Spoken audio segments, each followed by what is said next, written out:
Good morning. I'd like to call the Board of Supervisors meeting to order and ask us all to rise, please. We have no clergy here today, so we'd just like to ask us to have a moment of reflection to draw the spiritual energy each of us need to get through the day.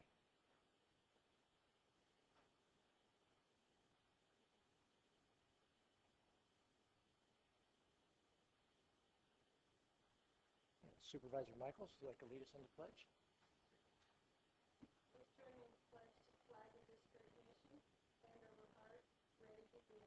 I pledge allegiance to the flag of the United States of America and to the republic for which it stands, one nation, under God, indivisible, with liberty and justice for all. The minutes of January 13th have been moved by Supervisor Long, seconded by Supervisor Michaels. And hearing no objections, the minutes are approved. Agenda review, Mr. CEO. Mr. Chairman, I believe the agenda stands as submitted. All righty. Anything else? Anything else under agenda review? Yes. Yes. If I may, could I ask that we continue item 14 until our next meeting? I talked with Watershed Protection District, and they said that's fine if we hold it 2 weeks. I want to be able to get a map and get a little thorough review. Thank you. Any objection to holding this for 2 weeks? All right. Item 14 is pulled for 2 weeks. Okay. We're done with agenda review. We're now at the consent items 8 through 19, except for item 14. Do we have any speaker cards on any of the consent items? All right. This is Supervisor Michaels, and I move approval as amended. Okay. And I'm going to start to say to the clerk, if you don't know who's moved and seconded, let me know. I won't repeat them all the time, all right? But thank you. All right. Any objections? Hearing none, the consent calendar has been approved. Do we have any public comment cards?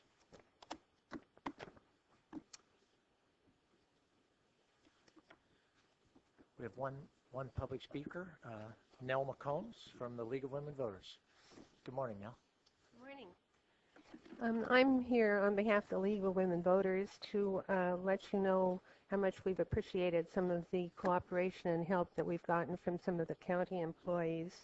The League chose for this current program year a study of the county budget process, and we were helped a great deal by Johnny Johnson, who met with our group along with some members of his staff. And Paul Jersey has been very kind in answering emails and phone questions.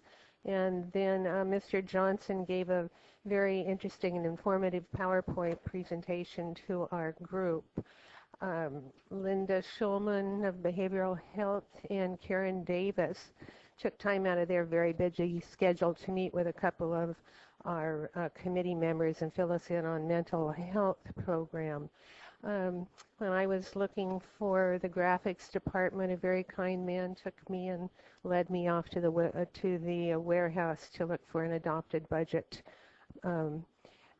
booklet that I wanted.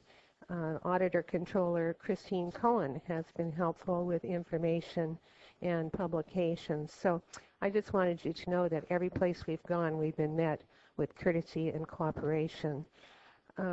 Earlier this month in January, we did give a series of meetings around the county for our members. Of course, the public is also always invited.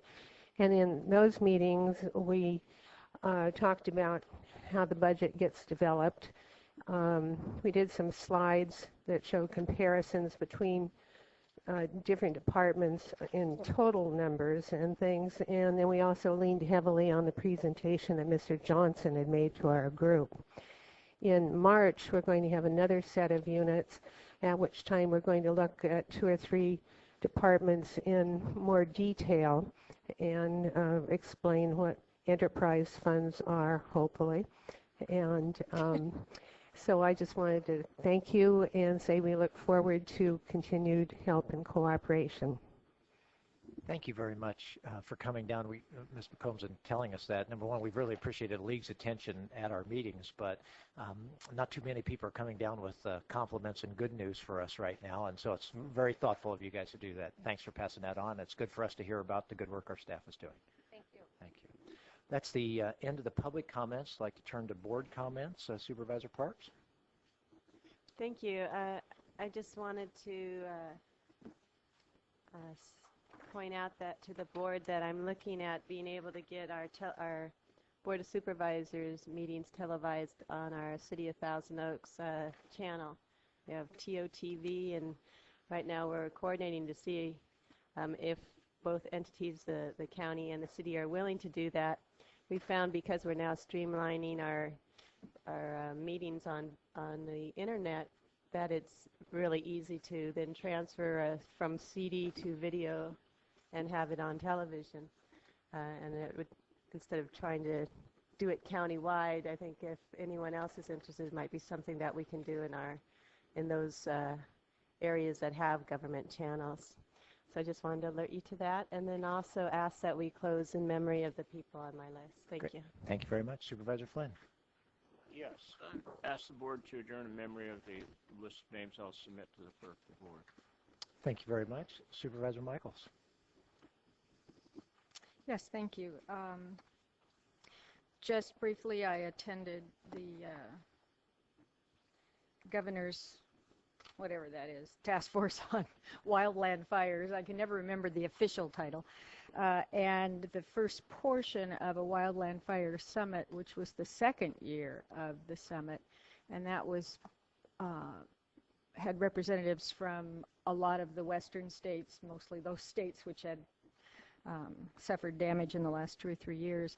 And as with all of the meetings, it's I think it's incumbent upon me to give proper kudos to our chief and our department and the policies, and kudos to this board for supporting policies that clearly have helped us.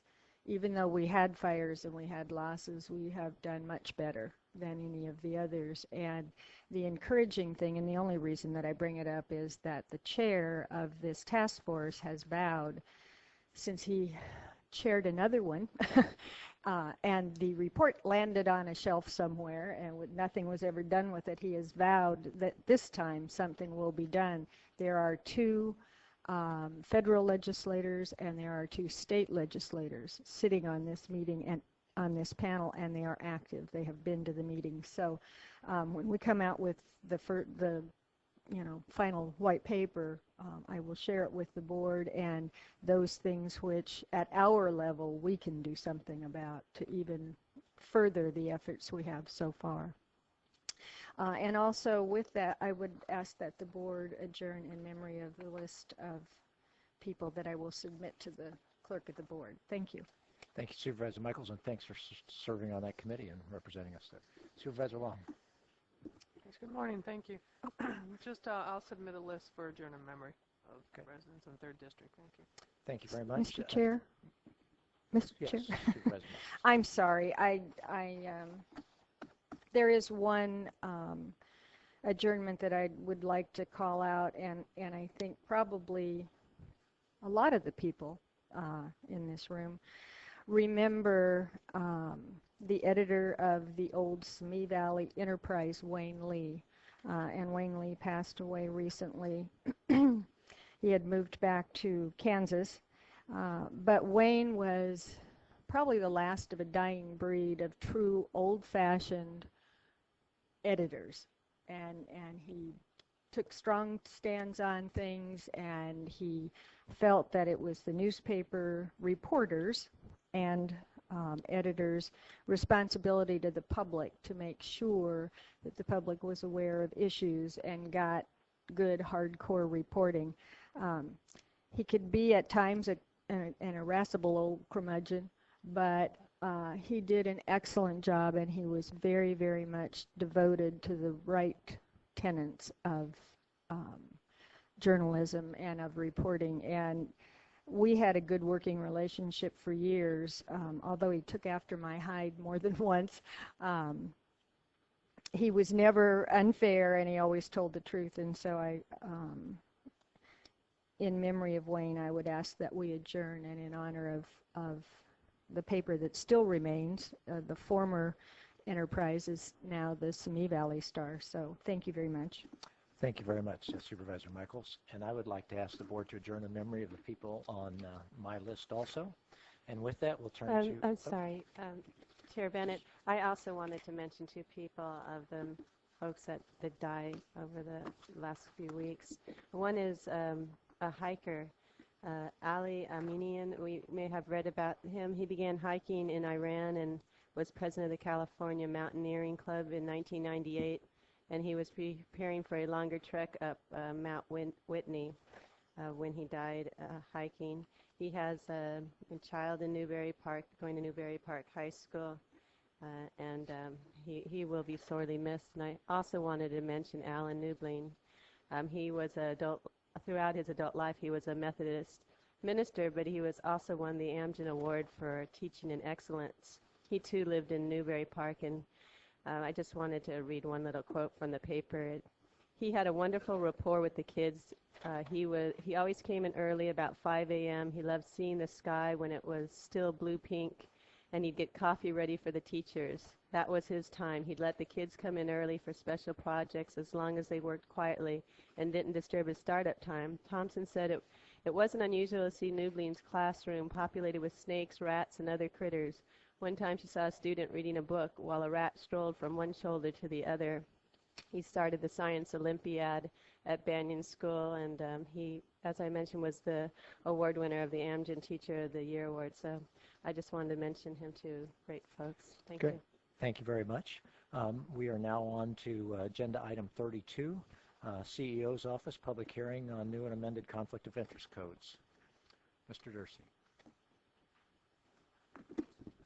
Good morning, board members. Paul Dursey from the County Executive Office. Our office is requesting that you conduct this public hearing on the code amendments on the attached list. Basically, we are relying on the different agencies submitting the code, and they're representing that the designated and appropriate positions are included in the disclosure categories in accordance with the Fair Political Practices Act. So this is a approval of the amended conflict of interest codes for these various departments. Great. Do we have any questions for staff? Hearing none, we'll entertain a motion. Move. Oh, I'm sorry. Thank you. Do we have any public speaker cards? We have no public speaker cards. We'll open and close the public hearing. Now, we had a tie for the motion. Second. Moved and seconded. Any objection? Hearing none, motion carries.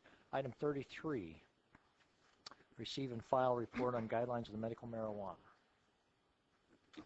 Move to receive and file. I think we have staff. Oh, I'm sorry. And we have a speaker. We have a couple of speaker cards. I apologize. Marty Robinson with the County Exec's Office. The Compassionate Youth Act is a lot like the old Indian parable of asking three blind men to describe an elephant. The first one touching the trunk and stated quite confidently that an elephant is very much like a boa constrictor. The second one, embracing a leg, said unequivocally, an elephant is like a tree with very soft bark. And the third, touching the switching tail and withdrawing his hand quickly, said no, the elephant is like an asp and very dangerous. People from different perspectives have differing views of what the act means and what the people who passed it intended. It passed in 1996 by 56% of the vote. 5 million Californians voted for this act. For many of the people who voted for the act, their vision was of their sister Barbara losing the battle with ovarian cancer and needing this as a way of increasing her appetite and reducing pain, or of their cousin Jeff dying from AIDS and using it to support his needs in that arena. Some people who advocated for the act envisioned a day when use of all marijuana is legalized. And people charged with law enforcement and public safety, their vision was one of potential danger to the community and neighborhoods if the amount of marijuana allowed to proliferate in the community created a hazard in terms of people trying to steal that product or use that product for illegal means. After the passage of the Compassionate Use Act, some jurisdictions passed their own guidelines to try to control or direct this overall process. Those guidelines they varied dramatically. Those of us who lived through the 60s were quite surprised to find out that the city of Berkeley chastised the city of Oakland for in fact, adopting too liberal of guidelines on the use of marijuana.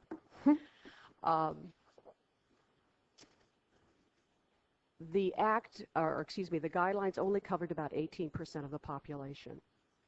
Now, as a result of the passage of SB 420, there are guidelines that are pervasive throughout the state. There are options for local guideline adoption. However, our recommendation, as indicated in the report, is that the board not spend further time trying to develop such guidelines. Substantial work has gone on at the state level. If you have any questions, County Council's here and I'm here. Thank you very much. Do we have any questions for staff? Hearing none, we have two speaker cards. Dean Jones, followed by Jeff Myers. Mr. Jones? And Mr. Myers, if you want to move on up to the front, you'll be on next.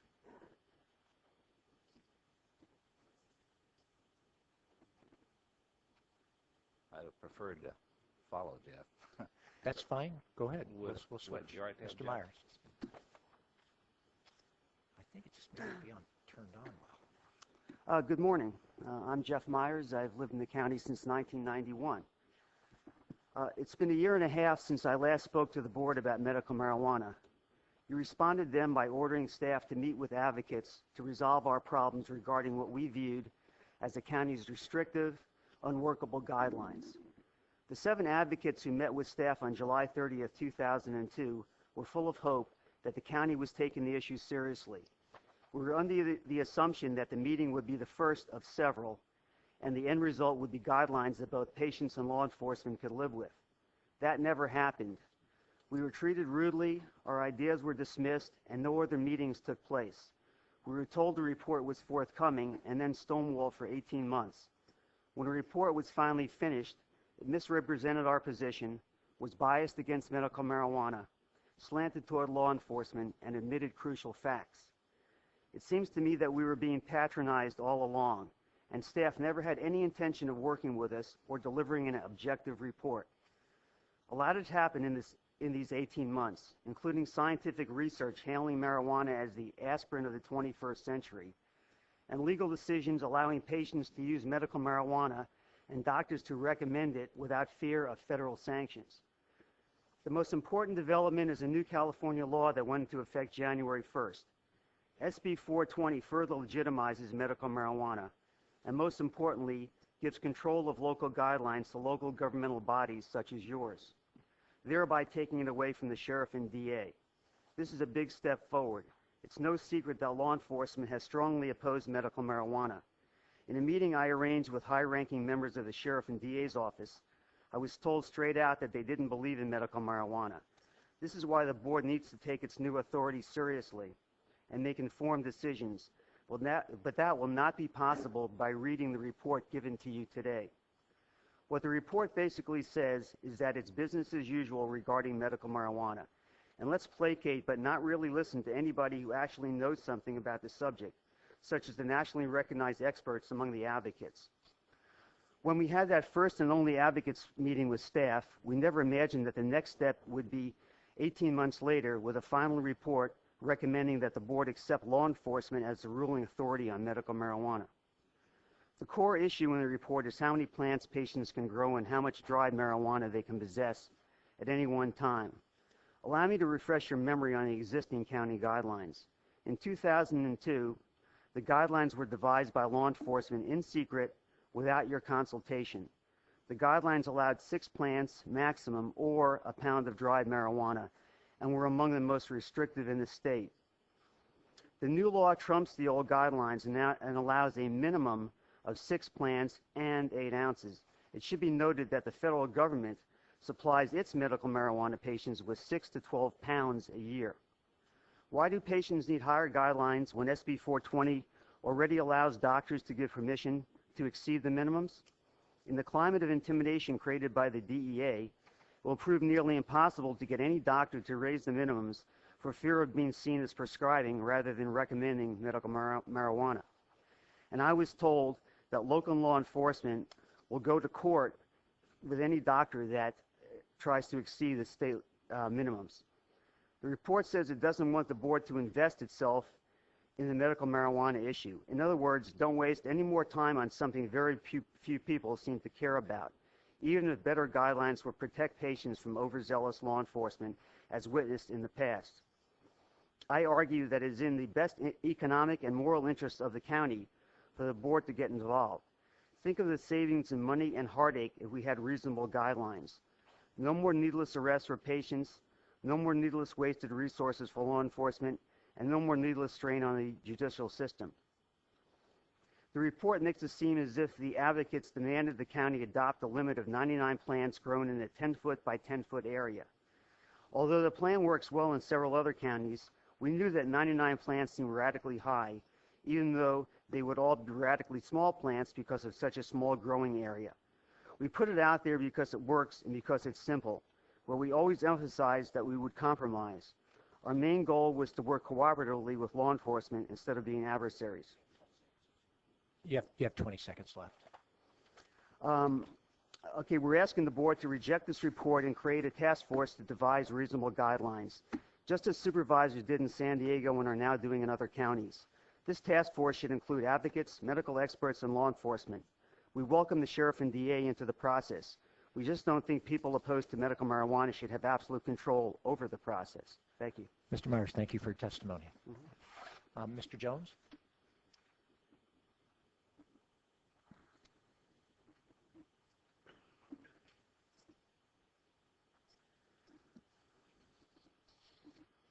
Mr. Jones, could you turn that microphone up? I think we'll be able to. You grab the actual. There you go. That'll work. Get a hold of it now. Okay. Thank you so very much for allowing me to speak here this morning. My experience with the medical marijuana was not a very happy one. Although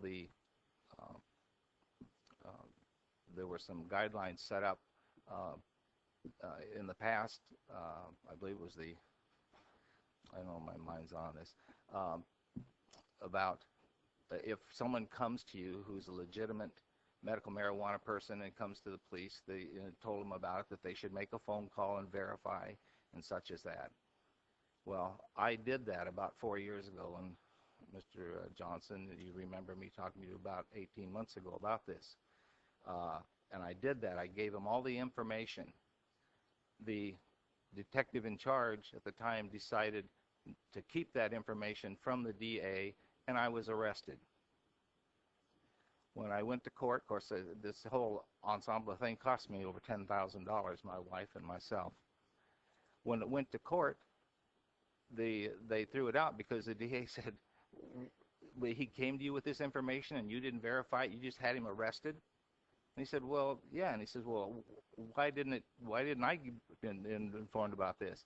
And he told him, well, the message must have got lost in the mail. So anyhow, they threw it out completely.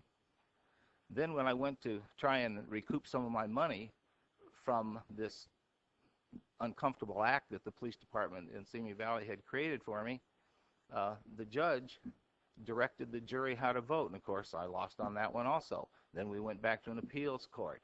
And then my attorney told me that he was instructed to don't bring anything like this to them, as small as it is. But I realize that my wife and I are pretty small people here in Simi Valley, but I shouldn't have been treated the way I was treated when I came up front and laid everything on the counter. And I did that to check and to verify that the words of I think it was the Attorney General at the time, had an outline that told him what to do and how to investigate it, and please do this. And this police officer, he didn't. He withheld that information. And yet my wife and I, and she's 88, has Alzheimer's, I'm 70, you know what? We shouldn't be treated like that. I've been here in Ventura County for years. I just feel that what's going on is very uncomfortable for all of us that are really trying to be honest and upfront with the situation. I think the decisions about it are being made by people who have no knowledge of it. And in my case, I went to the police again 2 years ago and told them I plant, germinate 18 plants, and after about 6 weeks, then I take the best dozen, and that's where my level has been, about 24 ounces to maybe 30 ounces a year. Now, the thing with me is I grow outside. I don't grow inside. I can't keep rotating plants and doing them every 3 months. I have to go the way that God created it to be done. You know, he created the seed-bearing plant, and so consequently, I grow it that way. I plant it and allow it to grow unnatural and take it, and if there's excess, I trash it with the rest of my stuff. I take out just enough for what I know that I need. My doctor has been behind me on this all along. In fact, they even subpoenaed my doctor who came in at the court, and everything was fine. So I told him again, I mean, you want to do 6 plants, then you might as well come take my wife and I and haul us off to jail again, because I'm not going to do it. I know how much I need. In my particular case, I'm the expert. I've been doing this for several years. I don't grow 99 plants or 4,000 or whatever. I grow what is efficient for my needs and my structure, and it's been fine. When I tried to grow less, guess what? I ran out of medication. So then what do? Well, I either make a decision to go ahead and suffer with the pain that I have, or I go on the street. Which do you prefer that I do? Go on the street or suffer with my pain? Or do I get another option? That I grow what I've been growing because that's what I do. And I take care of myself on this situation. I'm hardly involved with anybody that's in the movement anymore because everyone gets shot at all the time. It's crazy. And thank you very much for at least listening to me. Thank you for your testimony, Mr. Jones. Could I ask a question? Of Mr. Jones or Yes. of Mr. Jones? How many plants do you grow? I grow 12. Thank you. Actually, I germinate 18 because you never know what's going to roll. And I take the best looking ones that look like they're going to go on the best. And then I have to it sometimes goes down. If I'm fortunate, maybe I'll get 9 or 10 that are females. Sometimes I'll get 5 or 6, you know. But I know I have to grow so many in order to do it. Okay, thank you. You know, thank you. Thank you, Mr. Jones. That ends the public communication on this. Open this up for board discussion or motions. Supervisor Flynn. Yeah. This is a subject that could be looked at as quite complicated, but I don't think it really is that complicated. The one concern public elected people have about this whole issue is that when the news media covers it, the public perception of what has happened is completely different than what really did happen. In other words,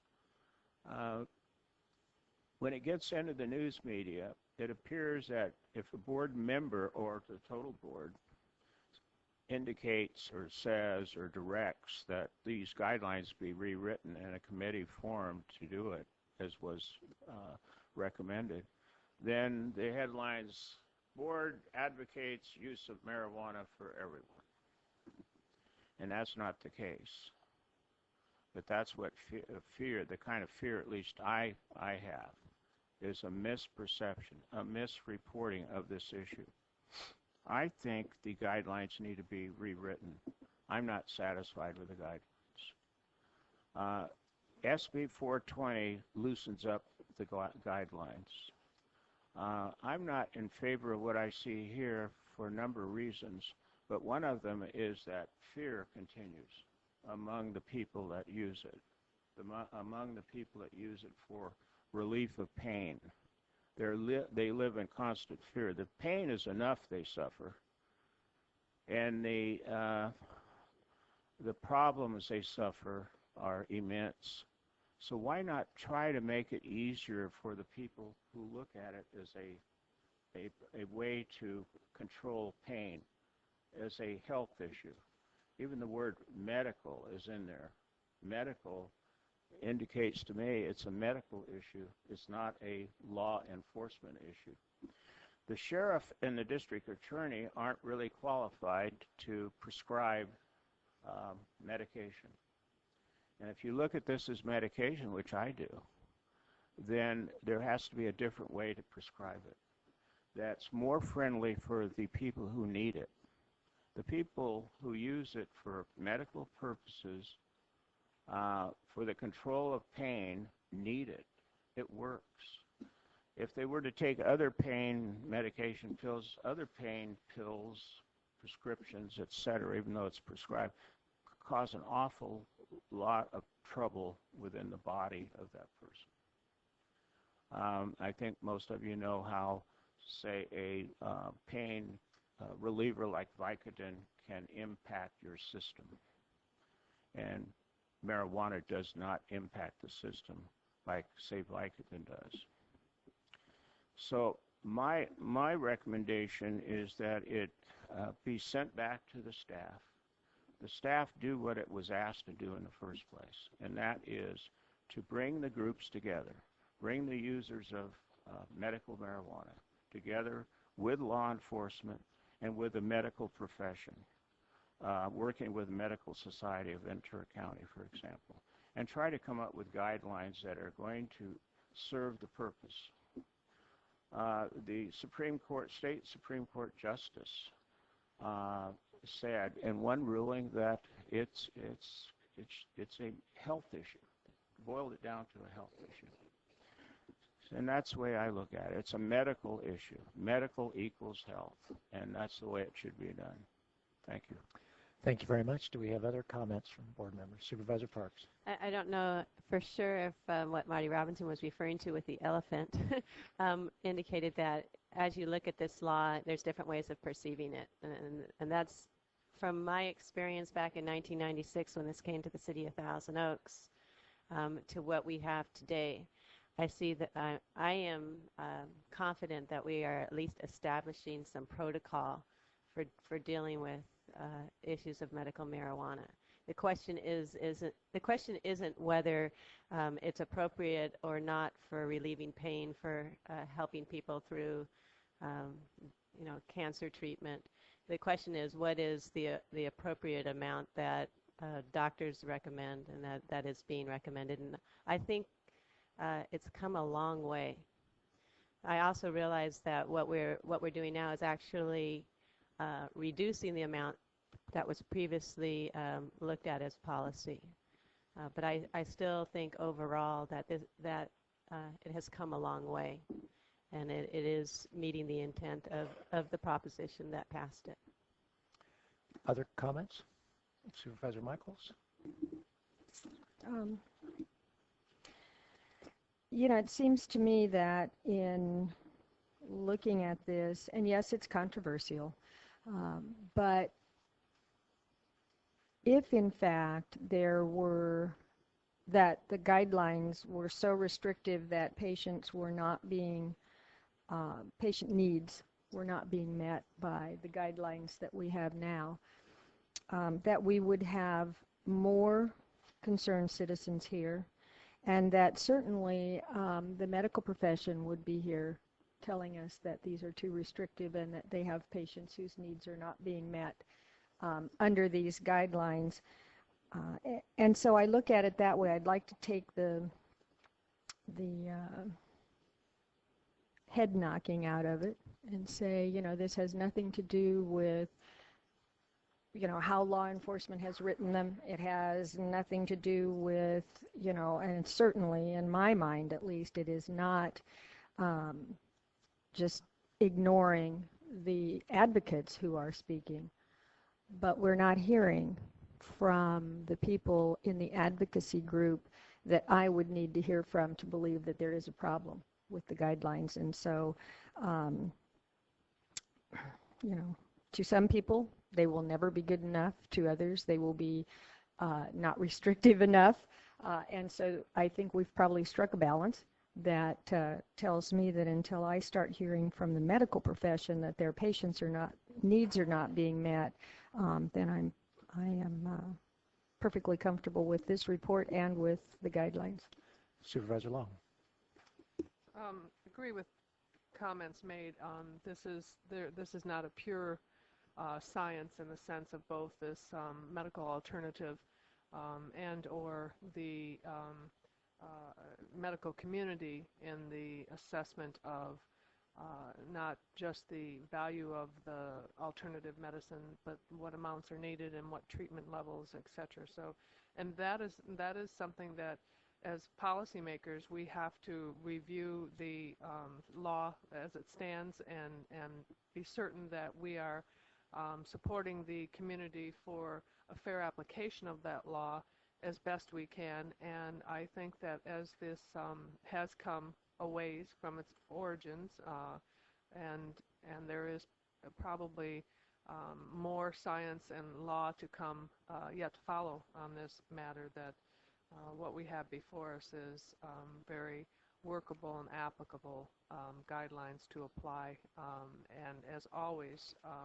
as law policymakers, that we would be open to new studies and new legislation as it may come forward, as again the communities and the advocates and the medical community understand both the alternative medical application with this product and the benefits, and certainly we would be open to, as we always are with our legislation, to amend and improve and provide for residents in our county for the alternative uses.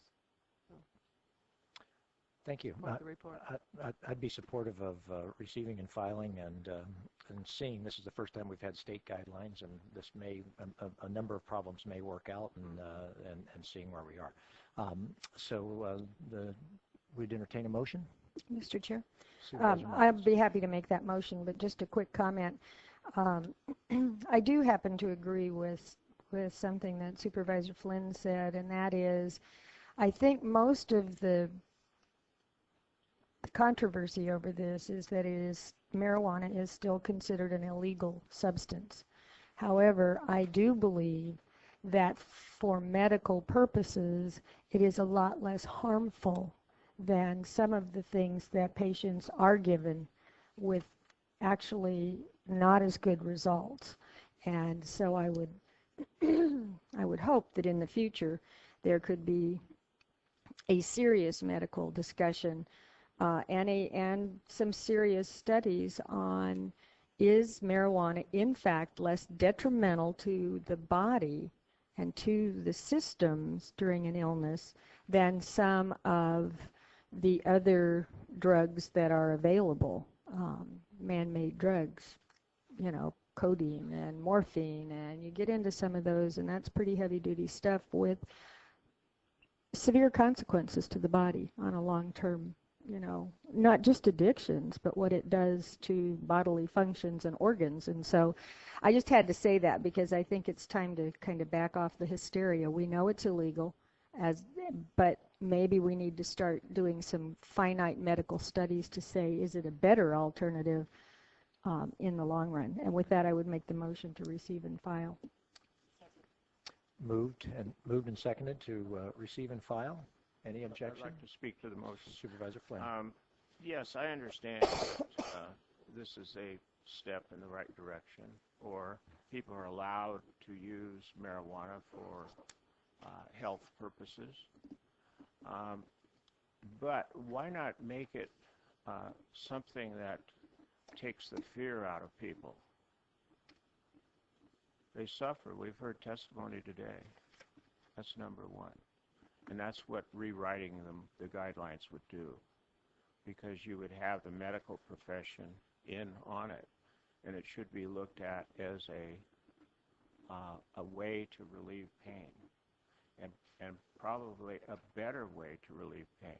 You can't continue to take these pain medications for a long period of time without causing such serious problems, which marijuana does not cause. The second thing is, in all due respect to the sheriff is opposed to this, really. He's a reluctant participant, which indicates to me a lack of sensitivity to the people who are suffering from this pain. He doesn't see it that way. He has his right to his opinion, but we're putting all of the control of it within the hands of the sheriff. And yet SB 420 and state Supreme Court rulings and the Attorney General of the state of California support the use of marijuana for health purposes. We don't hear that from the local sheriff. Think of it this way, too.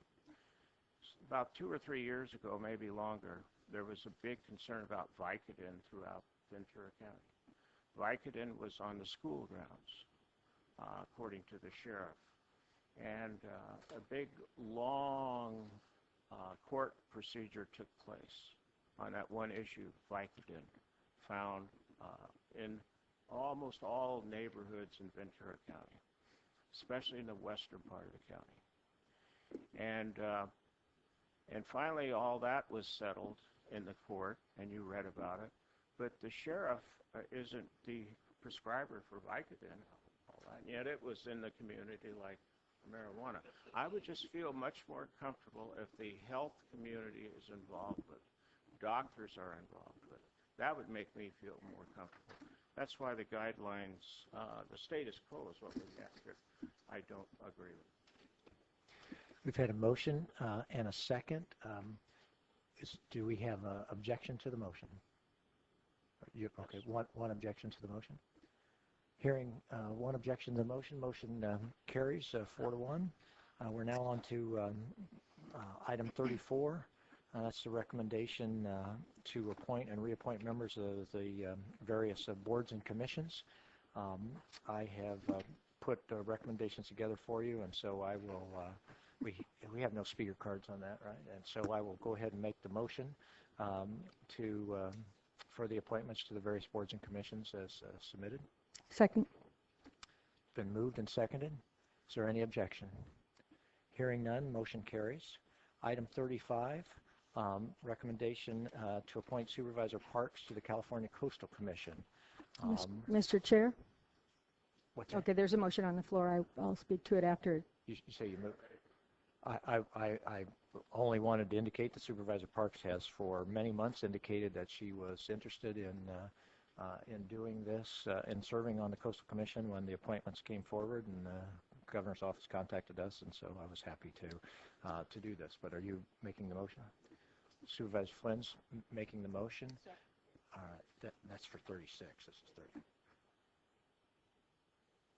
Mr. Brennan, you want to speak on both of them? You do? All right, great. All right, we have a motion and a second, but we have a speaker first. So Mr. Brennan is here to speak on item 35, the nomination of Supervisor Parks. Thank you. I just wanted to hear in support of the motion. I think that Supervisor Parks would really represent this county, and really both counties, Santa Barbara and Ventura County, is really what the spot is for. Her background in both planning and community involvement and coastal issues, I think, are very up to date and aware of what's going on, and I just think she'd be a great recommendation. Thank you. All right. Thank you very much for your testimony, Mr. Brennan. You still have some minutes left for the next item if you want to speak. So Mr. Chair. We have a motion by Supervisor Flynn. And Mr. Chair. And the second, 1 second here if I could. Go ahead. Who was a second for Supervisor Flynn's motion? Supervisor Long. Yeah, Okay. Supervisor Michaels, I'm sorry. I was unaware that this was coming forward, and I won't say that it's an issue, but it is an issue because I have applied for this before, and had I known it was coming forward, I would have spoken to the chair. And I have to tell you that when I received a request from the governor's office as to would I serve on any committees and commissions in his administration, I answered that in the affirmative, and I answered that one of the 3 that I would be most happy to serve on was the Coastal Commission. And whatever the board wishes to do here is fine. But first, I think it's unfortunate I didn't know ahead, so that I could tell you that I did apply with the governor's office, and I will not be removing that application. Okay. Thank you very much. And that was several months ago, right as the administration changed over. Okay. Thanks for that information. We have a motion and a second. Supervisor I'd Flynn. like to comment on, from a historical perception and information. It is a very political position in the sense that depending on what party you're in will help determine who gets the position. I remember I was appointed by Governor Jerry Brown, and the minute Governor Duke Majan took office, I was removed. Which was why I was Without any not ceremony. accepted the last application, because it was a different governor than we have now. Great. I understand Thank that you. clearly. We have a motion and a second. Do we have any objection to the motion? Any objection to the motion? Hearing no objections, we do note your comments, but hearing no objections, we're on to item 36, and that's the recommendation to nominate Brian Brennan. Brian Brennan has also indicated for many months that he was interested, so when the item Move approval. Moved and seconded. Is there any objection? Comment by Supervisor Parks. Yeah, I would just like to say I think it's an excellent recommendation. Mayor Brennan has served on Beacon and has been greatly involved in a lot of coastal issues, as well as being personally involved through his surfing. And I think it would be a great recommendation, and I wish him luck. Great. Thank you very much. Thanks for coming down, Mr. Brennan. I hear no objection to the motion. Is there any objection to the motion? I object only on the principle that I already have an application in, so I want the board clear on that. All righty. I don't So- want to look like I'm voting against So you want myself. this to be a 4-to-1 vote? Yeah. Yes, a 4-to-1 vote, even though you made the motion, I think. No, I made them. Oh, on Brian, I'm sorry. I thought we were doing both of them at No, the same no, time. this- I no. apologize, yes, for Mr. Brennan. Okay, so do you want to go back to the last one? That's Supervisor Parks. That's a 4-to-1. Yeah, and I rethink that only because of the situation. Since I have an application and it would look Certainly. rather odd. And respect that. But no, I support Clerk, could you, if, Madam Clerk, I'm sorry. Madam Clerk, I just want to, what's your name? we want to stand corrected on the vote on item 35 was 4-to-1, Supervisor Michaels in opposition. On item 36, Supervisor Michaels made the recommendation, and I hear, and I hear no objections. Right. Okay. It's already been seconded, I believe, by Supervisor Long, all right, but here, no objection. That passes 5-0. Item 37, and that's to appoint Margaret Valentines. Yes, sir. I'm not a nomination. I'm not a nomination of the board. But when they asked what I wanted to do in the administration, I put an application in. I'm just stating that I'm not going to withdraw that. The governor will have multiple nominations from Tons. multiple areas, right? So that shouldn't be a problem. Item 37, Margaret Valentine to serve as a member of the AIDS HIV Advisory Committee. Move approval.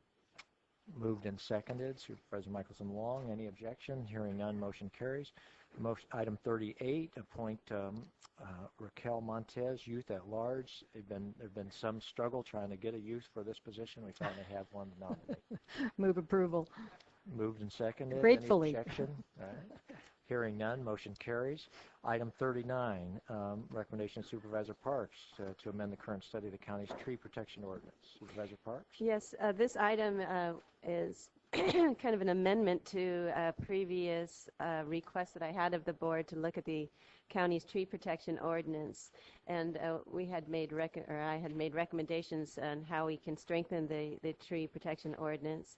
And after another half year of looking at it and reviewing it again, I have come up with a couple more that I would like to have folded into the study. I asked staff, and they're most willing to look at it, but I think the appropriate way of going about it is to have the board included into that study and bring it back. And I've talked with RMA, and they have no problem with including this when they come back with their study, which should be in the next 2 or 3 months.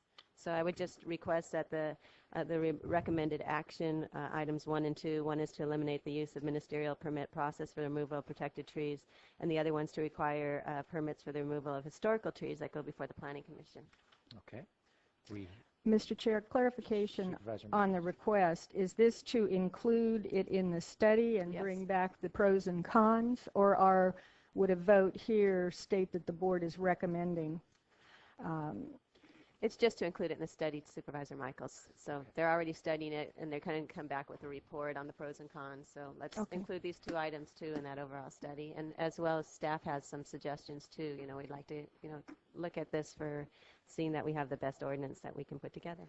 Well, I have no opposition to studying it, but I would request that as part of that study, given what's going on in the county right now, that we have a clear discussion on what type of added staff time and cost would be entailed in any and all amendments that are recommended or brought back in a staff report. I think that needs to be part of the staff report on anything that we send forward from now on.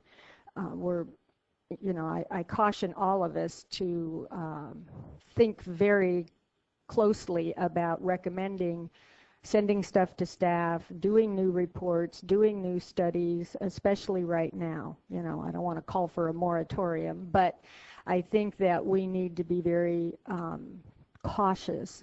And I would say that anything like that that does go forward should require a time and a fiscal study that comes back with it, because oftentimes you can say, well, we can do it with the staff we have. Well, how much can the staff we have do, in all honesty? And we may have less staff if we continue to get hurt like we have been. So I can support the recommendation to look at them as a potential amendment, but I would request that information be included. Okay. And we have already authorized the study, so that is. I understand that. I'm more concerned about the effect long term. And then just finally also that, as you no doubt know, the developer would be paying the cost for processing the permit. That's the way we do it. As would a homeowner, though, if a homeowner. So we have to look at those costs. Whoever needs a permit, they have to pay their own way in terms of the permit processing. So Okay. move the item. Okay, we have a motion to move staff's recommendation. Can I just, and seconded by Supervisor Flynn, can I just clarify the motion for the benefit of the clerk with the new system that they're trying to do? So it's to move the recommended action, which is that you request that 2 additional items be included in the county study: the elimination of the use of the ministerial permit process for removal of protected trees, and require permits for the removal of historical trees go before the Planning Commission. In addition, you want to make sure that this is clarify that this is just adding them to the study, and you want to report back on the pros, cons, and cost of adding these. Is that part of your motion?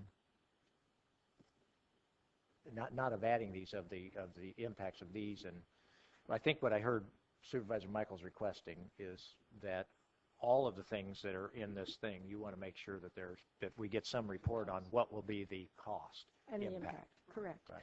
You comfortable with that? I'm comfortable with it. Okay. All right. I just want to be okay. All right. Great. It's been moved and seconded. Any objection?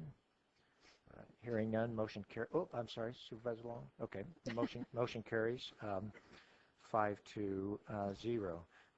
We are at item 40, and we have just a couple of minutes before we get into our 9:30 time certain. Drink of water would be nice. What's that? A little water would be nice? Okay. I'm hearing some board members wanting a short break, and I'm sorry, but we will throw our 9:30 late. I'm sure there will be some discussion on this item. I don't think we can get it done in the 2 minutes. So we'll take a 2-minute break and go to our 9:30 time certain.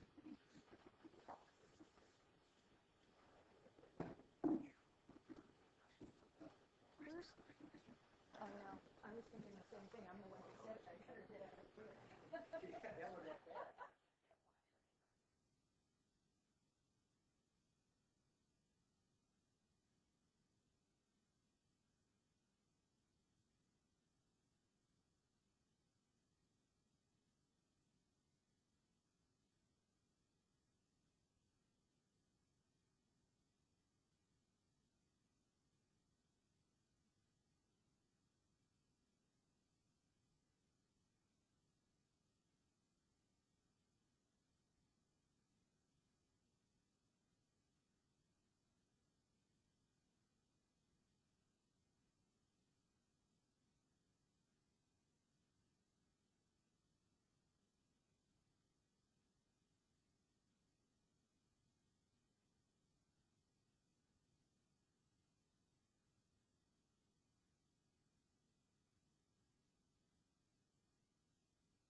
I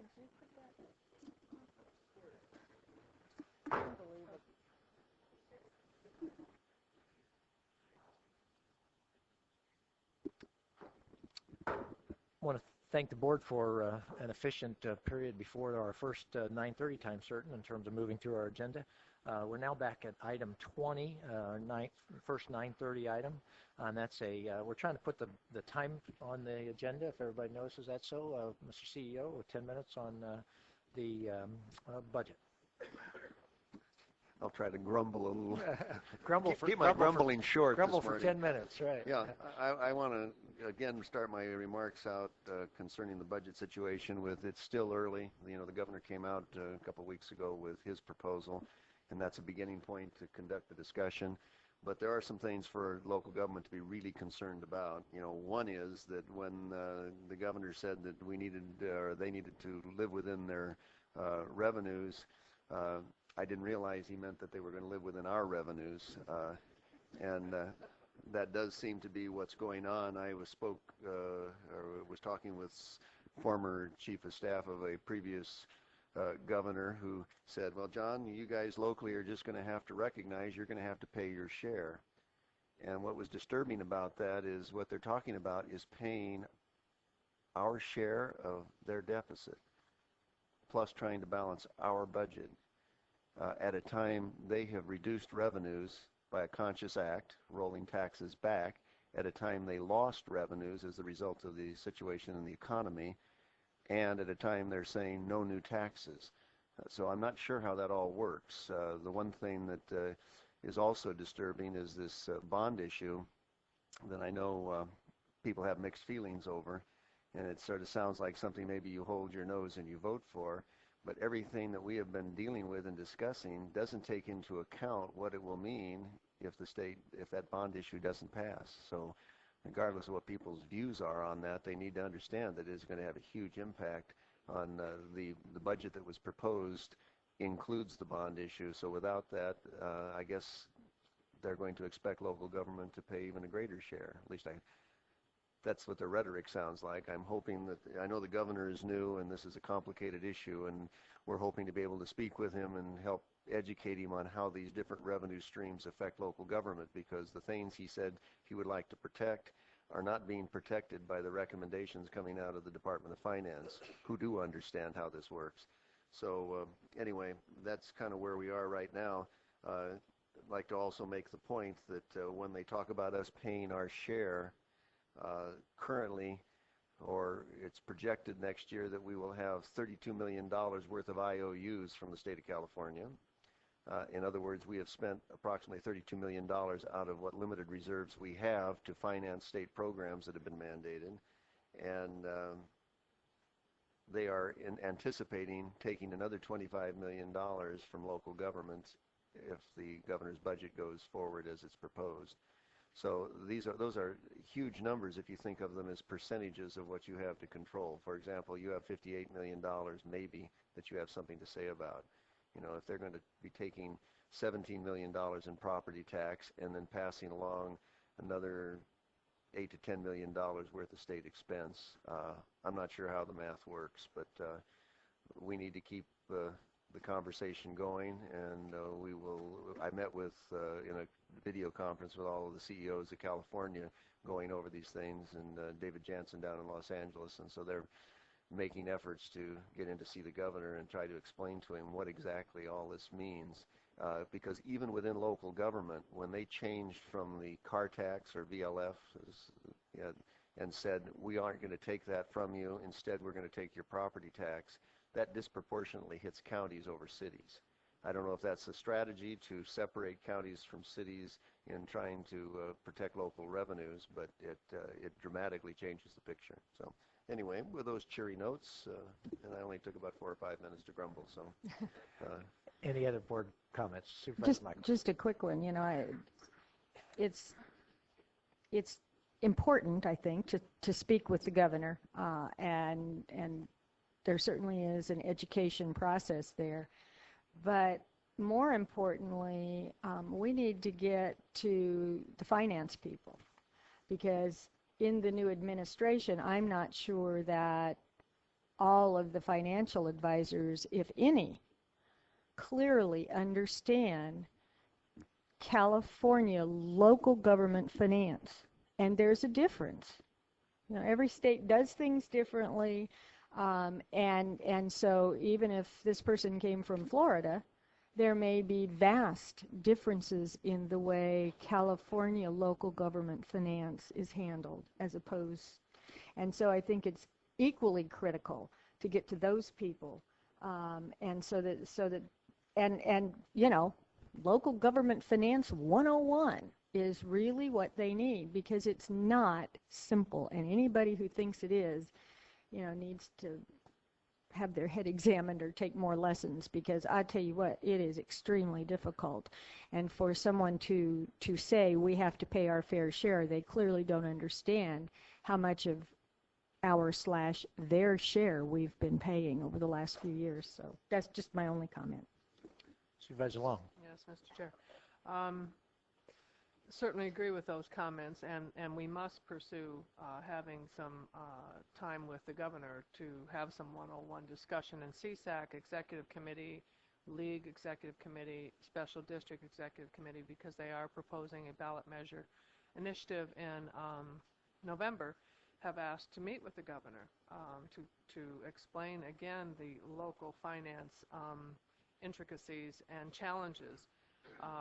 And Urban County Caucus is right in there also. So we have to do our very best and certainly concur that the finance group is the ones who carry the information, and how they package that information and or present it with bias or not to local government makes a difference, I'm sure, in how the governor will receive it and then react to it.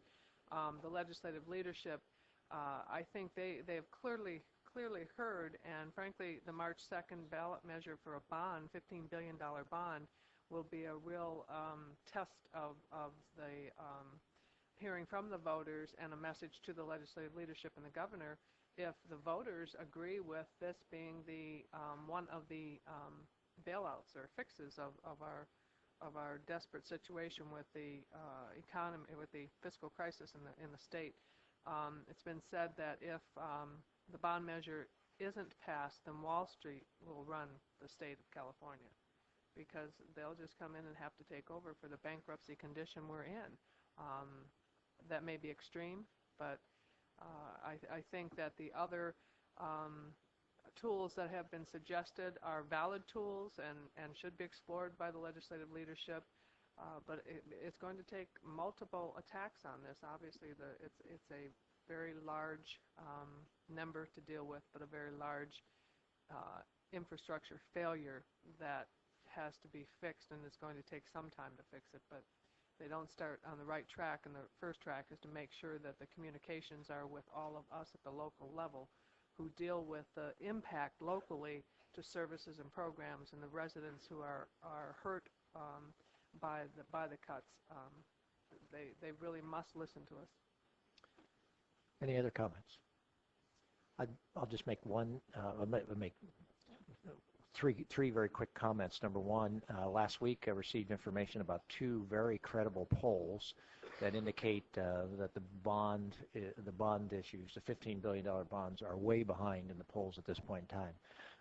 Since I've been paying attention, I have never seen a bond start off less than 50% and ever grow. What happens with these bonds, they start off high and their support is eroded. Given the fact that the bonds are below 50% support right now, and some very prominent politicians in the state are going to come out and campaign against approval of the bond, I think that we have to right now assume those bonds are not going to pass. Now, we don't know what the governor's going to do with that, but we do know it's going to be very difficult for us, and so I think we have to start planning on moving, what are the things we're going to do when we get the next round of cuts on top of this. Second thing that I would like to point out is, for me, it is frustrating that I believe the public has here in this Board of Supervisors and in this administration a group of people that for the last 2.5 years have seen this coming and have taken some very tough stands to try to get the county positioned as well as possible. And it's one of those things that no matter how much we do, the state just does more and keeps throwing more at us. But I think that we ought to recognize that we have made tough decisions, or we would be in even worse shape. Imagine how much worse shape we'd be in if we hadn't done some of the things that we've done. I think we have to keep repeating that because this is a state-induced crisis on Ventura County. It is not a county-induced crisis. It's a state-induced crisis. In spite of everything that we've done, the state can get us to the situation where it is really going to be painful, and it's likely that that's where we're going to end up when the bond doesn't pass. So with that, Mr. CEO, thank you for giving us 6 minutes so we could grunt for the other part of that 10 minutes. Now, This is Supervisor equal Parks. opportunity grumbling. That's right. That's right. Now, Supervisor Parks. I'm going to not grunt. I'm just going to say thank you to our CEO, who I have such confidence in all this, and we are going to have to make some major priority decisions, and it's nice to have some great support on that. So my appreciation to Johnny. Great. Thank you very much. We're now at item 21, and that is the SUJUs and the legislative and state agendas and platforms. Good morning, Chair Bennett, members of the Board of Supervisors, Mr. Johnston. For the record, my name is Sue Hughes. I'm the legislative analyst for the County of Ventura, working in the CEO's office. I'm before you today with the proposed 2004 county legislative agenda and platform. And as you know, the state and federal legislative agenda expresses your board's program and funding priorities for the coming year, and the state and federal legislative platform convey the underlying policy principles of those priority areas and are particularly important when our Sacramento and Washington, D.C. lobbyists are asked on very short notice to convey the county's position on a particular proposal. This year's document, if you look at attachment A, the things that have been added to that document, the state agenda, you will notice that there are 3 new bill requests. 2 of them are carryovers from last year. The one that has been added this year would allow the Ventura County Watershed Protection District to recover administrative fees on nuisance abatement. That is the new legislative proposal for this year. As far as any requests from state budget and funding priorities or opportunities, we've kept the document this year in the state that it was in last year and likely will be in next year, and that's seeking grant funding opportunities for funding that's already there and available mostly in the area of propositions. This year's federal agenda, which is attachment B, is essentially the same as last year's. The things you will notice is there are adjustments on the appropriations requests for the projects, as well as maybe project descriptions have changed just a little depending on whether we're now in the stage of a feasibility study or if we're in design of a project. In the area of new bill requests on the federal agenda, the one thing that has been added this year is we are seeking an authorization in the Water Resources Development Act, more commonly referred to as the WRDA bill, for the Matilaha Dam project. And then the other items in there are appropriations requests. In the area of general policy issue, there's a couple of new things that are included on those, mostly in the area of seeking funding for homelessness and mentally ill homelessness programs that we have here in the county, and seeking funding for those. We have a couple of add-ons from the district attorney's office in the area of gun violence prosecution program and support for the Safe Harbor Center for victims of sexual and physical abuse. We're asking for the funding to continue for the Southwest Border prosecution. Both the district attorney's office, the sheriff's department, and the probation department collect funding on the Southwest Prosecution Initiative.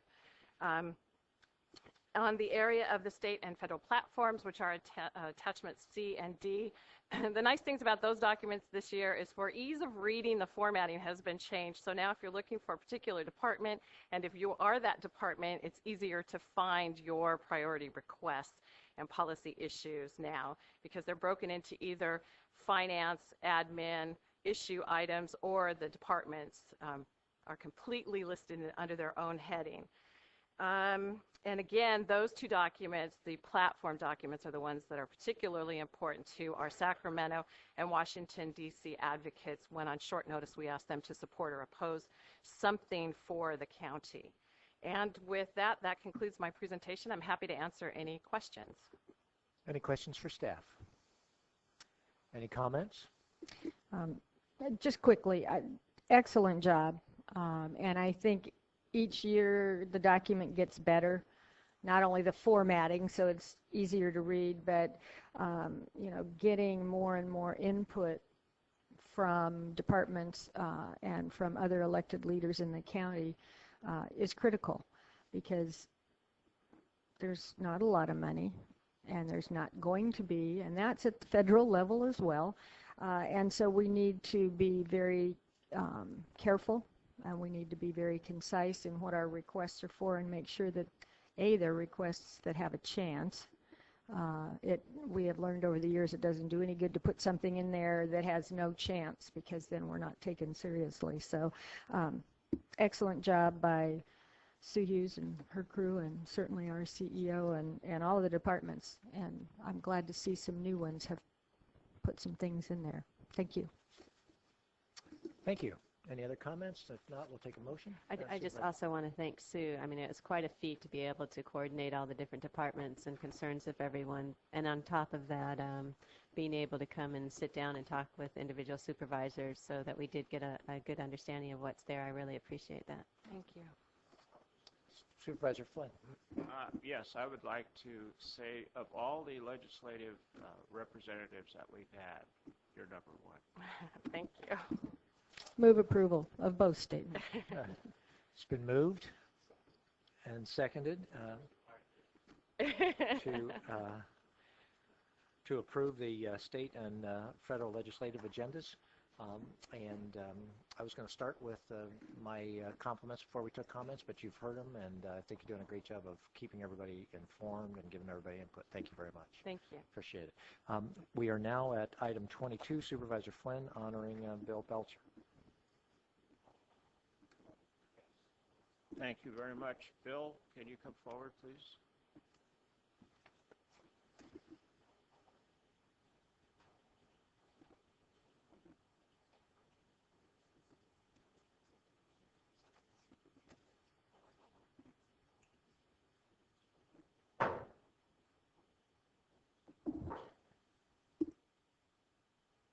Okay, thank you very much. The board today is honoring probably the outstanding volunteer of all times in the city of Oxnard. Now, I say that with no hesitation, because every issue, every type of activity practically that you look at, Bill Belcher's involved with it, and in a heavy-duty role. One of them has been the California Strawberry Festival, which from the very beginning he was involved heavily, and he still is. He's just an outstanding person in our community. We love everything that he does. We love everything that his wife does as the treasurer of the city of Oxnard. She's usually at his side. And today is a day to thank you for all that work. Plus, he was in the Navy for 22 years. He was a chief draftsman, am I right? And he also was in the Boy Scouts of America as an executive in the Boy Scouts for 22 years. So he's got 44 years of work, and he's still going. And look how nice he looks. He looks very healthy. And so with those words, Bill, I'd ask you to make a couple of comments, but here's the resolution. Thank you. Thank you, Supervisor Flynn. Appreciate the honor. I'd like to recognize my wife, Dale Belcher, City Treasurer of Oxnard, who's here present in the room. Without her standing behind me and beside me and along with me, I wouldn't be up here today getting this. And also there's some members of the California Strawberry Board in the audience. And it's with the other board members that I am able to get recognized. Can't do it by myself. Got a lot of support on all the boards and all the jobs I've done. So again, I thank you very much, Supervisor Flynn.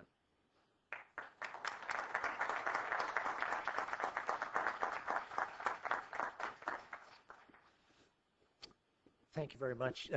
That concludes our 9:30 time certain items, and we have 5 minutes before we're at our 10 o'clock time certain items. So I'm trying to identify what would be the appropriate action to go to. I'm afraid item 40 is going to be longer and don't want to run that late. So I thought that we have item 42, which is a Sheriff's Department approval. While we have all the Sheriff's representatives here, we might take item 42. I believe the item 42 recommendation we could do in 5 minutes unless unless the presenter feels like he needs more time than that. Dante, do you feel like this 5-minute item from your perspective? It should be less than 5 minutes. Great, thank you. Mr. Chairman. Mr. Chairman, the members of the board, esteemed CEO, this is a request to accept the funding from the federal government. It's called the Coverdell grant funds for training of our scientists at the Forensic Crime Laboratory. There are no strings attached to this grant except that we spend it for the purpose intended. Okay. And that is the presentation, Mr. Thank you Chairman. very much. Are there any questions? Move the item. Been moved and seconded. Any objection? Hearing none, motion carries. Go to item 43, Treasurer, Tax Collector, Public Administrator. I was Happy to hoping. get you out of here before 10 o'clock. Yes, thank you. Good morning, Mr. Chairman and members of the board. Larry Matheny, Treasurer, Tax Collector. Our report for the month of December, who would think that we would say, whoopee, we got 1.7% return on the Treasury, but whoopee, we got 1.7% return on the Treasury. Interest rates remain flat, maybe drifting down a little bit, but we continue to be working within the guidelines that your board has approved, and I'm pleased that we're able to provide this kind of return on the taxpayer dollars. Okay. Thank you very much, Mr. Matheny. Do we have any questions for Mr. Matheny? Second. Moved and seconded to receive and file. Any objections? Hearing none, motion carries. We're at the correspondence agenda, item 44. Move to receive and file. Move to receive and file the correspondence agenda.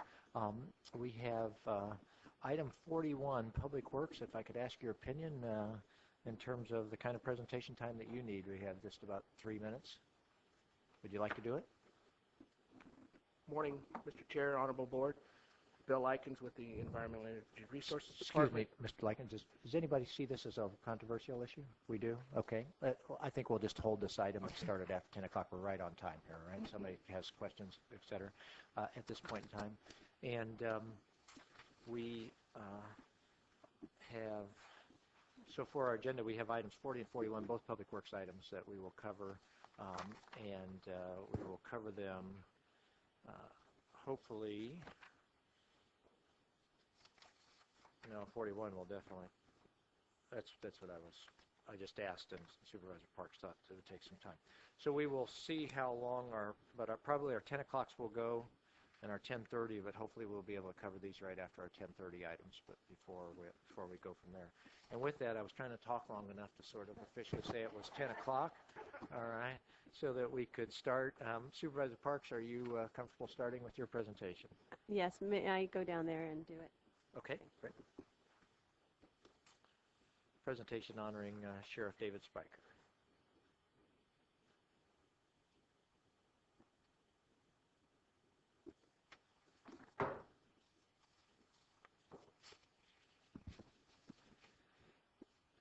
Thank you. This is a resolution from the Board of Supervisors in honor of Ventura County Deputy Sheriff David Spiker. And he has served the Oak Park community so well, and I know that residents are watching this today because they too share our board support for having David Spiker out in Oak Park. And I know also we have Sheriff Bob Brooks and Cheryl Wade and Deputy Chief McDowell here today. I'd like to just read it because, and I also wanted to point out that he works with my representative in Oak Park, Jan Osterhaven, and she would have loved to have been here today. Unfortunately, her father passed and was not able to be here, but she wrote these words. The Board of Supervisors, we honor Ventura County Deputy Sheriff David Spiker for his exemplary service to the people of the Oak Park community. Whereas Deputy David Spiker excelled as the Oak Park Community Resource Deputy from December 2002 to January 2004, and whereas Deputy Spiker's professionalism in responding to their needs and earned him the trust and respect of Oak Park residents and businesses, and whereas the youth of Oak Park were especially fortunate to get to know the deputy as a role model and friend when he worked closely with them in activities such as the DARE program, alcohol workshops, reading books to K through 3 children, and as the trustworthy liaison to all the schools in the community. And whereas Deputy Spiker's gift for communication and teamwork were further evidenced through his work with school personnel, the Rancho Simi Park and Recreation District Rangers, the Ventura County Fire Department, and allied agencies such as the California Highway Patrol and the Los Angeles Sheriff's Station at Lost Hills. And whereas county staff, the Oak Park Municipal Advisory Council, and the 2nd District Supervisor have benefited from Deputy Spiker's good judgment in analyzing community issues, now therefore be it resolved that the Ventura County Board of Supervisors commends David Spiker for dedicating his life to law enforcement on behalf of the residents of Oak Park and does hereby honor him for his service to the community. Thank you so much. Thank you. Congratulations. And if you'd like to make a couple comments. I know public speaking. I'd like to thank you very much for this. This is a great honor, and I'm very pleased that the Sheriff's Command staff is here to see this. This is wonderful. I really enjoyed working in Oak Park. Very, very nice people. They have some problems sometimes, and it just takes a little bit of time to sit down and talk with them and try to work things out. And the other agencies, the fire department and CHP and everyone else was very, very helpful also. I didn't do it all by myself. Captain Wade was my immediate supervisor, and she was very, very supportive and very helpful. Thank you.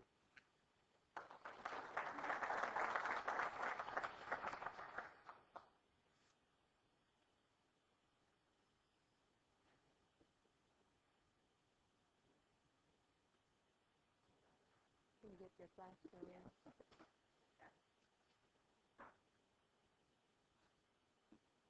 Thank you. Thank you. And I did just want to comment. We have lost a lot of the community officers in our DARE programs, and I just wanted to emphasize how nice the DARE programs are, not only for what they teach the children, but just because the children become, friends with the officers, and it's such a nice thing to be able to promulgate. So just really appreciate having had that, and hopefully we'll get it back when the budget gets better, which it will. Congratulations, Deputy Spiker. We're now at item 24, Community Commission of Ventura County, regarding the 211 services. And we have 3 speakers on this item in addition to the staff report, although Mr. Watson, you're on here as a speaker, and I think you're also here for the staff report. Actually, all 3. Yeah, Mr. you're Chair, here from the commission. Yes, Supervisor Long. If I might introduce this, serving on the Community Commission and formerly on the United Way Board, and on the first 5, carry the hats of the real coalition that is supporting this effort with Interface to, one, receive the federal, to the state designation as the authorized service provider, and to provide these, what I believe will be the next step in services to our communities using the best of technology and the best of coalition efforts. So with that, I appreciate the board's time and putting this on the agenda and having Mr. Watson, as President of Interface, to provide the overview of 211. Thank you. Good morning, board. Thank you very much for this opportunity. I understand that we're a very time-conscious Board of Supervisors these days, so I will try to stay within my time limit. We have a slideshow presentation for you. This is about 211 Ventura County, and this is a project that often the questions are, what is 211? 211 is a 3-digit telephone number that will allow people, when they dial it, to immediately get connected to a Health and Human Service Information Referral Program. 211 is to Health and Human Services or social services what 911 is to emergency services. So eventually anybody can use that number and call. They'll call an agency for help, and they'll access any kind of organization that helps in Health and Human Services. Primarily the kinds of calls that these programs get are for basic life needs, food, shelter, financial assistance, mental health services, and those kinds of things. Currently, Interface Children and Family Services is the helpline provider. It is the same service. 211 gives us a better access point. Had to have something to say while that loaded up. Essentially, what happens is, who do you call? You need to know the difference. When you have an emergency, a fire or whatever, you're going to call 911. You're going to get the police or the fire station. When you need to call and find out what's the phone number to this, the phone number to that, you call 411. In other communities, there are also special designations, 711, 311. Ventura County doesn't use any of those designations at this point. 211 will then be the next 3-digit designation, and that would be for Health and Human Services. I need help for an elderly parent who needs meals. They would call 211. We would hook them up with an area agency on agency or Meals on Wheels or a program that's appropriate for them. I need child care. We'd hook them up with CDR, who would hook them up with then the appropriate child care resource. Sometimes we're going to hook them directly with a resource. Sometimes we're going to go through a partner who's already managing a database of those resources. CDR is a good example of a partner. We're not going to recreate all of the child care resources within our database. They do another set of assistance at that level, so we'll refer directly to them. And I'm sorry, 911 still for police and sheriff? Correct. Okay, because it did say 411. Did it? Yeah. Well, there had to be at least one mistake in this presentation. Hopefully that was it. Well, you can find their business numbers with 411. That is true. There you go. So who will do it? 211 is an initiative that has been brought forward nationally by United Way of America and the Alliance for Information Referral Services. So the way this is set up is that in local jurisdictions, it will be the nonprofit, it's either United Way or a local organization, who is doing the information referral. They will be the one that will get the 211 connected to them. In Ventura County, that is set to be a partnership between Interface and United Way. In essence, this makes the system much more efficient. Now, we think that the helpline program has been a rather efficient program as it is. We have the database, we know the people, we're connected with the agencies. People can call us through a TDD line, they can call us through an 800 number. But you know what? That is just not simple enough. Every time we turn around, we're talking to organizations who are experiencing feedback from the general public or from their clientele that say, I know what I need, I just don't know where to get it. And they don't know about helpline or they don't know about the 800 number. 211 will become so obvious once it's marketed correctly and in place, it will take away that problem. It'll make it exceedingly easy to quickly call and get the assistance that you need. So we can then connect people where they belong. The beauty of the 211 in our jurisdiction isn't the simplifying of how calls get routed to resources. It is simplifying how the community accesses that. There's a lot of benefits. One call gives you access to resources across the community. We're live 24 hours a day, 7 days a week. It's free, it's confidential, it's fast, it's easy. It's 211. The other thing that it does is it saves resources. And 211 can support public education information campaigns. You don't have to create a new 800 number for every campaign you want to set together. It eliminates a lot of inappropriate non-emergency calls that will go to 911. Now, that won't happen the day out of the gate, but over a period of time it will. In fact, there are experiences that drop the amount of calls that go to 911 in very significant manners. Hopefully that will make the sheriff happy. 211 also increases the number of people that special INRs can serve because they're only getting the right calls instead of a lot of calls. Saves money. Cost-benefit analysis done in Texas and Nebraska show that it saved money throughout the network. Now, these are their numbers, not my numbers. These seem pretty big. I don't think that's going to happen to us. But 1.25 million saved in nursing care placements because of getting to the right place at the right time, reduced redundant INR calls, and non-emergency 911 saved them about 45% of their calls were non-emergencies. So the initiative is one that the Alliance for Information Referral and United Way put forward. They managed in July of 2000 to have the Federal Public Utilities Commission designate 211 for that purpose. Now, prior to that, a couple of pilot projects had been occurring in Atlanta and such, seeing if it would really work before they would go full scale. So they set that. California Alliance of Information and Referral Services worked with the California Public Utilities Commission to get that designated enacted in California in February of this year. The first 211 was set up in 1997 in Atlanta, Georgia. Connecticut followed in 98. Right now, there are currently 86 operational centers throughout the United States in 24 states right now. There are 211 organizing activities in every state. That's just a pretty map that shows you where we are, how many people are moving forward.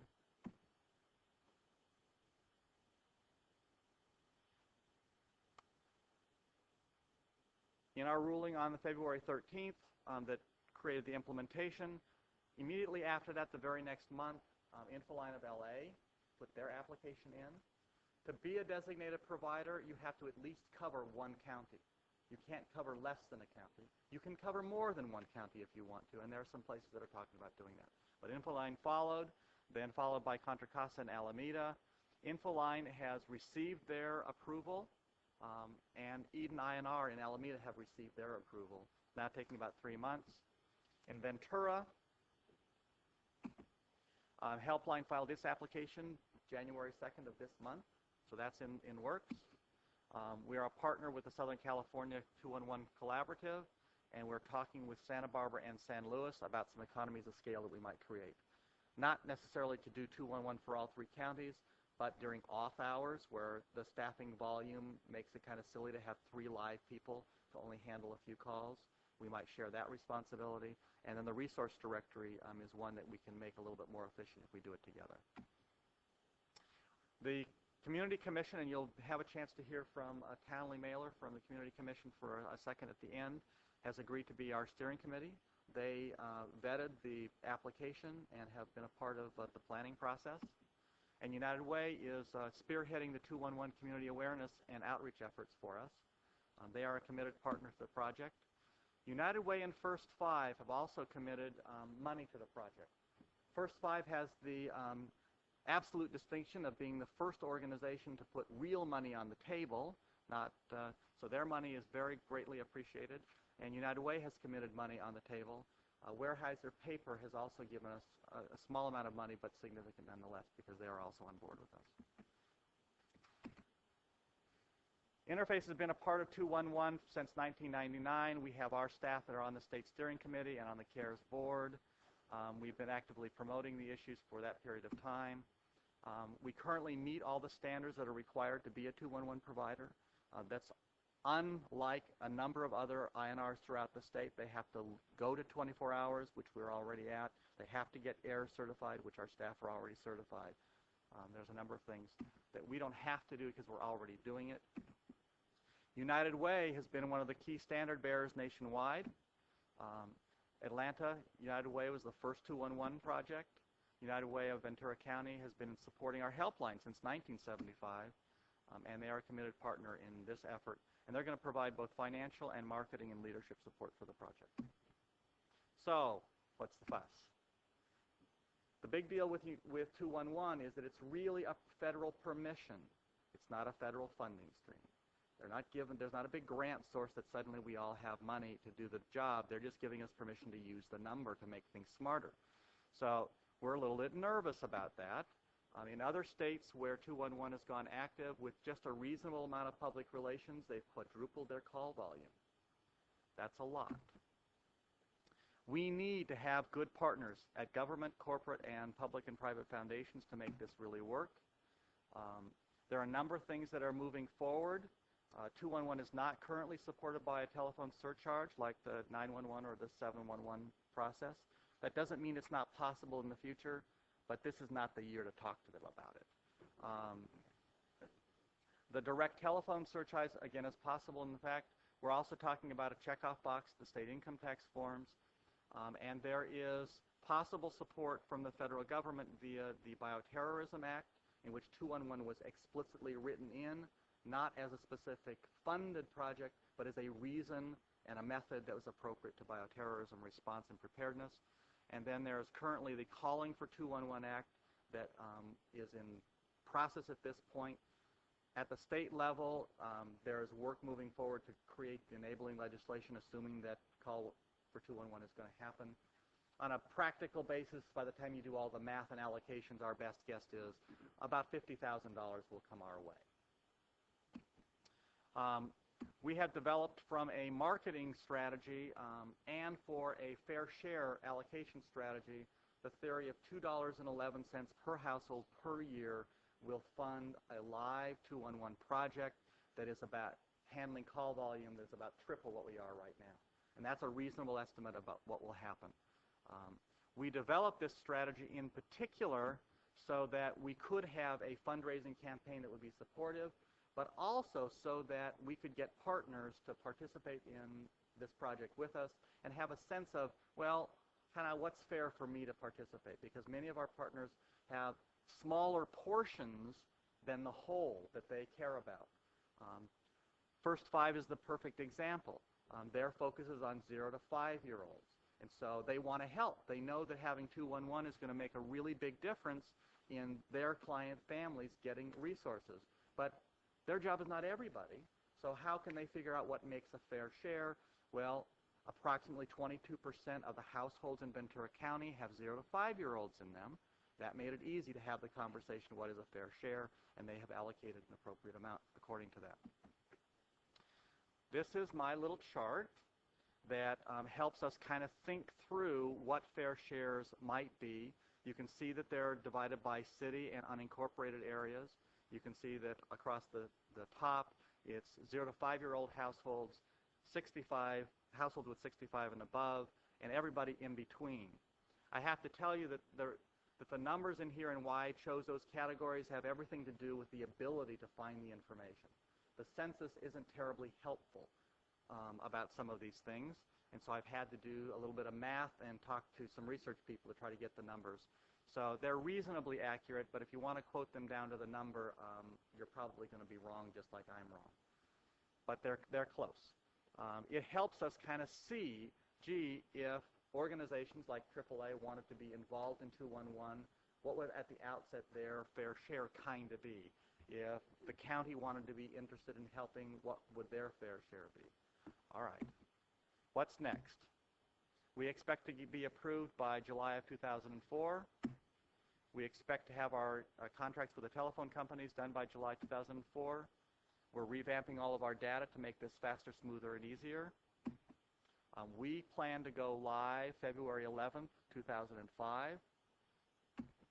And we need to research and purchase a new telecommunication system by 0506.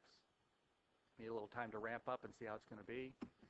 And then we need to relocate our call center. We have been in negotiations with the Ventura County Fire Department about being in their new dispatch facility because it's built for 24 hours. There's some excess space that could be set aside. We would have to build it out ourselves. It's not on your dime, but we would have to deal with that. And we're planning that possibility in 0506. So there you go, 211 coming near you. I'd like to introduce for just a quick second Dave Smith from United Way. He had a separate card, so I guess. Yes, that's right. Do I get, I get 3 minutes now, Mr. Chairman. Good morning, members of the board, Mr. Johnston. I'm here today really in support of Chuck Watson and Interface relative to the 211 project. As United Way is the largest funding organization for the health and human service sector in Ventura County, has a very real and defined interest in the 211 project. As Chuck mentioned, United Way of America has identified 211 as one of its top 5 priority items for the next 3 years. Brian Gallagher, the CEO of United Way of America, has challenged United Ways across the country to reach a level of 211 service that would be available to 50% of the American populace by the year 2005. Today it's at about 24%. So it's a pretty aggressive challenge. United Way of Ventura County is working with other United Ways across our state in developing the proper procedures for marketing and funding and sustaining 211 in our respective communities across California. And I think that word sustaining is really the key word from my perspective when we talk about 211 today, because while United Way's Board of Directors, and Christine Cohen is currently a member of our board, and Supervisor Long is a past member of our board, United Way's board has committed to 211 as a priority of our organization. But committing to the to 211 as a priority also means that as time goes by, we need to identify the ways and means of sustaining 211. We can get it up and running, but the dollars are going to have to flow year in, year out that sustain the project. It's an important project. It's going to help the people of Ventura County, and United Way is excited about being involved in this project. Thank you for your time today and your attention. Thanks for your support of that project. Melanie? And our other speaker card is Townley Mailer. Right. Good morning. Thank you all for this opportunity.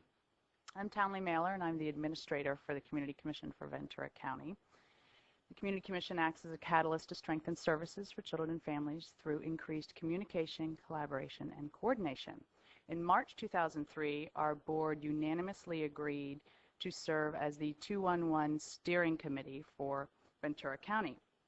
In that role, the Community Commission advocates and supports the implementation of 211, provides input regarding local implementation strategy, including reviewing the final application, provides a community voice for 211 planning activities, assists in developing collaborative support for 211, including helping to arrange letters of support, provides connections to appropriate resources to support 211, provides ongoing quality assurance oversight, and provides technical assistance where appropriate. The Commission views 211 as a great means to connecting residents to the community services they need and a reliable, effective system everyone can use. It holds enormous potential for mapping services and resources throughout the county and enabling all service providers to deliver what the community needs more efficiently. Thank you for your time. Thank you very much for taking the time to come down today. If you have any questions, I'd be happy. I also have handouts for the slides. Thank you, courtesy of Cheryl and Supervisor Long. Great. Any questions for Mr. Watson and the team? Supervisor Long. Oh, no, go ahead. I was just going to have some closing comments. Okay. Oh, just a quick thought, and I don't know where the board wants to go with this, if at all, but obviously money is, we keep whining about it, so I'm sure everybody's kind of adjusted. But my question would be for the experts, would this type of project qualify for CDBG funding under the social services, either city or the county? Might be something to think about in these times of knowing that we don't have a lot of discretion for new programs. My understanding of CDBG, we've been doing applications in both the capital and the service side, is that it would qualify for those things. The biggest difficulty would be in meeting the eligibility tracking requirements, but even that's overcomable. The place that it's most likely to work is when we ask for CDBG funding that might help us with the infrastructure costs, like when it's time to build out at the fire station, when it's time to purchase the equipment for the phones, because those come out of a little bit less contested pool. Thank you. Any other questions? If not, we have closing comments for Supervisor Long.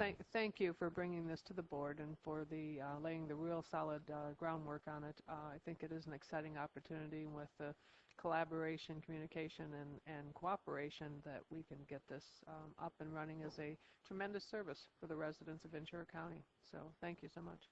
Thank you all very much. Thank you, Mr. Watson. Thank you, board. Thank all of you for your participation in this. We have two other 10 o'clock time certain items that we're trying to get done before 10:30, just if the speakers are aware of that.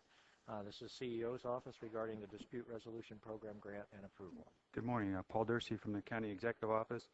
The dispute resolution program in general is a local option to fund an alternative to litigation, and it's basically to try to free up court time. In Ventura County, we've had a $3 civil filing fee to pay for the program, and that's been in effect since 1987. We have three recommendations here. One is to award and authorize the execution of dispute resolution program grants. RFP was initiated and evaluated by people from our office, the county council, and superior courts.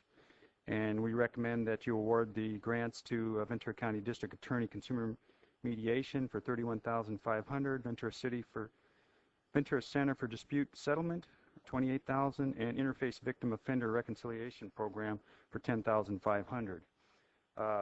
Second recommendation is to authorize the county executive officer to sign the grant award face sheets. And our third recommendation is to open a public hearing and receive public testimony to increase the filing fee from $3 to $8. And like I said, we've had the $3 fee since 1987, and currently out of 31 counties that have a dispute resolution program, 22 have an $8 fee.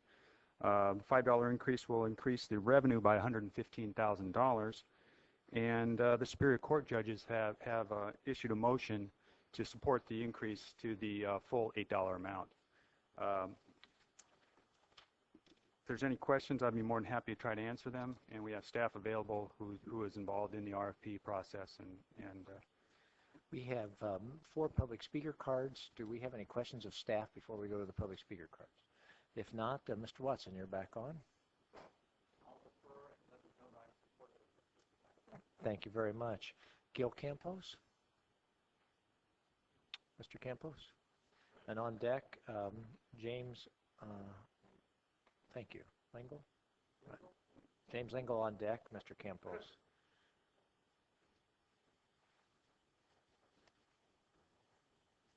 Mr. Chairman, members of the board, Mr. Chow, Mr. Johnson, thank you for putting this matter on the agenda and giving us an opportunity to speak. I had a little prepared presentation, which in view of the hour, I'm going to probably cut very short. The Ventura Center for Dispute Settlement has been in existence for about since 1990 now, and every year diverts hundreds of cases from the court system. Every single small claims litigant who files an action and every defendant who gets served with a small claims claim gets a little notice from the judges saying, you know, as an alternative to actually coming back here and sitting all day in small claims court, you can resolve your dispute by contacting either the District Attorney's Office Consumer Fraud Unit or the Ventura Center for Dispute Settlement. Every month we get hundreds of calls. Every week we resolve tens of disputes. We have lately been working with the Superior Court to start diverting even more cases, not just from the small claims court, but from the Superior Court, both limited cases and regular Superior Court cases, out of the courtroom and into VCDS as a method of resolving them. Our percentage of resolutions is parallel to the court's own mediation system, in the high 80s, 80% of cases that come to us. It is a voluntary, non-coercive, very successful program that in this day of limited dollars and more and more difficult access to the courts needs to be expanded and to grow. I would request and encourage your approval of the increase in the DERPA fee from $3 to $8. Bring us in line with the most of the counties in the state and allow us to expand the services that we're able to make available to the community. Thank you for taking the time to testify today. All right. Mr. Lingle. That's me. Oh, we did this in Mr. Campos. There we go. Yes. Mr. Chairman, members of the board, thank you. I'd like to, I'm just here to express my support of the fee increase. I am currently a mediator for and also a board member on VCDS. I also volunteer my time with the Superior Court Mediation Panel. I'm also on the 5-member review panel under Judge Long. Additionally, I'm with the VORP, the Victim Offender Reconciliation Program, as a mediator. and try to volunteer my time in the community that I was raised in, and want to give it a little bit back too. I found that, well, additionally, I'm also with the Self-Help Legal Access Center in the Colonia under Ms. Carmen Ramirez. I do that 2 days a week. It's essential, and I found it to be an essential part of the support of these agencies comes from VCDS. A lot of us that are on the board, as well as mediators, have given up not only our own personal time, but we also reach in our pockets to support VCDS, because the financial situation right now in both the states and the county and for VCDS is very tenuous, and an increase would assist us to continue the efforts in supporting these essential agencies within the community.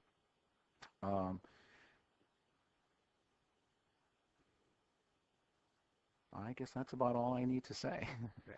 Tony, I want to thank you for your time and the ability to come up here and express my views. Thank you again. Thank you for taking the time to come down. Mr. Smith.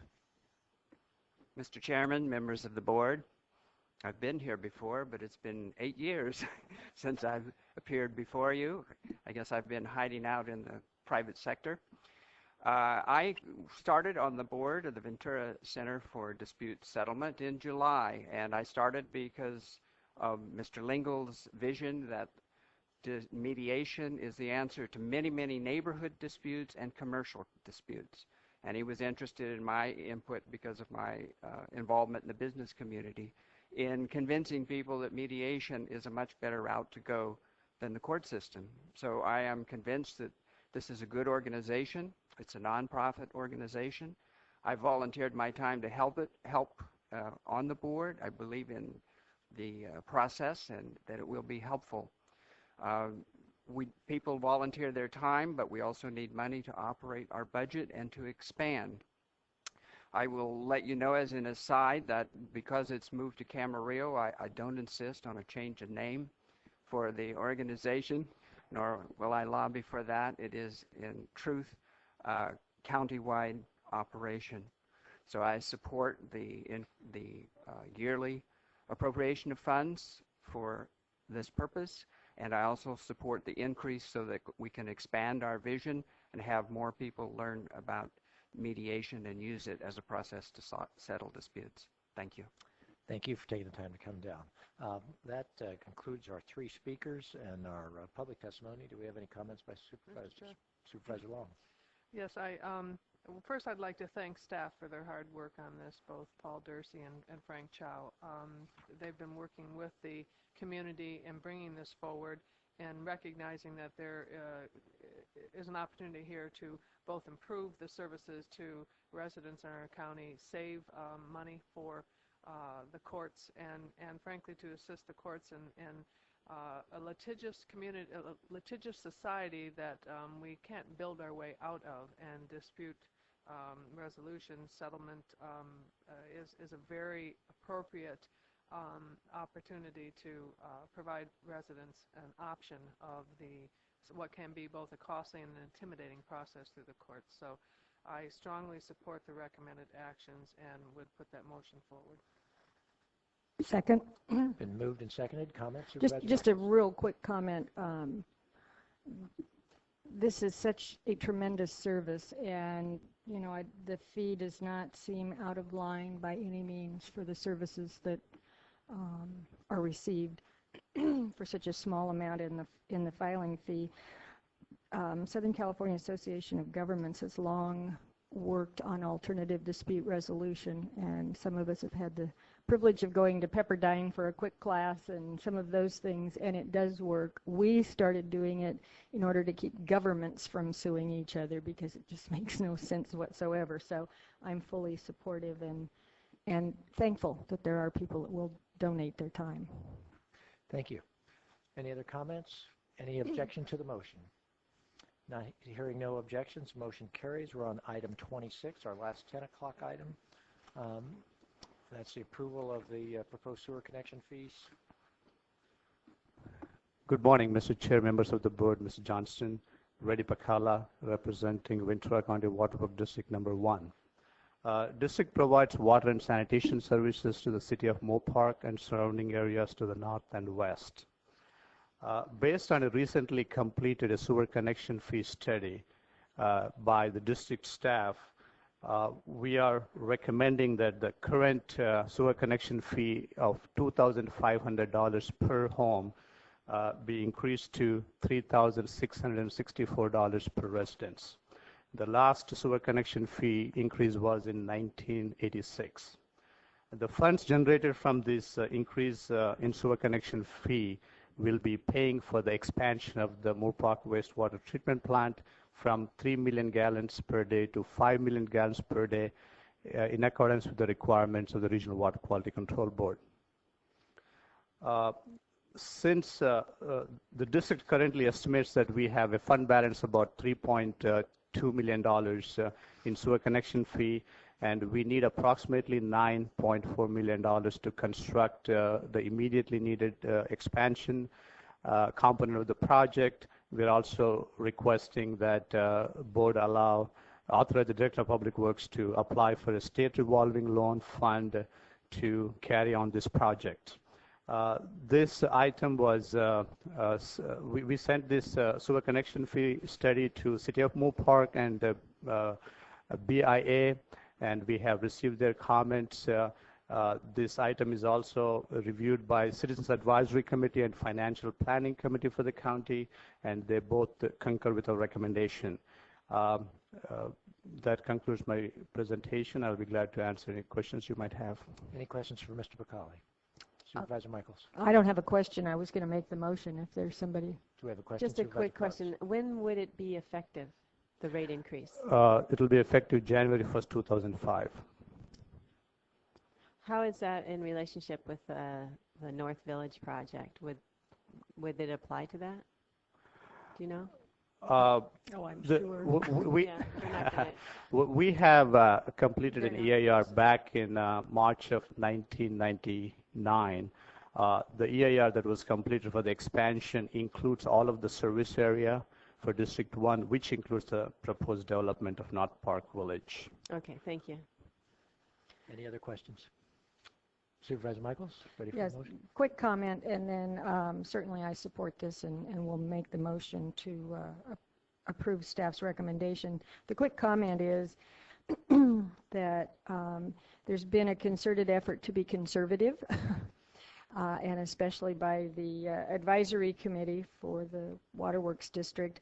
But I think in the future, it might be wise to look at this more often for potential fee raises, because it's really hard to raise it this much at one time, and people get real concerned. And also the other caution that I have is, yes, there is North Park Village, which will take a long time to come online, if at all. Excuse me, but given the fact that Moore Park is almost built out, have you calculated, are there enough units left to cover this expansion with this fee? Yes, we have calculated all the proposed developments within the City of Moore Park. Okay. And let's, I guess, hope for the cost of expansion that, in fact, we can, those are built and we do get the money for them, but there's always that downside, and it is a caution that if a project doesn't go forward for whatever reason, any or all of what's left, that just will lower the amount of revenue from these sewer connection fees. So just so everybody's aware. But other than that, I support it. It's needed, and I think that the district is well run, and this is good for the citizens. They have to have this. So the motion is to approve the recommended actions? Correct. And seconded. Any objections? Hearing none, motion carries. That's item 26. We have two 10:30 time certain items. Thank you. Thank you very much, Mr. Bacali. And that's item 27, Supervisor Flynn. Yes, thank you very much. If I can call up Shane Werner, Business Manager for the IBEW, Local 952, and Gene Hansmeyer, Training Director. About 2 months ago, I visited the apprentice training program. Was so impressed with the instruction and the commitment to doing outstanding electrical work in Ventura County. And if you go in and look at what is being taught, you'll see how complicated it is to be an electrician. And so this is an apprenticeship program that I think we should all be aware of because of our current concern about, number one, safety. And so I present Shane Werner and Gene Hansmeyer to make this presentation. Thank you for coming here. Thank you, Mr. Chairman and members of the board. I'll make this quick. I know your time is valuable, and again, we do appreciate this opportunity just to show what we're doing locally for the residents of Ventura County. Go ahead and go forward here. Yeah, my name is Shane Werner, business manager for IBW Local 952. I have approximately 14 years in the electrical construction industry. I'm also a graduate of this program. My duties basically represent the electricians in the county. The International Brotherhood of Electrical Workers, Local 952, was established in 1933. So we've been serving the county of Ventura for approximately 71 years. My duties include labor representation for 740 electricians who reside in Ventura County. Along with representing our member base, I work closely with just over 200 signatory employers securing work throughout our county, which includes residential, commercial, and industrial.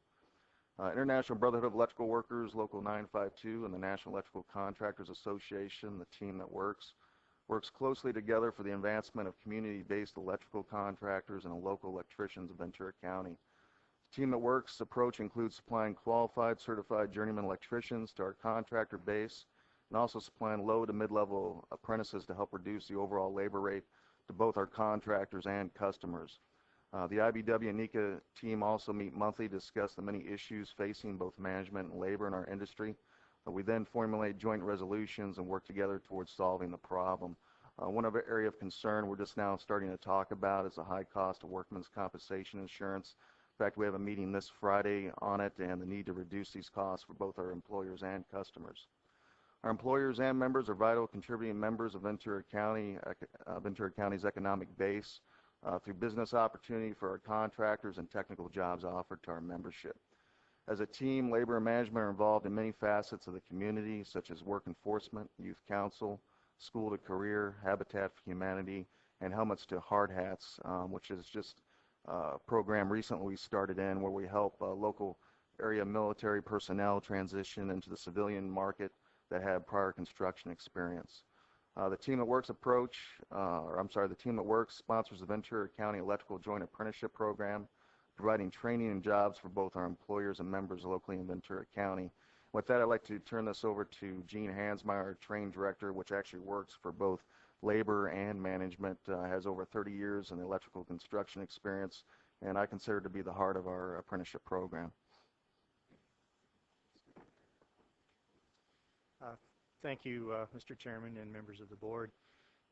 This is a great opportunity for us to be able to present our apprenticeship program to the board and hopefully bring some insight to the community as to what we have to offer here.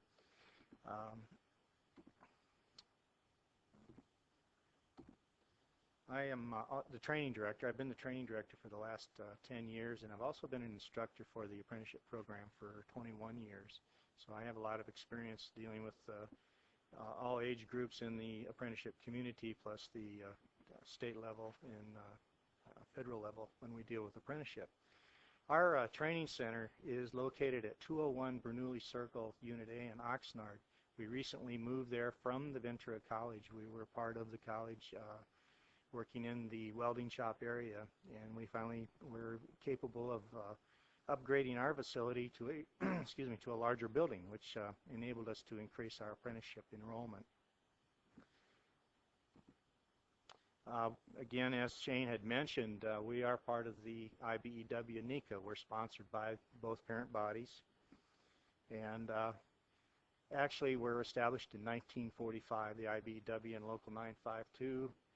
NECA sponsored the Ventura County Electrical Workers Joint Apprenticeship Training Committee. And IBEW's vision in 1945 was to provide training and jobs for qualified electricians living in Ventura County. And in 2004, we continue to provide the training to electrical apprentices and journeymen working for signatory contractors in Ventura County. training for residential, commercial, industrial, transportation, and voice data video wiremen. So you can see that we do cover quite a bit of different aspects of the electrical industry. Our program is a joint apprenticeship committee, which consists of contractors and labor. Sometimes this concept is a little hard to understand with the fact that management and labor are working together to benefit our community, our industry, and our particular committee is made up of 8 trustees and 8 committee members. The 4 management representatives from local contractors in our area are appointed by the president of the Ventura division of NECA, which is the National Electrical Contractors Association. 4 labor representatives are appointed by the president of the IBEW 952. Now, these people sit, like I mentioned, in joint committee, and they're responsible for the education, on-the-job training, and the financial business of the apprenticeship program. So I report back to these individuals with anything that's happening in our training program, from the instructors' issues, curriculum, on-the-job problems. We address those issues. We bring them back to the committee, and the committee deals with the disciplinary action, or if it needs to be, the apprentice is brought before the committee to discuss issues that may vary from problems in learning to work habits. Training director and instructor's responsibility, obviously I've already mentioned the fact that I am responsible to the trustees and the committee. I do have an assistant training director. Again, he works directly with the instructors on curriculum. Our curriculum changes annually. The curriculum comes from the National Joint Apprenticeship Training Committee in Marlboro, Maryland.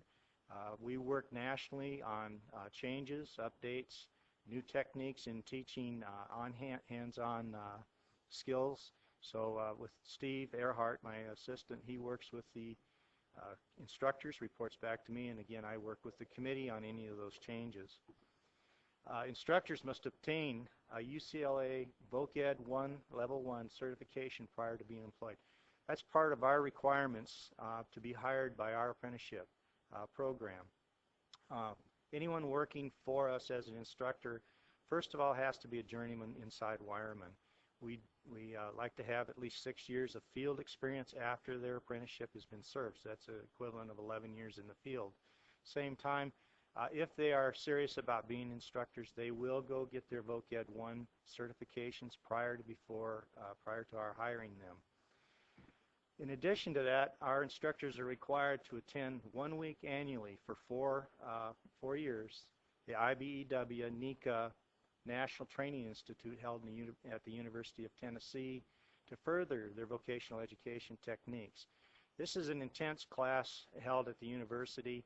These individuals will start at 7:30 in the morning. They're not done until 5 o'clock at night, and they're assigned homework. So it's really not a vacation. It's a working week of vocational education techniques. They bring in professors from all over the United States that are VocEd instructors at different universities. So they are introduced to a lot of different types of presentation materials, techniques on how to handle classes, deal with individual problems, for anything from drugs to the possibilities of learning disabilities. We have to be able to identify those. Training skilled jobs for Ventura County. I think this is very critical to emphasize the fact that, number one, we hire for residents of Ventura County. We work with the individual apprentices are from our county and therefore maintain their homes and their employment within our jurisdiction of Ventura. So to make application, they must provide the following things. They must be at least 18 years of age, provide us a birth certificate, a high school diploma or a GED equivalent. They must have completed at least 1 year of high school algebra or 1 semester of college algebra with a passing grade. Now the reason for that is that the electrical training, the basic algebra principles, they have to have just to do the beginning course material. But we will take them all the way through trigonometry within the 2nd year. The interesting part of our program is that we focus the mathematics on the electrical industry. And the young people that come through will be doing trigonometry a lot of times, and they don't realize that they're working in trig until we say, did you know that you just completed a trig problem? Because the word trigonometry normally scares them. So it's interesting to watch the transition of the learning skills within the apprenticeship community, because they're now focused on one thing, the electrical industry. They must also provide us a valid driver's license. Again, we look for individuals that do not have a lot of, obviously moving vehicle violations, because our contractors have to insure these individuals to drive their company vehicles. And all documents must be provided upon their application. This is one of our national advertisements here, attitude, skill, and knowledge. This is an example of a young man working on a motor control problem at the training center. Again, we can teach theory, we can write the scripts from the manuals and fill in the blanks, but we take them into the lab. They have to be able to do what they have read in their theory books. They have to prove that they understand the practical application.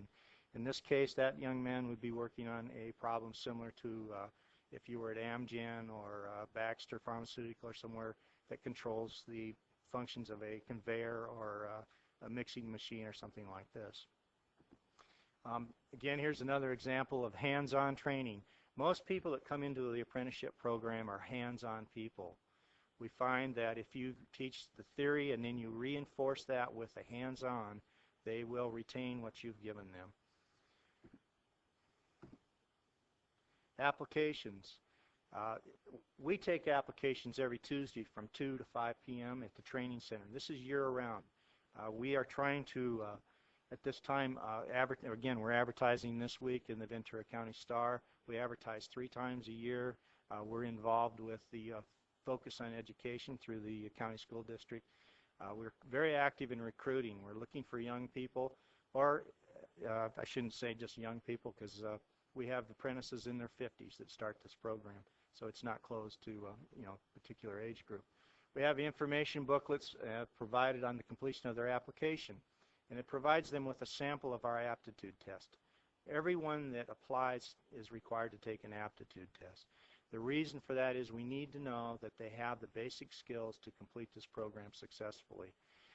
We need to know their algebra skills and their reading comprehension skills. So therefore, we will provide them with a booklet, explains the test. It also gives them a sample of the aptitude.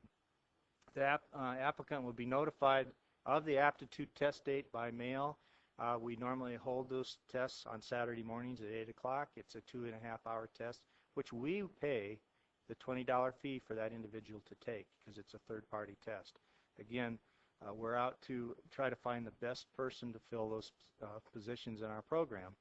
The applicants will be notified if he or she is passed within the 3 weeks of the testing period.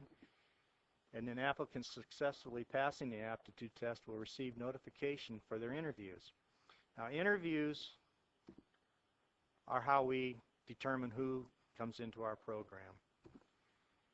Those passing the test will be interviewed the following month. And to explain how that works, there's the 4 members from labor, 4 members from management. Again, these are representatives of our industry.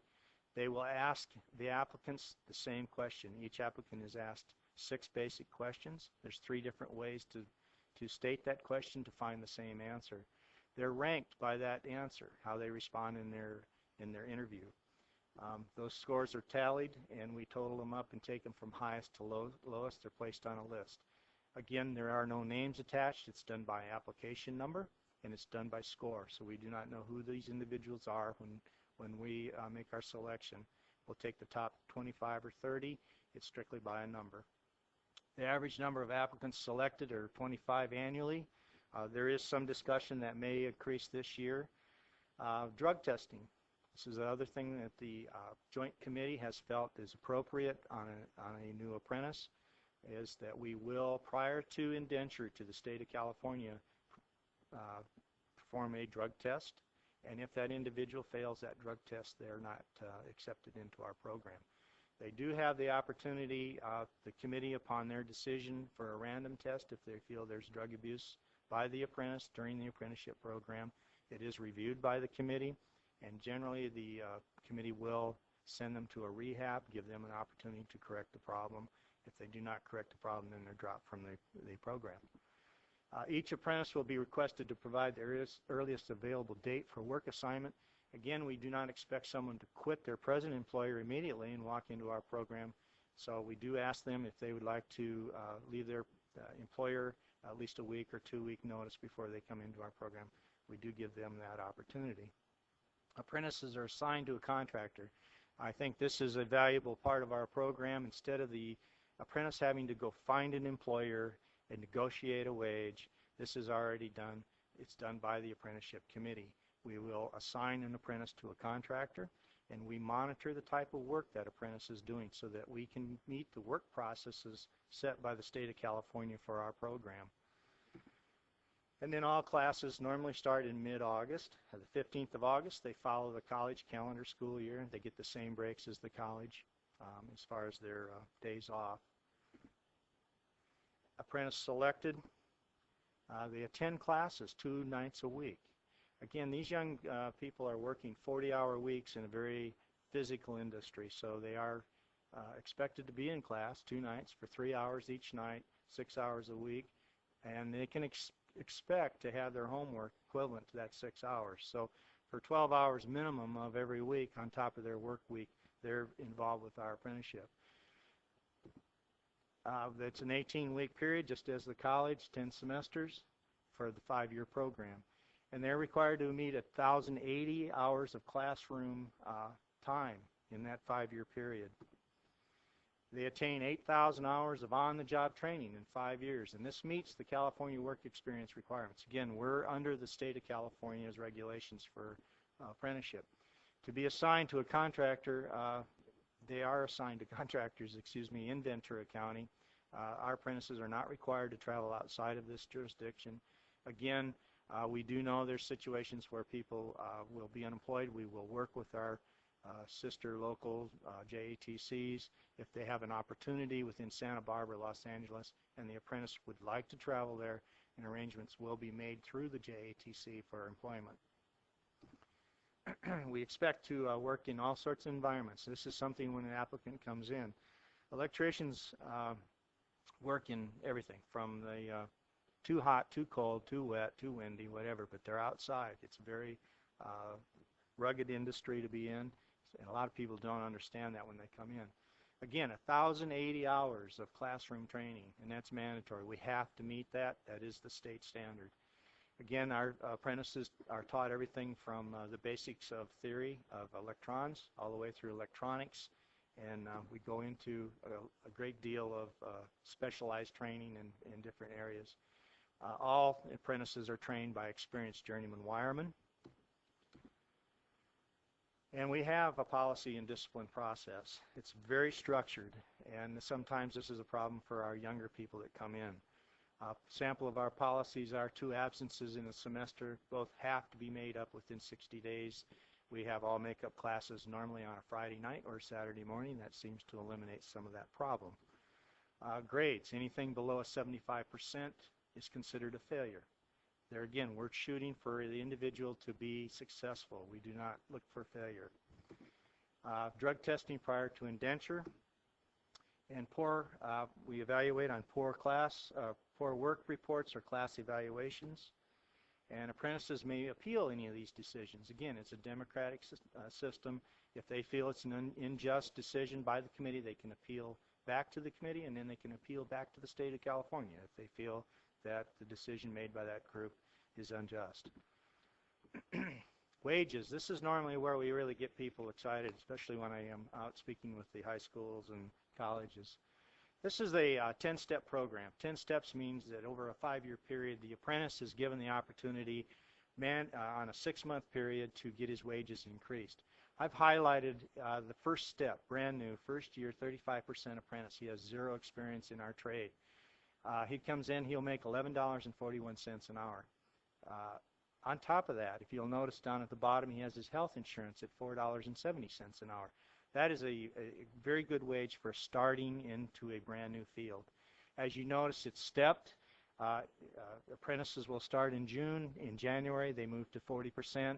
And then again in July, they moved to 50, and you can see the increments. Now, these increases are based on their on-the-job training hours, which are tracked by the assistant training director. Their school grades are tracked by myself and the assistant training director. So they have to meet all these criteria. If they do meet them, they do not. It's not required by the apprentice to go to the contractor and request the raise. It is an automatic raise. Because of the team that works, we work together. The contractor sees the value in the training, and he has no problem with the increase. So as you see, they progress up to a reasonable wage by the end of their 5th year. The benefits, I touched on those a little bit. Beginning first year, they have health insurance, and we all know in this country that's a real issue right now. They have 4 pensions and a vacation plan, which is taken from their wages. Our graduation is held every year at the Mandalay Bay Embassy Suites. Certifications from the state are presented by a Department of Apprenticeship Standards representative. We present them with the National Joint Apprenticeship Training Committee Journeyman Certificate, which is the IBEWs recognized nationally. And then they're eligible for 52 American American Council of Education credits for college. 350 plus guests, family members, representatives from the electrical industry, educators, and community leaders will attend our graduation. It's a very nice ceremony. We try to make sure that everyone understands these people put a lot of energy and time into our program. And awards are presented to the outstanding apprentices. Again, we like to identify the people that are outstanding in each class. So we present them with plaques, and contractors present them with tools and different prizes. They are awarded the 5th year apprentice for the 5-year program is outstanding for 5 years. He's recognized for the fact that for the 5-year period, he has either had perfect attendance, straight A's, whatever it's required there. Again, they're presented with plaques, monetary benefits, tools, and recognition from the national. Completion of the program, what happens to them? We just don't lose them. They just don't drop out of society. We don't know what happened to them.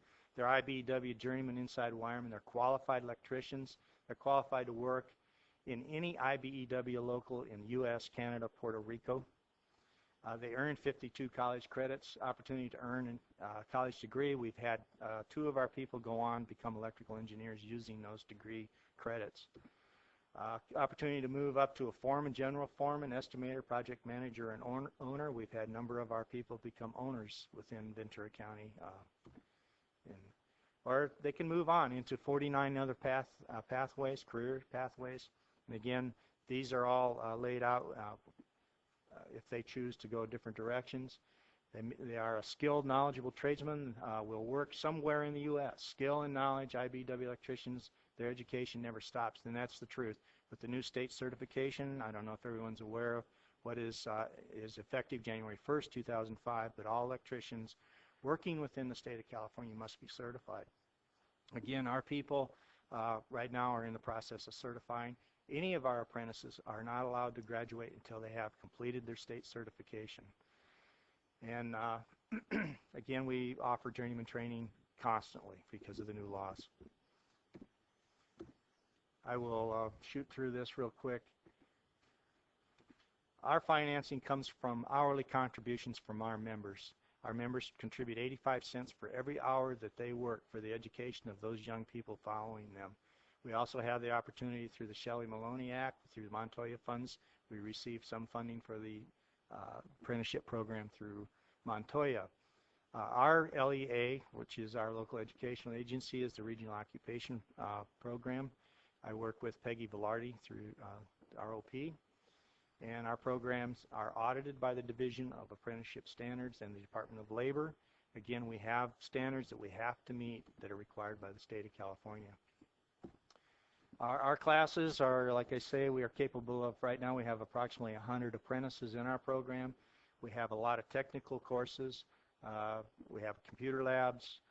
We teach programmable logic control, conduit bending, process instrumentation. All these are more advanced courses for electricians.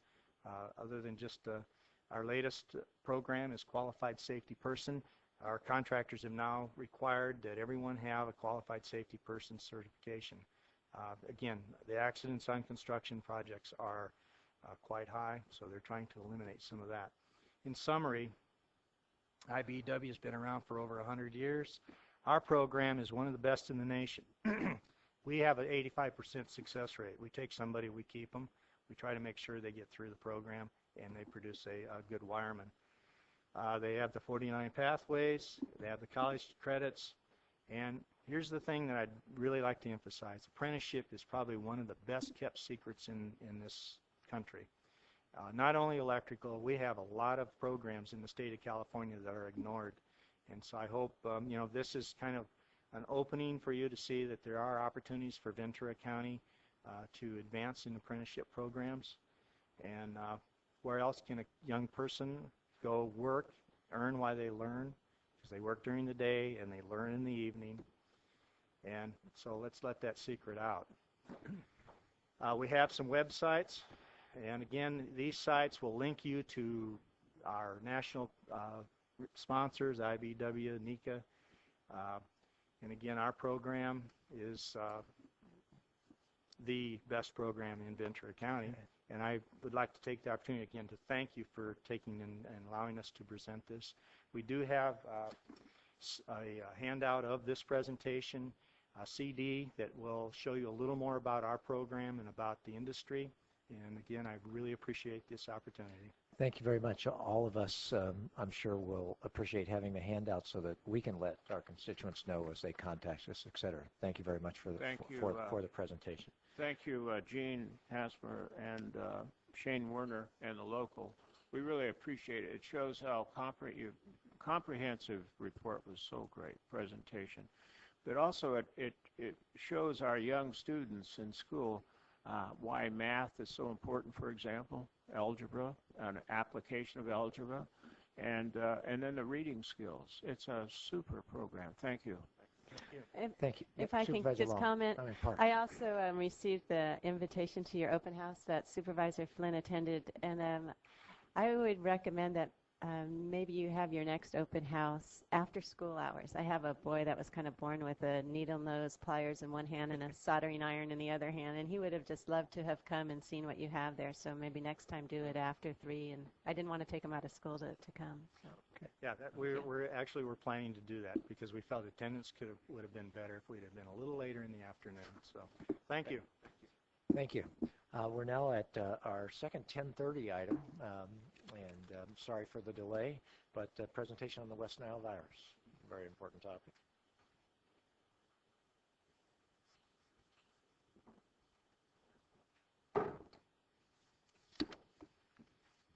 I'm Robert Gallagher with the Environmental Health Division. I'm going to take a few minutes this morning to provide some information about West Nile virus and then describe the ongoing efforts by county staff to minimize public exposure to this and other mosquito-transmitted diseases. Before continuing, I want to point out that Dr. Levin is here to help me respond to any medical questions that might come up during the presentation.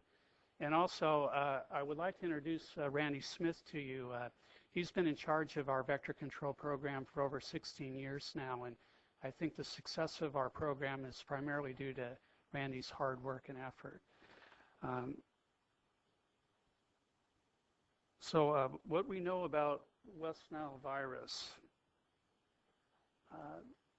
Scientists first discovered West Nile virus in 1937, and the first documented epidemic occurred in Israel in the 1950s. So, I want to get your attention.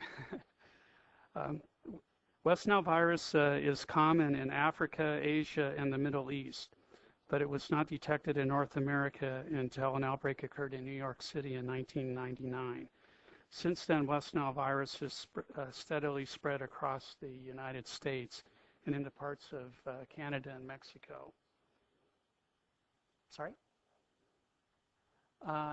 Some parts of Eastern Europe, but not otherwise that I know of.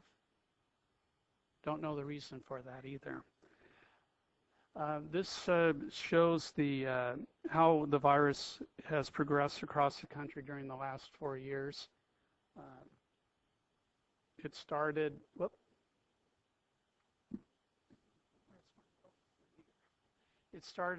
oh, let me see what I've done here. There we go. It started in the Northeast purple part of this in 1999, and then has spread south and west progressively over the last 4 years. I'd like to make a correction or an addition. We just discovered that the state of Washington also now has confirmed West Nile virus. Some of this data is a little slow coming to us because it takes a while to confirm the tests that are being performed, and so this thing is constantly evolving. So even as the slides are coming to us, we're preparing them, new information is coming to us. So this is already even a little dated as I'm presenting it to you. Wild birds are the reservoir for West Nile virus, and mosquitoes feeding on infected birds acquire the virus and then spread it to humans and other animals when they bite them.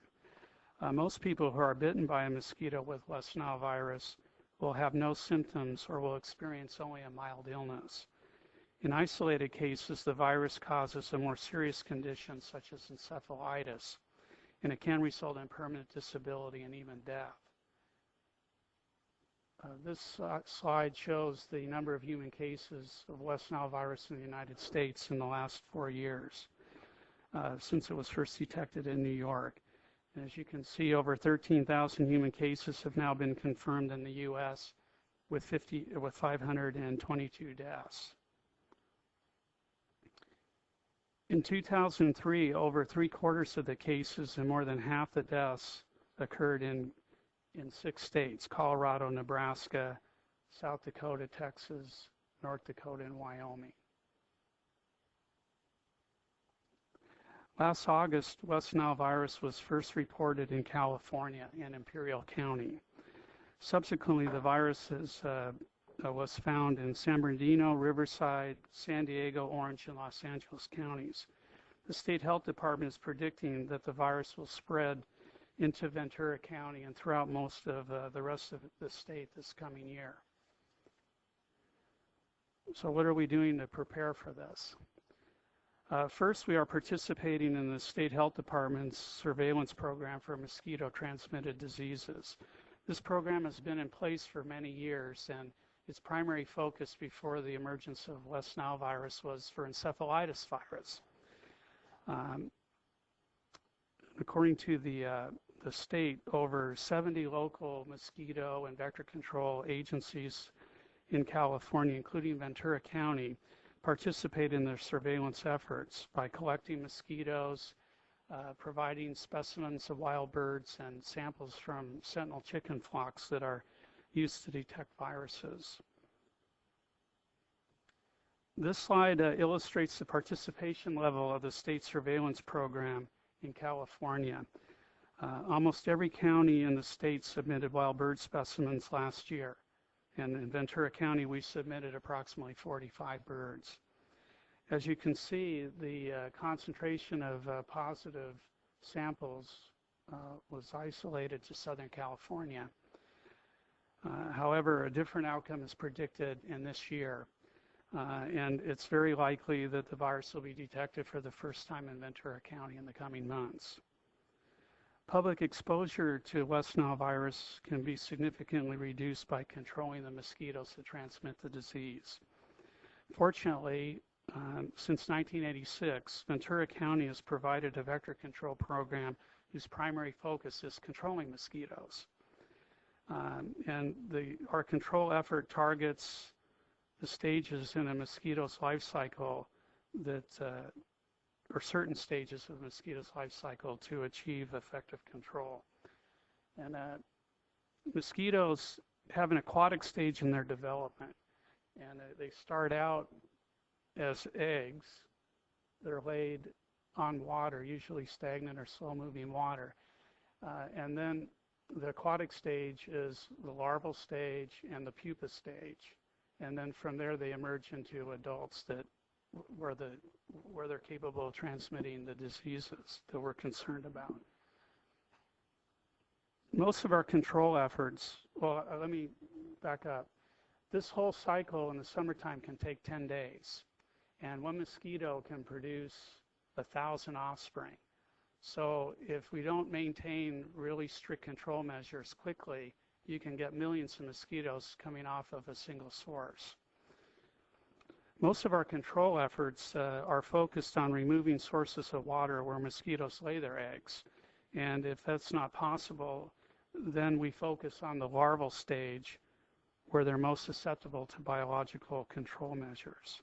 So this is the stage right here that we really target when we can't get the water removed or eliminated. We currently monitor over 1,300 mosquito sources in or near urban areas throughout the county and apply control measures when necessary. And most of the chemicals that we use are biological materials that are targeted specifically for mosquitoes, so they really don't affect other insects or animals. And we feel it provides an excellent method and a very cost-effective way to deal with mosquito problems. The following slides, I'm just going to give you some examples of what some of these sources that we have in our county look like. This slide shows one of our technicians actually sampling the water looking for mosquito larvae.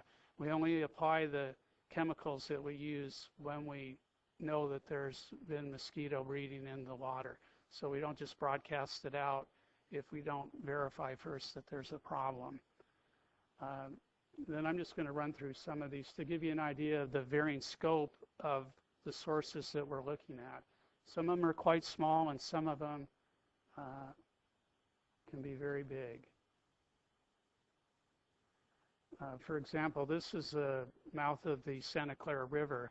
You can see there's a sandbar that forms at the mouth of the river. That happens periodically during the summer. And once that forms, the water backs up and it can start to flood these areas and over here where McGrath State Beach is. And then it becomes very difficult and challenging for us to apply control measures. This is a part of Ormond Beach, and we have the same issue here with the sandbar that forms, and these lands over here begin to flood, and then it's a very challenging thing for us to apply effective control measures.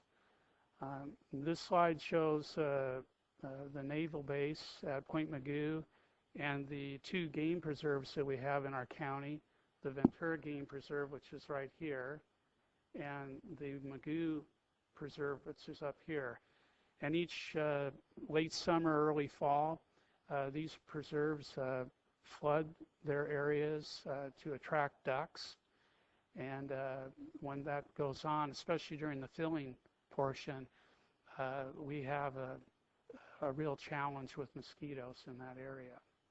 And I think, as you all know, or maybe you don't know this, but these preserves have been in existence for a really long time. And you know, over the last several years, as you know, development is starting to encroach nearby. And so we're starting now to get complaints about mosquitoes from these residences that, you know, 20 years ago we didn't get. So the duck clubs, or the game preserves, I guess I should call them, are, you know, becoming more of an issue for us than they have in the past. Just want to remind you we budgeted 10 minutes, so if you could. Yes, I'm aware of that. Thank you. Let me know if I'm getting really close to it. I'm just about wrapping up here. I am close. Okay, thank you. In our board letter, we identified several actions that we plan to take this year in addition to our normal program to minimize the spread of West Nile virus in Ventura County. I would like to now just discuss a few of these that I feel are particularly significant. First, public outreach. It's extremely important to our program. In fact, we're just dependent on the public to eliminate sources of water where mosquitoes can lay eggs on their own property. It's also important for the public to know what precautions they can take to avoid mosquito bites. So we are increasing our outreach efforts to provide this information to as many people as possible. We are also assisting private landowners such as the game preserves, who have large mosquito sources on their property. And we've actually already met with the game preserve representatives, and we're working on improving their control plans this year. And the meeting was very positive, and we're really encouraged by what they told us that they're going to do. We also intend to meet with state and federal agencies to develop emergency mosquito control measures that may be needed in waterways and lands that they under their jurisdiction. And lastly, we plan to step up our control and surveillance efforts just to do the best we can to control the mosquitoes. I mentioned to you that earlier that we participate in the state health department's disease surveillance program, and we collect mosquitoes, wild bird specimens, and samples from 4 chicken flocks, sentinel chicken flocks that we maintain in the county. This slide is shows one of our flocks hard at work helping us protect public health. There's 10 chickens there, and they're doing their job. We're asking the public not to disturb them while they're at their work. To conclude, we believe that the county has a well-established mosquito control and surveillance program, and we think that with what we have right now in place and with the added measures that I just described to you, that we can adequately protect the public in Ventura County from West Nile virus. So I'll be glad to answer any questions that you have. Any questions for staff? One quick one. You said in the beginning, and I've forgotten the numbers already, I have a mind like a steel sieve, how many cases had been confirmed. My question is, if most people get a very mild reaction to no reaction, especially the mild reactions, how are we only finding the worst cases where somebody actually goes to a hospital with some sort of a flu-like symptom or whatever symptom it is? Right. I think that we can assume that a lot more people are exposed to West Nile virus than what's shown here as actual cases. Those are people that were sick enough that they went to the doctor and had tests run to confirm that they, in fact, had West Nile virus. So, yeah, there's probably a large number of people, considerably larger number than what's shown on here, that actually were exposed to the virus. For Dr. Levin, is this like many situations where it's really the people with compromised immune systems or who are elderly and frail, or is this something that a strong, healthy person can get bitten? There's some reason that it reacts to them differently. I'm looking for who I need to worry about, I guess. The elderly. Okay. Most of the deaths have occurred in the elderly. Okay. And you said it becomes encephalitis, so it's different than a true encephalitis virus, or is it one of those things that just happen to grow out of? First of all, in terms of putting it in perspective, when you have an area of intense activity, like we saw in New York when it first began, when everything was over and people came back a couple, 3 months later to sample, they found that only about 2% of the population had been affected, had been bitten by a mosquito and developed antibodies against it. So only a tiny proportion of the population is affected. Of those that are bitten and will eventually have antibodies, of every 150, only about 1 of them will go on to develop the severe encephalitis. But so it is different than the encephalitis virus. Well, no, it is one of the encephalitis viruses. Okay, that was what I was trying to get to, and I didn't ask my question correctly, so I apologize. Okay. Yeah, I don't think it's something that's anything to panic over, but we need to be well aware. And I've got some areas in my district, unfortunately, some of you may remember the Moorpark Mosquito Abatement District. But I think wherever we have open space, wilderness, and ag operations, we run the risk of having those breeding grounds. So it is of a concern, at least, how do we help control? Thank you.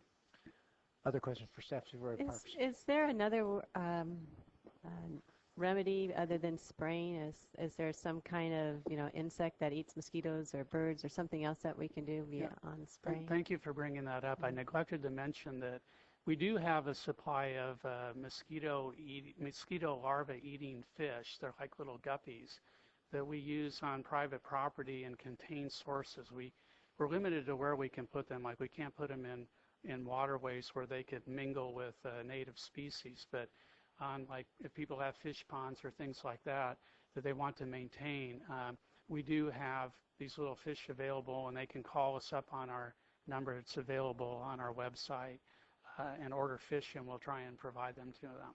And they're very effective as long as the sources are relatively small and they're kept fairly clean.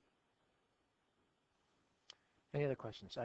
I have one. Why so many deaths in these relatively unpopulated states, and we have these huge populated states? You'd think we'd have a higher number of deaths. Actually, Dr. Levin and I were talking about that before the board meeting.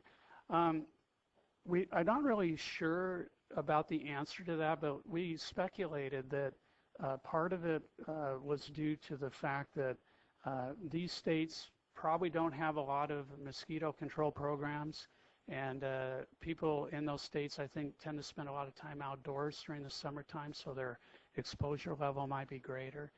And I think it's something that the scientists are still trying to figure out exactly. And then my second question is, you showed some of those places where, in the summertime we're going to get, the water backed up in the mouth of the Santa Clara River, et cetera. I assume we're not allowed to go in there and put in mosquito treatment in those areas. Is that correct? That's correct. A few years ago, that practice was stopped. It used to be that the agencies would go in and breach the sandbar and drain the area. It's probably been at least 6 years ago now that the Army Corps of Engineers told everyone to stop doing that. But it's one of the things that we want to meet with them and U.S. Fish and Wildlife and State Fish and Game to talk about what we can do if we really have an emergency.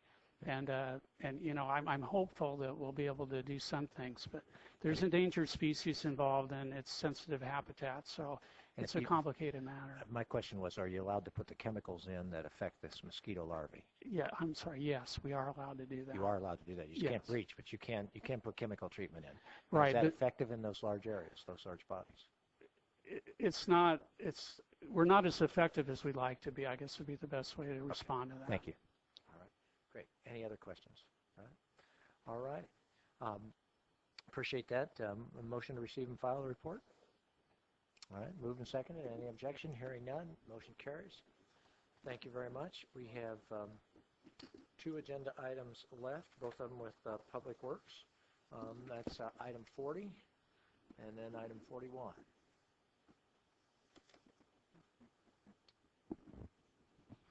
Good morning, board members. Kay Martin from the Public Works Agency. This item is for approval of new fixed-term contracts with our residential waste haulers in the unincorporated area. It has been continued since December 16, but actually goes back to an item that was brought before your board in August of 2002.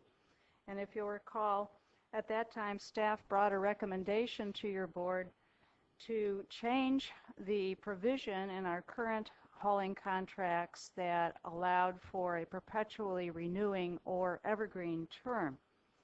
And we brought that recommendation forward in conjunction actually with long-standing support from the Auditor Controller's Office, because we felt it was in the public interest to move the county toward a market-based system for both selecting and setting rates in the unincorporated area. But in order to do this, we had to come up with a method for bringing our existing contracts to a conclusion and to a point where the board could then subsequently go out to bid for these services. To that end, we brought an item to your board in August of 2002 to exercise your option to non-renew these contracts. And the provision in the contract, if you recall, was that we were required to give a 6-month notice to our haulers 6 months prior to their anniversary date on their contracts, and then having given that notice, the contracts would expire 6 years from that date.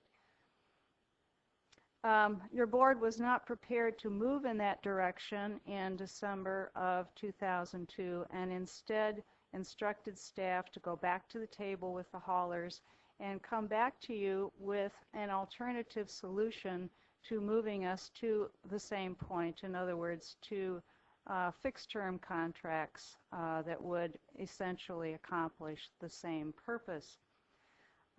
So that was the origin of the item that came to you in December, and at that time we recommended fixed-term contracts which were of 10 years in duration.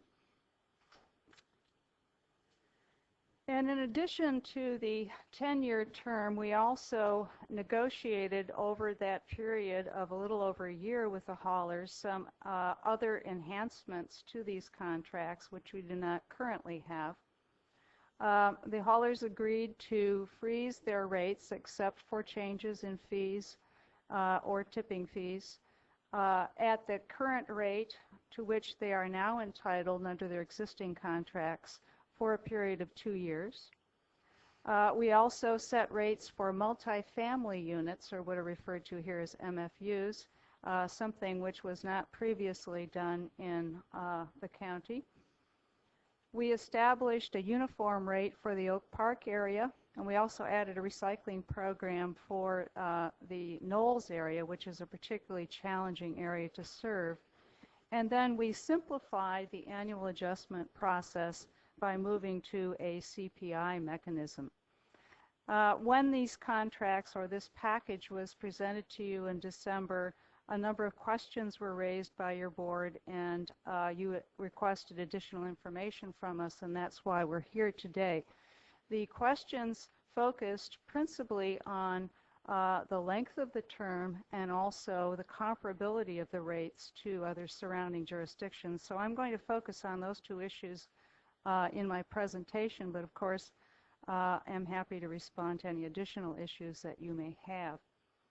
With regard to the contract term, there are really only three options. Either we maintain the status quo, which does not seem to be the direction that folks want to go, or we exercise our non-renewal option, and this is the proposal that was brought to you back in December of 2002. Excuse me. Yes. I just want to interrupt you while you're on option 2 there. Mm-hmm. The option that was proposed before, which was the notice 6 months prior to the anniversary and the expiration, that's what staff had originally recommended. Correct. Would staff be making that recommendation now, since we've now gone out and done the 10-year renewal for which of the haulers there? We've already renewed one. Would you be still making that recommendation? Well, I think for reasons that I'll talk about in a second, I think that certainly we could move in that direction. If your board wanted to go that direction, most of the contracts would terminate in 2011. But we do have 5 other contracts out there that are term contracts that we brought to your board in more recent years, which have different expiration dates. And so one of the considerations is to get us to a point where all of the contracts are going to expire at the same time, so we can, in essence, redraw the service areas and have a fresh start. Thank you. We chose the 10-year term because it has become the local industry standard in Ventura County with these same haulers with our adjacent cities, and also because we ourselves have previously approved 10-year terms for our more recent service areas. Also, as I mentioned, because it would provide us a mechanism to get to a common expiration date. And I included a map to kind of paint a picture of what we have right now. If we were to pursue non-renewal of the evergreen contracts, we're looking at the areas which are yellow and light green on this map. As you can see, it takes in most of the county.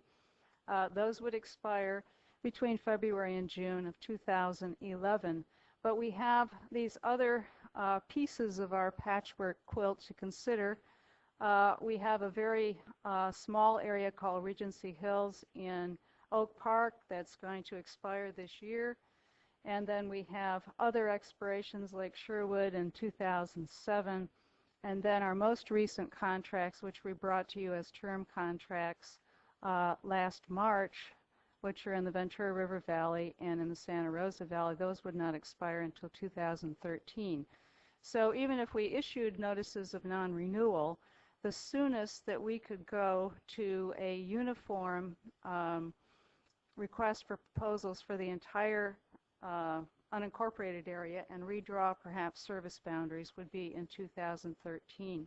And we would be required then to patch together probably little tag-ons on those existing ones to get us to that date. Could I ask, the 2013 for the ones that were most recently done, they don't have a provision for terminating earlier?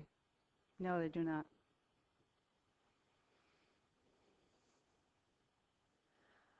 With regard to rates, a question rose as to, are the rates too high in the unincorporated area? Are they reasonable? Can we justify the rates that are being recommended? And one of the questions was, how do we compare to the cities? You have a list of the unincorporated area rates in your board packet. As you can see, the city rates range between approximately $18 up to a high of $25. When we compare our unincorporated rates, we find that our most urbanized areas, such as Oak Park, compare very favorably. Oak Park is $21.15, so it compares very favorably with urbanized cities. But we have other areas that are much higher, and so the question is, what are the reasons for that? Here's another summary slide. On the right, you'll see the unincorporated areas average rates, and the bulk of ours fall between $25 and $30. On the left-hand side, we've taken the proportion of the population based on the 2000 census in the cities that pays various rates, and you'll see most of the city residents have rates that are about $5 less than ours. So the question is, why? The factors that go to having a higher average rate in the unincorporated area have to do with how far the hauler travels, also the density of the population. In other words, how many pickups can you make in a service area in a given period of time, because time is money.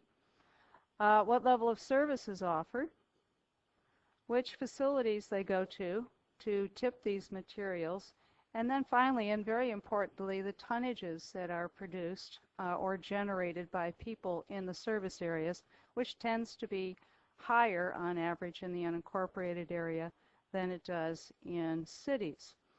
One of the service areas that kind of stands out in the unincorporated area as being very high, and which was mentioned last time, is the Santa Rosa Valley area.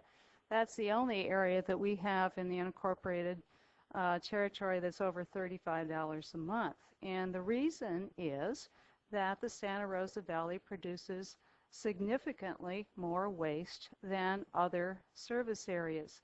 You'll note that the average weight per household that's disposed per week in the Santa Rosa Valley is 225 pounds. And this is in comparison to, say, 137 in Lynn Ranch or 144 in the unincorporated area of Moore Park. Both of those areas also have some horses. Oak Park, by contrast, is only about 100 pounds per household per week. And so the major reason driving the Santa Rosa rate is the amount of stuff that people throw away, which of course has a cost. It's also governed by the fact that Santa Rosa Valley has our lowest recycling rate in the county. We look to other areas to find out, you know, Could you go back to the last slide? That was the rate per ton or per? The percentage of materials of the total weight that's put out at the curb. Okay, the refuse type. Okay. Yes. They're notoriously not very good at recycling. They used to be my district, I can guarantee that. Thank you. Okay. We looked to our neighboring county to the north to see if we had any similar types of things going on. Santa Barbara is quite similar to Ventura in that they have incorporated cities, and then they have a lot of residential areas in the unincorporated area that parallel the type of settlement pattern that we have. And you'll note that the city of Santa Barbara is just under $25 a week. Or, I'm sorry, a month. Yeah, that would be high. Goleta is a little bit more, a little less dense. You get up to San Ynez, it's a little more remote, and again, the price goes up. But I think the important thing for us to look at is the Hope Ranch community. It's immediately adjacent to Santa Barbara. This is an area of large lots and some horses, and you'll note that their rate is $10 more than the adjacent city. Similarly, in the unincorporated areas of Montecito, Summerlin, and the Carpinteria Valley, which are immediately adjacent to us, Santa Barbara County sets their rates according to a relative density scale.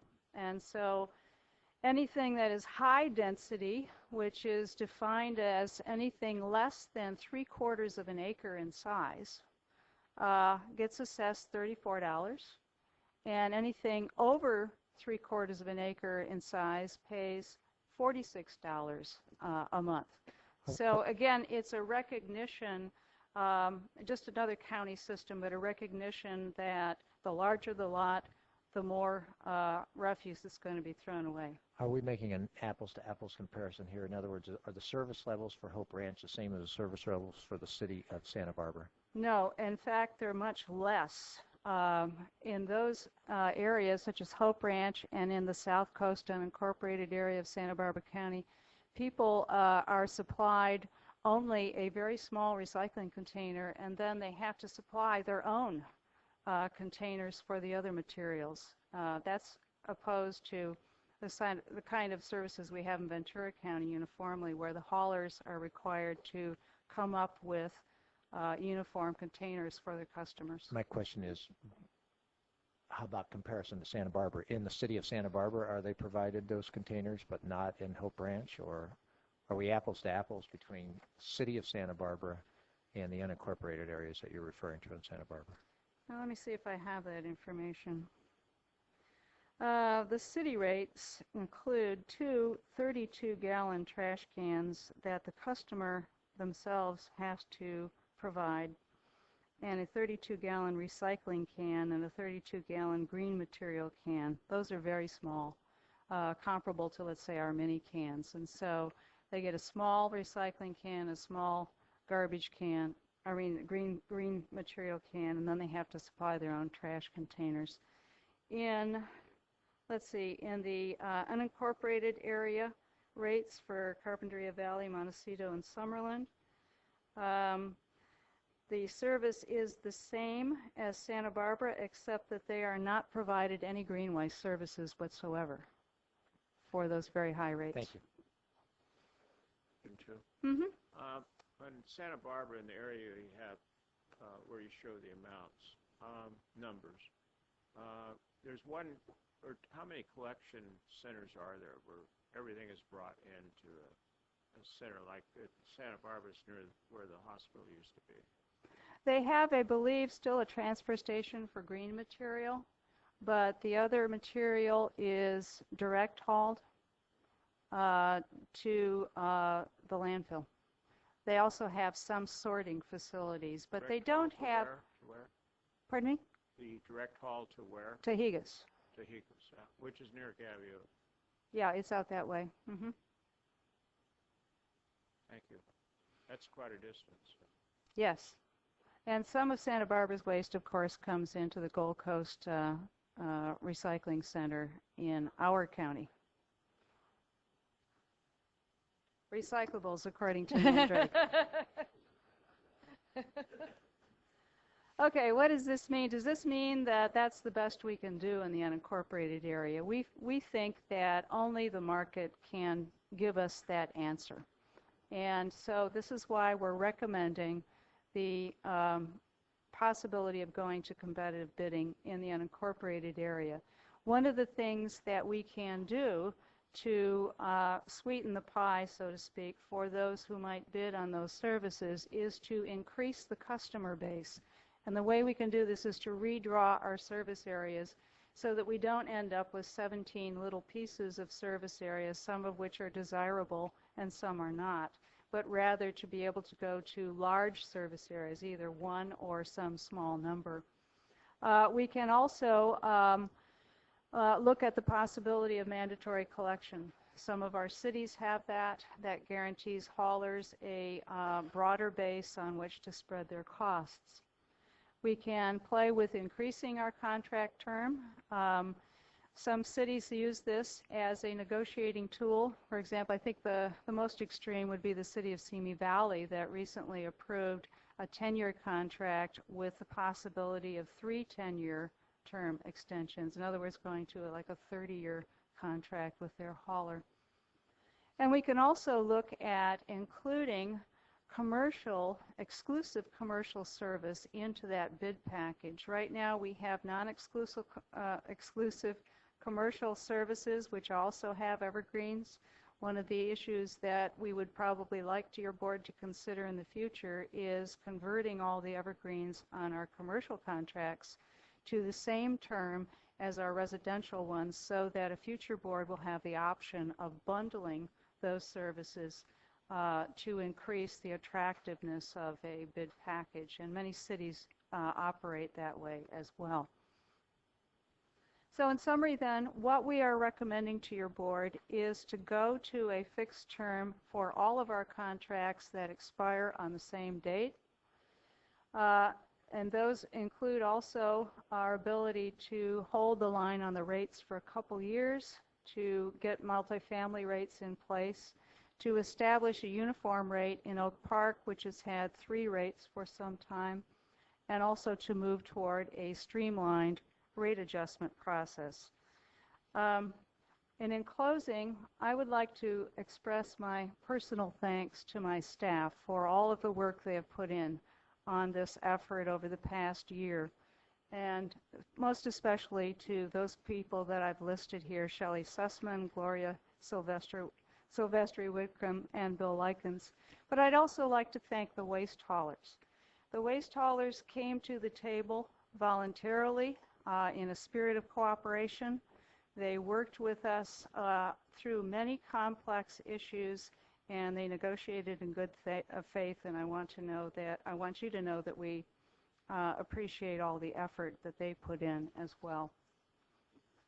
That concludes my presentation, and I'd be happy to respond to any additional questions you have. Supervisor Michaels. Yeah, in the city of Simi, we have far too many county islands. We're working on fixing that.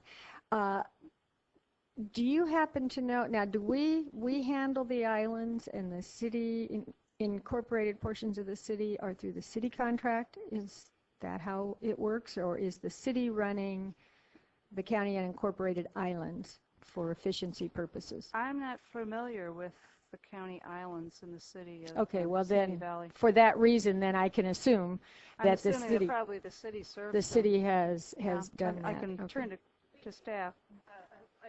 My name is Shelley Sussman, one of the acknowledged on the list. The county hauler services those little teeny specks of unincorporated Simi. Okay, now my reason for asking that question is that I wanted to know who to put I don't want to say blame, but who has the responsibility. I am under the understanding that those county islands pay a higher fee for trash service than the city fee. Is that correct? You mean like a monthly rate? Right. That is correct. Okay. They pay the rate for unincorporated Simi, and the city people in the city of Simi Valley pay that $18 and change. Okay.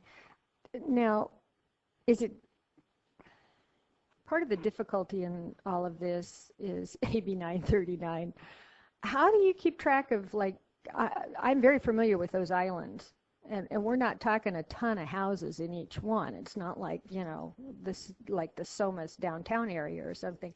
How do you keep track of all of that? And does it have a significant effect on rates, or a minor effect on rates, or a whatever? I'm not sure you said, how do you keep track I'm talking of what? I'm talking about these little guys, the little county islands. I mean, you know, do you send, how do you handle picking up 110 homes or whatever it is, but they're not all in the same place? And how do you account for what they're recycling? How do you count how do you do that? Well, the hauler submits separate reports on each service area, so those would be included within. So they're a separate service area, even though they would be a part of the larger unincorporated CME service area, correct? But the islands are not considered a service area. Not in of themselves, no. Okay. They're a part of well, that. that was where I was trying to get. I just didn't know how to ask the question. And in terms of how we know what the data is and so on, over the last 3 years probably, or 3.5, we've had a group of people in the county that have gone out on trash trucks, following trash trucks, you know, at the yard at 5 in the morning, making like an sure that the exciting trucks job. are empty, and we know route miles, we know tonnage, we know how long it takes to complete the route. And in most of the service areas, I think we've been on every single route on every single day, and we have that data.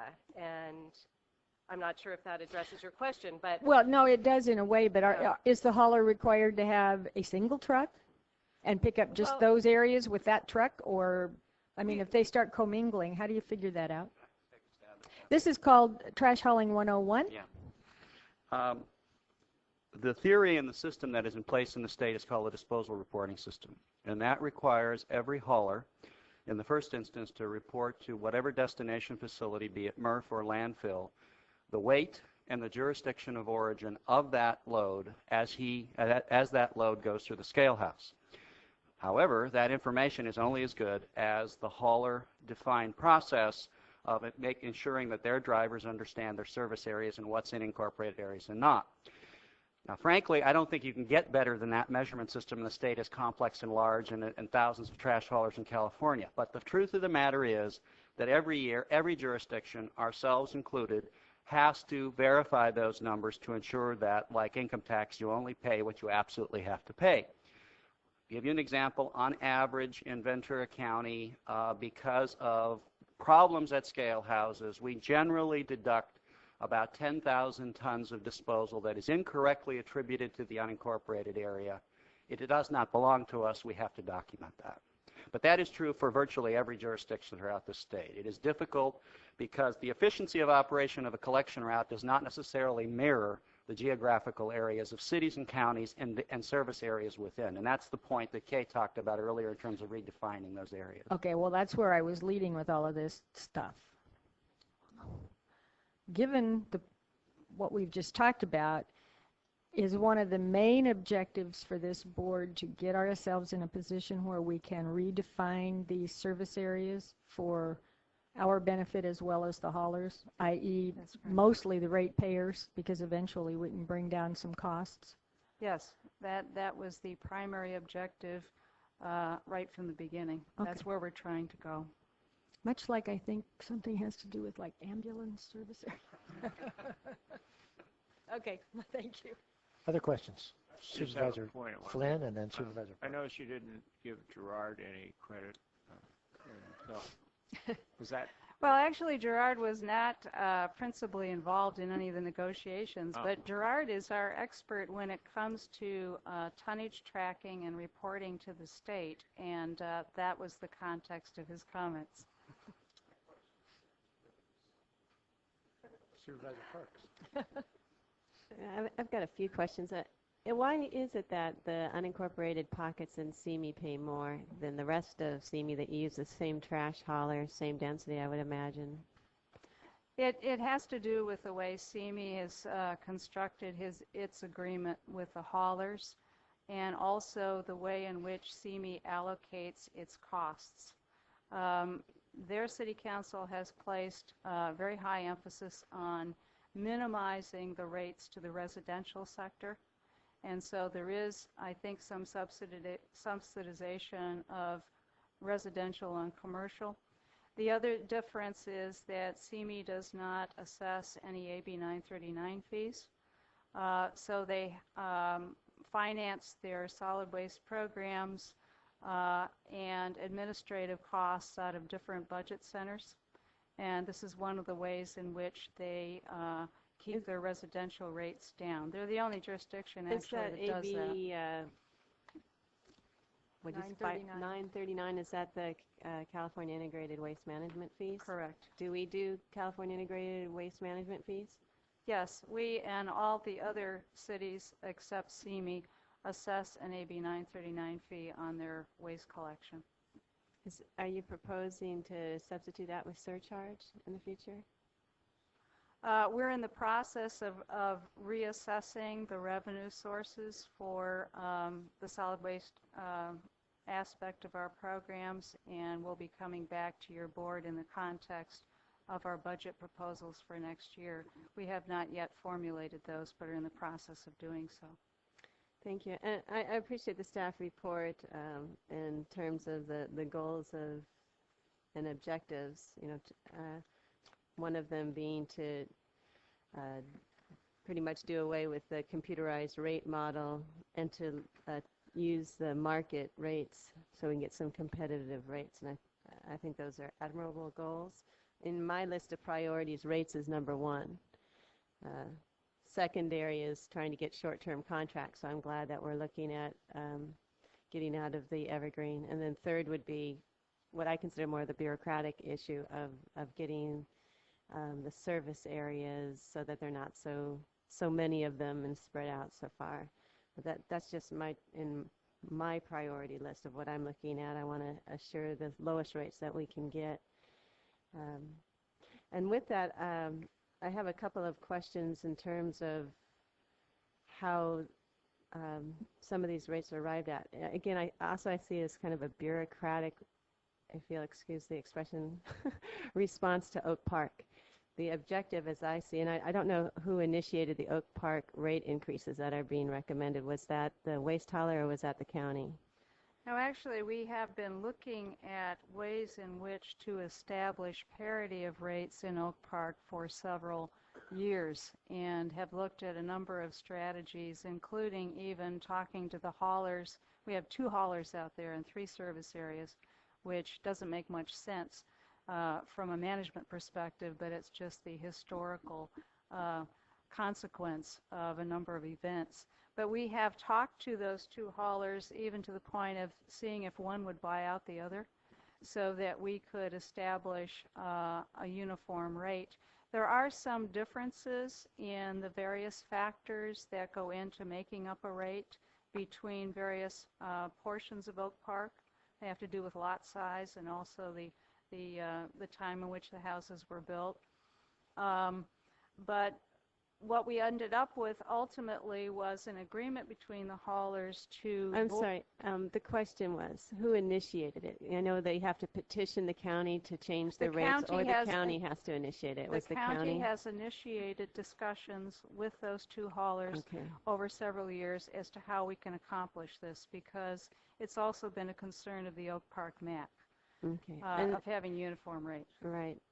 But what I see is, and that's where I call it the bureaucratic response, is we have rates now that are $18 or $19 out there, and we're proposing to raise them all to the highest one that's being offered. So $2 rate increase in Oak Park East, $2 rate increase in Oak Park Regency Hills, and 20 cents in the other area, for the reasoning that you want them all to be the same.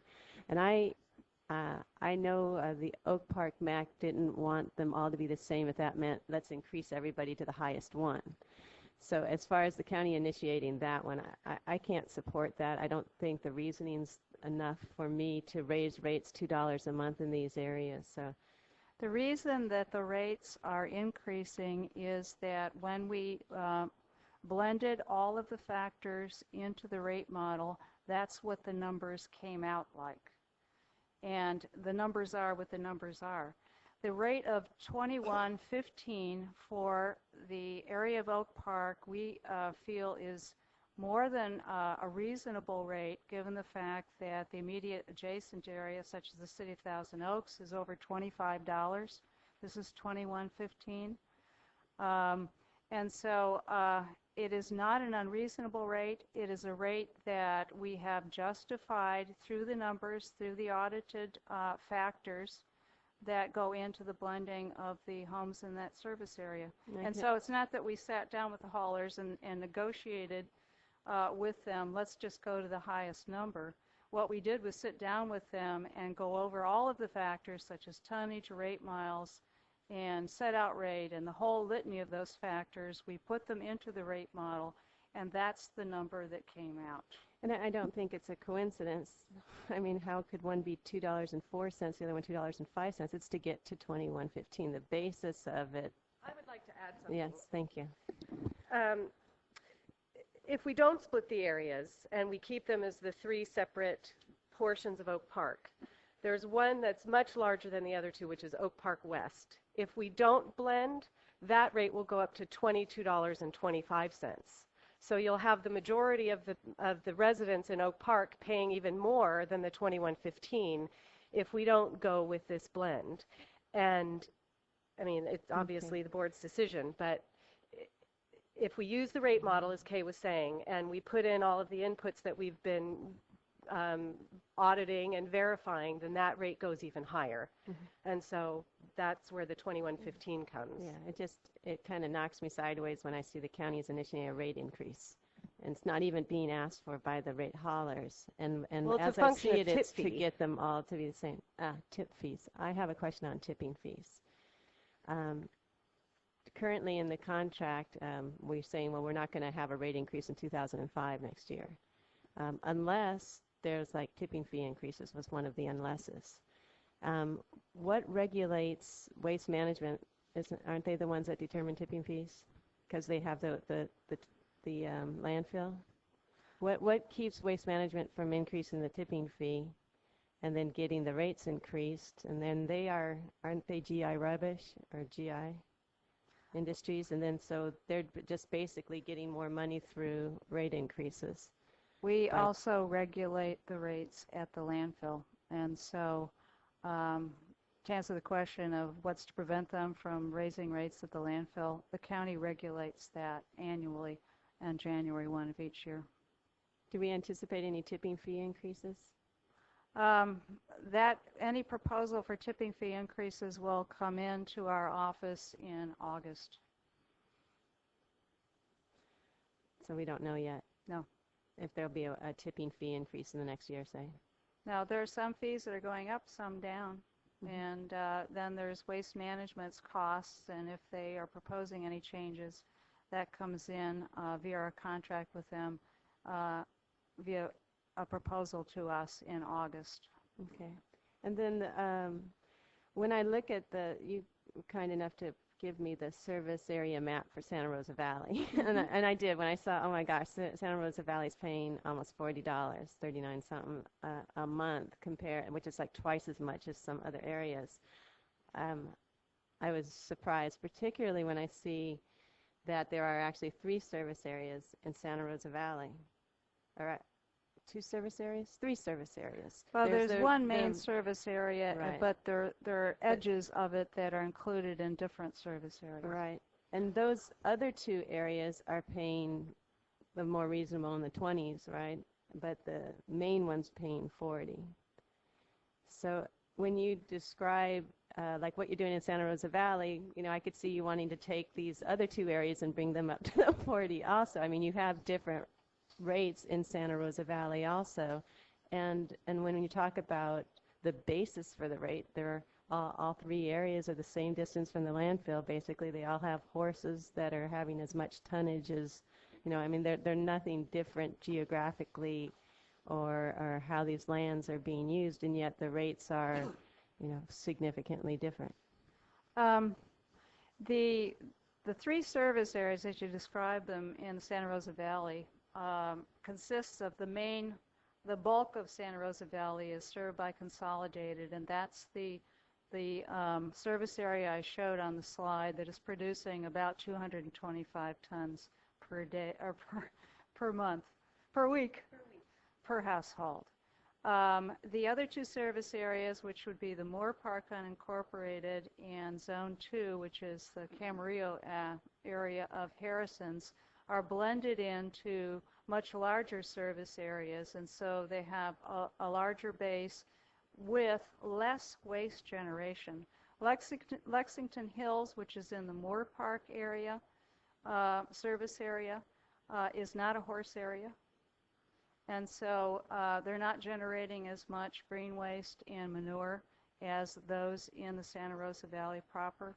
Similarly, the folks on the very western edge of the Santa Rosa Valley, which are in E.J. Harrison and Sons service area, are blended with those residents in unincorporated Camarillo in the central part of the county. Again, their waste generation levels are significantly less per household on average than Santa Rosa.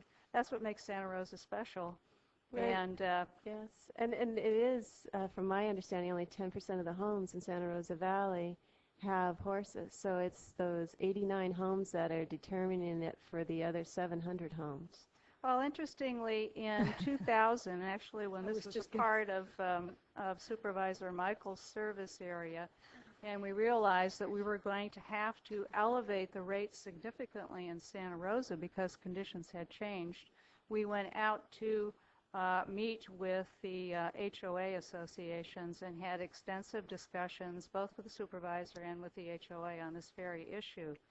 And what's interesting is that we costed out various options with the HOA out there on what is the impact of this 50% increase in waste generation in their service area since 1994, and how shall we allocate these costs. And so we ran some scenarios with them on horse people versus non-horse people and talked about the possibility of structuring two different rates. And as it came out, the rates for the horse people would have gone up to about $74 a month because of the expense of running a separate manure route. And on the basis of that discussion, the HOA said, nah, let's just blend the whole thing. And they decided to go with that option. And so that was kind of the origin of this high rate. And until... So it is true, it's those 89 homes that are making that rate as high as it is. Basically, the 10% are responsible, and I guess that's already. And I'm sorry, yeah, but that was rehashing. That was the choice of the residents, the homeowners and I association. understand we are rehashing information. It's partially because I'm new, and Santa Rosa Valley is now in my district. I think also we have to recognize the factor of the large lot size. And we have the same thing going in Hope Ranch. I don't think Hope Ranch has all that many horses anymore. It's kind of been gentrified. But it's the large lots that produce an enormous amount of green waste that go into that green waste can. And that's where 60% of the weight is in Santa Rosa Valley. And that green waste is a material that has to be taken away, it has to be managed, and after it's processed has very little market value. And so part of the costs of providing the service for all that material is what's driving the rate up. Okay, and just two more questions on other issues in this contract. One, do you have like a chart, do you have information on how we have been increasing rates over the last, say, 10 years compared to the revenue we'll get or the trash haulers will get for the rate increases over the next 10 years? And are we actually, in the long run, providing more or less revenue as a result of the CPI that we're now going to? We did some analysis on the CPI before we were prepared to recommend it. We went to the Bureau of Labor and looked at the various cost bundles that make up the CPI. We looked at the producer price index, the PPI, which is, we discovered, very volatile. we took the CPI and applied it to our historic rate increases that have taken place since 1991 to see what would our rates have been had we used the CPI instead of the rate model. And the analysis told us that there was no significant difference. And we wanted to run that to make sure that the CPI was going to work for us. So it's the same, that they're not going to be getting more money as a result of our switching to CPI. Our analysis indicates that there's no significant difference. And then I guess when I hear how we were talking, how Santa Clarita went from, I think they were paying $24, and they went and renegotiated down and got $18 a month per household there. And I understand it's a more condensed area and all that, but it's just that concept. And when I was on the city council in Thousand Oaks, we also were able to go back there with having these options to our 10-year agreement and actually reduce rates.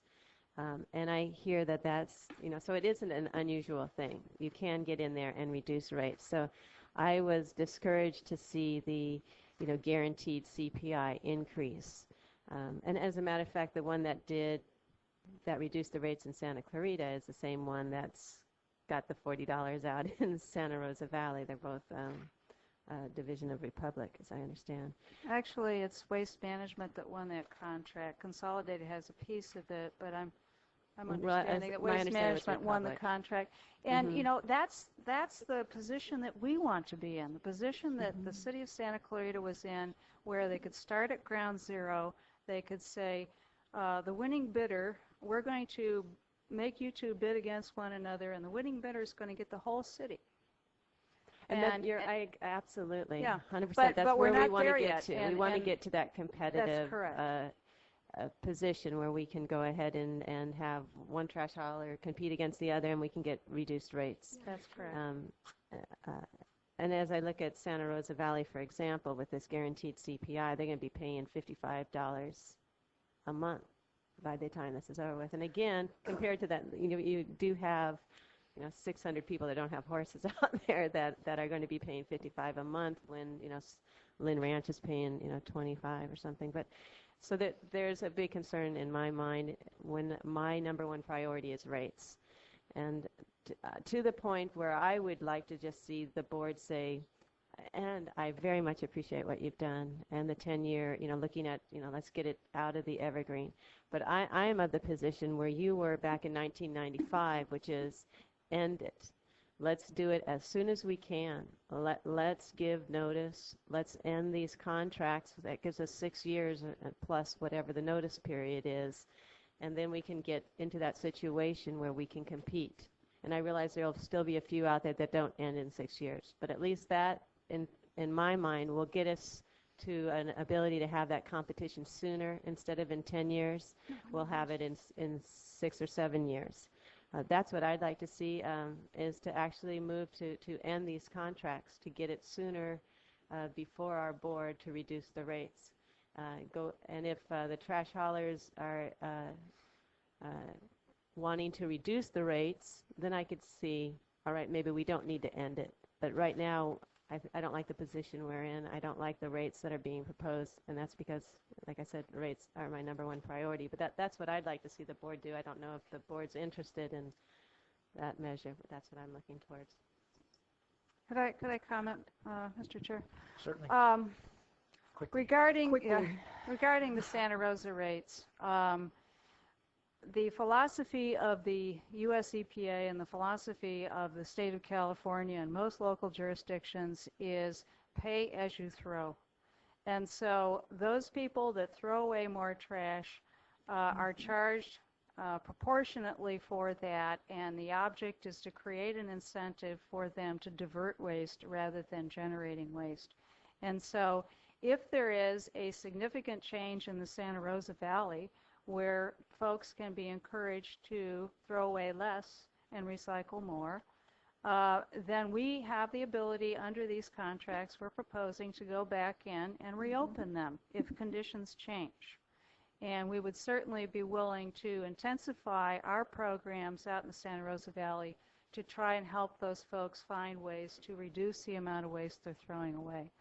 As on your second point, as far as going to immediate non-renewal, the staff recommendation is moving more toward the 10-year term, because to move to immediate non-renewal will get us only part of the way to where we need to go. In other words, we'll have a chunk of the unincorporated area ready to bid in 2011, but we'll have these little pockets, and we won't really be able to do the best job of redrawing those lines or eliminating the lines of the current service areas and having that fresh start. And so on the basis of that, staff felt that it is more advantageous to the county ultimately to wait that extra year or two to go to an appropriate RFP for the whole unincorporated area.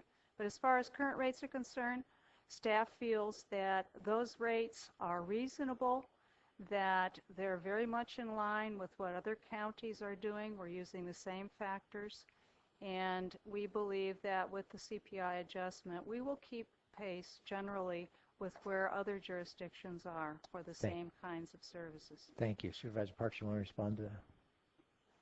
I think the difference is about 3 years in when we could get to the table. But I guess my comment is, as we're moving forward with this, is I can't, at the minimum, I can't support what we're doing out in the park in terms of raising them at our initiative, not at the trash haulers' initiatives, to get the same number for all three. I'd much prefer bringing the other two down to the lowest one if the goal was just to get the same number. So okay. That's one that I can't support. All right. I think Supervisor Michaels, if we don't have, we're still in the question stage of staff. No, we have one public speaker. I didn't have a question, okay, sir. Great. All right, our public speaker, Thomas Sherode.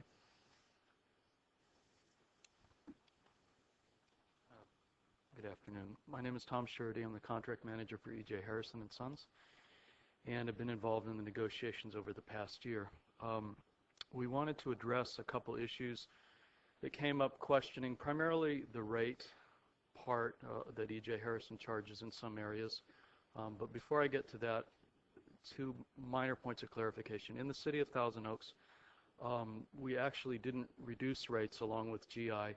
We added services for recycling and green waste, and the primary exchange for that, or the primary carrot, was an extended contract. So with our automatic renewal terms in Thousand Oaks now, we have until 2018, so it can stretch out to an 18-year contract. And the second thing is Thousand Oaks does have an automatic cost of living. Every year it goes into effect in January, and it's 100% of the cost of living as opposed to 85% of the cost of living, which the county is proposing. So I think in some ways what's on the table is a better deal from the county's point of view than what's in Thousand Oaks. A second issue, just generally about rates, we're very concerned that our company charges a fair rate for great service. And so I just want to address some of the reasons quickly why our county rates tend to be higher than our city rates. The first issue, which was raised, has to do with density and logistics. In the county, you have less than 100,000 people spread out over 800 square miles, not including forests and things like that. In the cities, you have 660,000 people spread out over less than 200 square miles. So you have 1/7 the people in the county spread out over 4 times more area. Basically, the cities are 28 times more dense. And in a general way of looking at things, that's why county rates tend to be higher. Certainly, there are concentrated areas in cities or in the county, like right outside of Ojai on the east end. But in the service area, that gets combined with the upper Ojai, which shoots all your density to heck and back. So that would be a factor that should not be underestimated.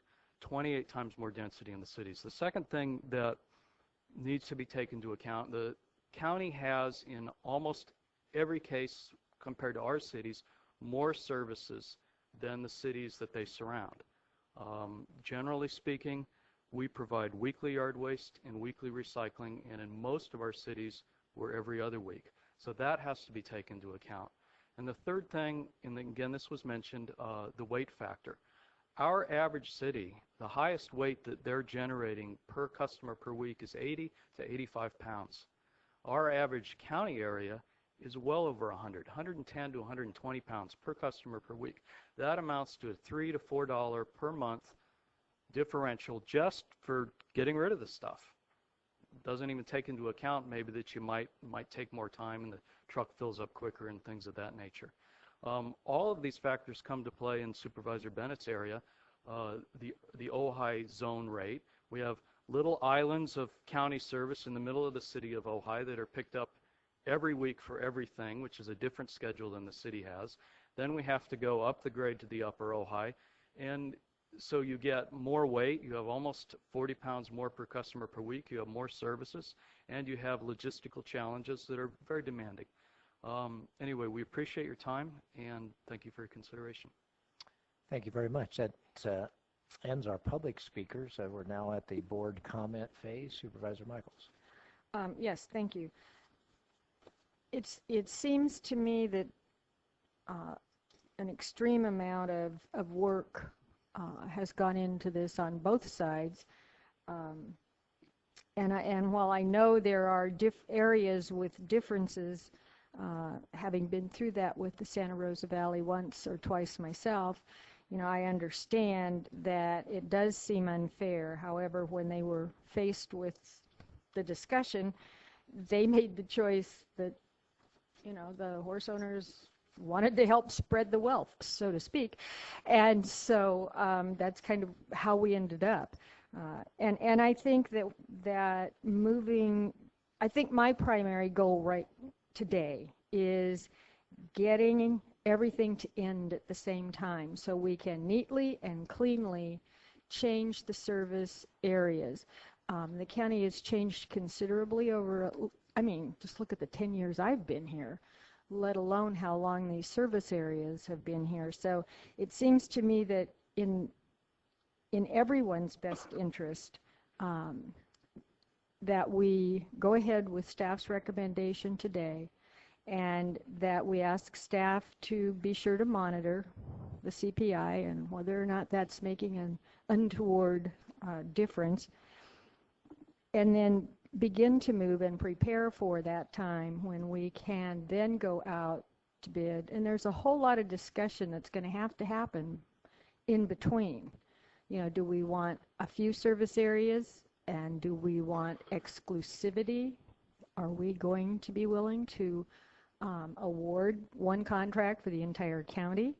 There's a lot of discussion that's going to have to take place before we get to the point that we're looking at changed service areas. And I think it's going to take, unfortunately, even that extra 3 years between doing it, in my mind, the less advantageous way and doing it this way. So no more pontificating, because I think we're all starving to death. So I would move staff's recommendation. Second, and Mr. Chair. Moved and seconded. Supervisor Long has the Could floor. I consider an amendment, which is to remove Oak Park? No. Give me just 1 second. Supervisor Long Okay. has the floor, and then we'll put you on. Supervisor Long. I too would like to thank staff for the work that they put into this since August of last year, and also the haulers. And I appreciate that they did get back to the table. And outstanding work in some very difficult, touchy areas. I think the goals of looking at service area reconfiguration are good goals for a lot of right reasons, for the different growth corridors that have occurred and customer usage. I clearly support that we should always be looking at market rates and competitive market rates and asking for a good competitive process that serves us best for the customers and the residents in this county. And we should continue to push for recycling to continue to meet our 939 goals, but also just for the right reasons of recycling of waste and product, and encourage all residents that they have a role to play there. E.J. Harrison has been outstanding in their work countywide, I think, to promote those those goals, but also internally in their operations and looking at even the vehicles that they run for helping to clean up the air and retrofitting of vehicles. And that's another component that the business market may absorb into their bottom line and not always pass on to the customer, but really does make a difference in our county. So I think that what's before us is solid in the recommendations, and I thank staff for their work on it. And I think what is before us and future goals to reach is also something would be, in my thinking, right in line with good public policy and working closely with both our vendors and our customers' goals. Supervisor Parks.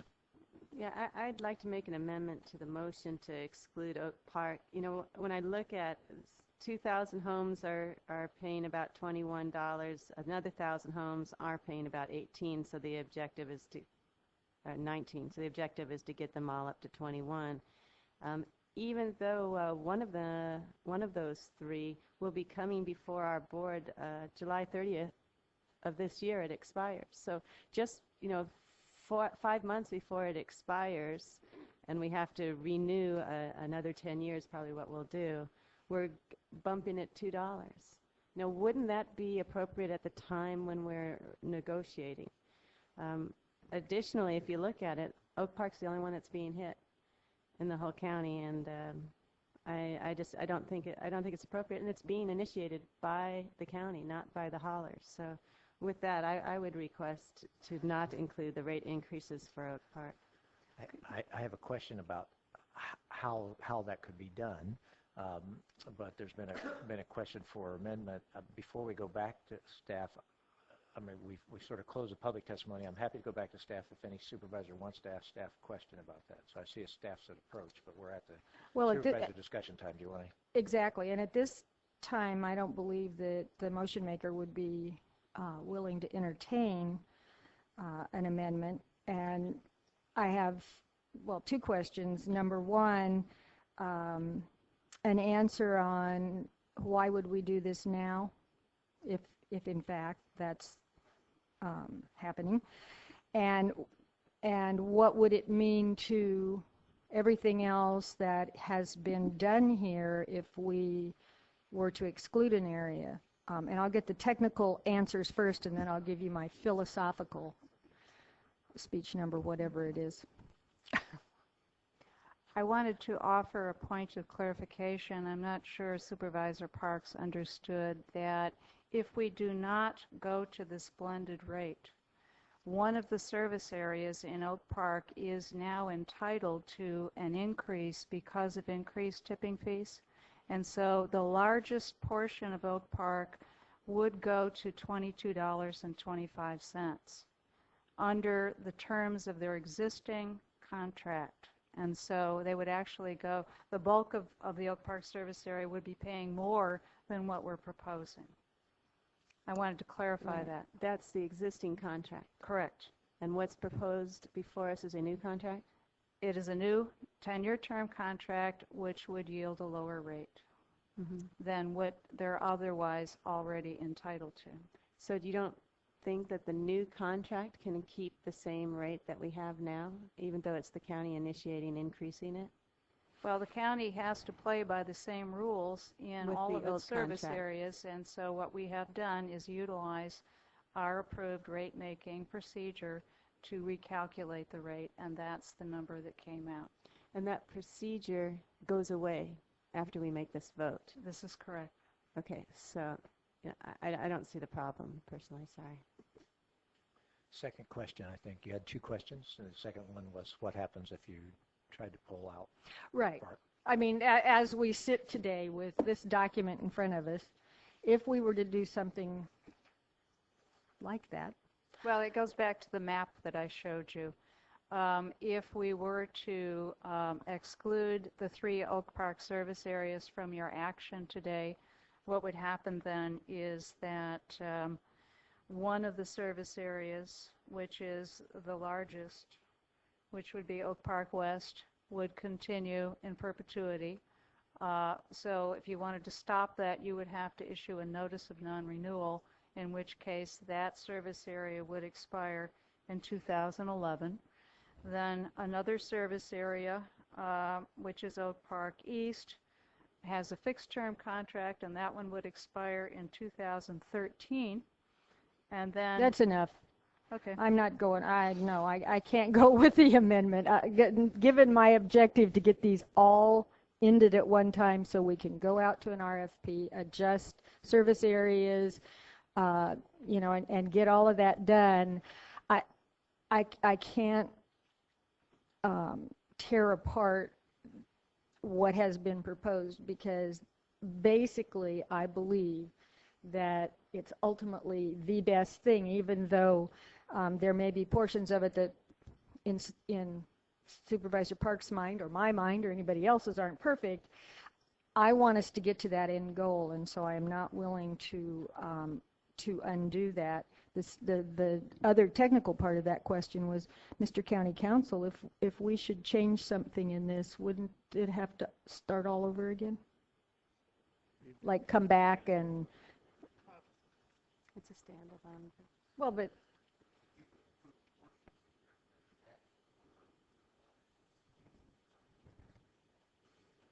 Right. Well, Mr. Chair, could I amend my amendment? The issue about the 20-cent increase in Oak Park West, which has the 2,000 residents, I'll take that off the table. That's the only one that's an evergreen contract right now. The other two are not evergreen contracts, and they're both being proposed to have a $2 rate increase. One is the one that expires in 5 months from now. That, I think, is the appropriate time to discuss it. The other one is a 10-year agreement already, and we're throwing in the $2 increase at the county's request. So well, I still can't the support it amendment because... to my motion, the amendment then would just read to have the Oak Park Regency Hills and the Oak Park East removed from this rate increase. But as I understand it, that would undo the ability to blend those rates in Oak Park. Am I correct? So we're still going to end up with rate increases. So it makes no sense to me, because then somebody's going to be... I do have a point of order. Supervisor Maybe Finn's the calling a chair point of can order. clear it up, or the county council. And that is on amendments. And this is not going to make any difference in my vote, but on amendments, amendment can stand alone. It does not have to be approved by the motion maker. I think she was trying to get it to be accepted as a friendly, at least that's the indication I got from I agree with you. That distinction needs to be made. Sure, I agree with you, and I think generally our board policy has been to try to see if it can be a friendly amendment. If the motion maker wants to change, if the motion maker doesn't want to change, then you can decide to do a standalone in spite of the motion maker's. What's that? I don't know if there was a second to the amendment anyway. Not yet. We're still discussing whether it can be done friendly. All right. So, so well, why don't we move on? Because it's harder to do it friendly when we're starving. I know, and we're in a hurry to get to lunch. I have to point out we're talking trash, and we're interested in creating some back there. But yeah. So okay. So. Yeah. I hear a rejection still of the potential for a modified request for a friendly amendment, all right, to come over here. So we're getting ready to decide whether we're going to have just a regular amendment. Just want to offer my thoughts about the amendment and try to make sure that I understand it. I mean, the amendment would pull out Oak Park. The Regency Hills and Oak Park East. So in other words, what we would be saying is these two would stay under the old formula, right?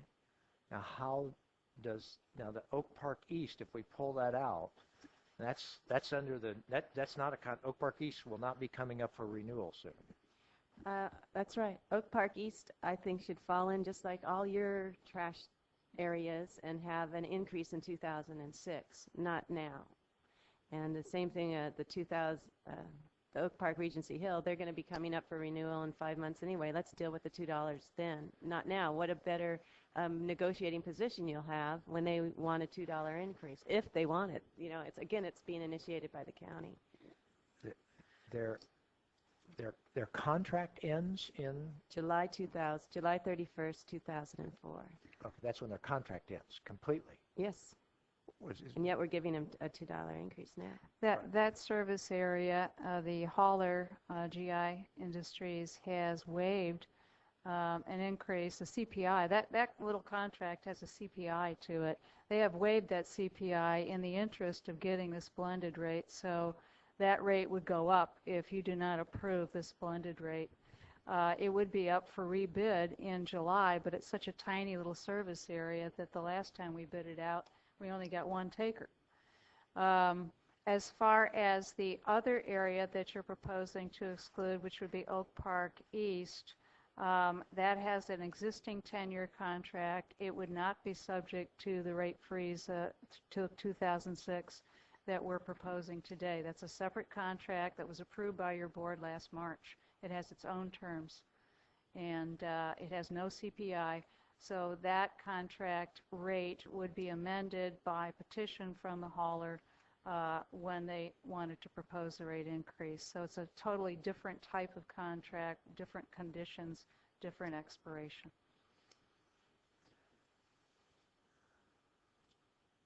I'm having trouble completely understanding how you can break these out and have this stay logical with this in terms of the overall impact on. For example, Oak Park Regency Hills, only one person bid on it. It's GI. So, but you've got Consolidated that's also serving Oak Park. Maybe they'll bid on it. You don't know what you're going to get until that expires in July. And I'm just saying, jumping on it now. And what I'm hearing is they've tied in, even though some are evergreen, some aren't evergreen, they've tied them all in based on who the hauler is. So GI would want the increase in Oak Park West and Oak Park Regional Hill, even though they're two separate agreements. I'm just, to me, my goal isn't to make it convenient, you know, in terms of trying to get that same 2115, nor is it to make it convenient for the trash hauler to, you know, in his contract negotiations. And the bottom line is it's a $2 increase. And so I don't support the rate increases. But the $21 is a blended rate. That's how you get to the $21, right? Yeah, initiated by the county. Right. Okay. Yeah, I just want. What I don't want to do. I mean, in my mind, it's a big step to break these out and not and sit here at 12:30 and just sort of say, oh, I know what the implications are of breaking all those out. I just don't know what all the implications are of trying to break these out at this point in time. So it's difficult to support that. I'm willing to take a week and try to figure out what that all is, because there's some benefit in doing this all clean, and so that'd be the only way that I could. I don't. Right now, I couldn't support the amendment because I don't know what the implications are of the amendment for sure. I can't sit here on the fly and say, hey, I can do that. So how would you like then to just pull Oak Park out until next week, and then you can get the information, or 2 weeks, I guess. I think the question is, they're either all going to go together. They should either all go together, or you pull them out. But today, we don't want to pull some. I'm not ready to pull some out. Right, in terms of doing that, I wouldn't be ready to pull some out in terms of going that direction. But anyway, I'm not ready to approve. I'm not ready to. So anyway, we've got an amendment on the floor. I'm not ready to second it at this point in time. Anybody ready to second it? And then failing that, okay. Could I just ask that we hold this off for 2 weeks, okay, so we can get the information on Oak Park? Mr. Chair? In answer to that, I really am not willing to expend more staff time and energy on this discussion. It's been continued already, and I understand, you know, I've asked questions, Supervisor Parks has asked questions, everybody else has asked questions, and it seems to me that this is a policy issue. And I just have to admit right here and now, I am not willing to split this out now or next week. And so I don't know how others feel. Maybe it would make a difference to their decision to know how it would be to split these out. But, you know, basically, philosophically, I don't see a reason to to separate out Oak Park, because I don't feel that they are any more or less disadvantaged than anyone else who's affected by what we're doing here today. And so it seems to me that what we need to do is poll the board on whether or not this is going to make a difference. If it is, if it's something somebody's vote is hinging upon, then a couple of weeks, fine. But having been through this, I don't see new answers. I don't see other answers in another couple of weeks. And so I just have to be very upfront about that, so that the chair and the rest of the board knows I don't see new answers or new resolution if we wait a week or two. And wouldn't it be 2? Do we meet next week? We meet next week. Yes. We've had such a convoluted schedule, I've lost track. 2 weeks. Yeah. Okay. My research this went up. I don't have a problem with us going forward today in terms of where we are. I've got a request for something that I don't understand. I would need more time before I could go that direction. So there's this new request. I mean, the friendly amendment wasn't accepted. The standalone amendment wasn't seconded. So now I think there's this other request to try to have it. And I guess that's the sense of the board. Is the board ready to take action and move on this? Is the board ready to or does the board, want to entertain the possibility of slowing this down? I could go that way, but I don't know that I want to. I'll hold my second and see if anybody else wants to second it, and that'll tell us whether anybody wants to delay. Does anybody want to second that motion? I'm not hearing that motion seconded either. And so we have a motion on the floor and a second. Now, I've been waiting to make my comments about trash, okay? And I'm sorry to do this so late, but there are 4 points that I want to make really quickly. While we're on the issue of trash, one of these points I'm going to bring back later as a separate item. It's because it's not directly related to this, but I believe we're going to start to see more and more out-of-county trash, people trying to bring their out-of-county trash here. I believe that we should be able to put surcharges on when people are doing that, because that's an infrastructure of ours that is going to be used up by other people outside. We should be charging something so we get some funds to be able to try to deal with that. That's going to be something separate, but I just wanted to get that out there, that I'd be bringing that back. There are 3 other points that are related to this. One, we heard the discussion about the islands, and what I would hope, assuming this is going to go forward, this 10-year thing, is that we intelligently use this 10-year period to do create a good government decision here, and that is we've got to work out with the cities to not have trash trucks driving from outside the city into the city just to pick up a little 2 or 3 block area and then back out of the city. That's just not good government. Doesn't make sense, which is why I'm very much in favor of getting rid of the islands, even and taking the political heat from the people that are there. They don't like it because that's resistance to change. But if we can't politically get rid of the islands, we can at least politically get rid of the trash trucks driving in there. That doesn't make any sense. We ought to be able to find some equitable arrangement with them. So I agree. I'm going to ask if we could make a sense of our motion today. And this is a long-term thing, so it's memorialized. So somebody can look back on this and say, one of our goals is over this 10-year period to start early and try to find a way to eliminate the islands at the time that these 10-year contracts come to an end. That's one. 2 is that the board is directing the staff, don't wait and get this thing where we're fighting time. We've seen that these things are controversial. It needs to come to the board way in advance so the board can say, no, send it, and maybe send it back 2 or 3 times. So this should start 3, 4, 5 years out planning this thing. And so I would like that to be a sense, if the motion makers are comfortable with that we're directing staff to start early. And the third point I'd like to add, if I could, sort of a sense of the board at this point in time, it is that it is clearly our board's intention, unless staff is directed otherwise, that we are going to consolidate the service areas and go to a competitive bidding process in 10 years. That's it.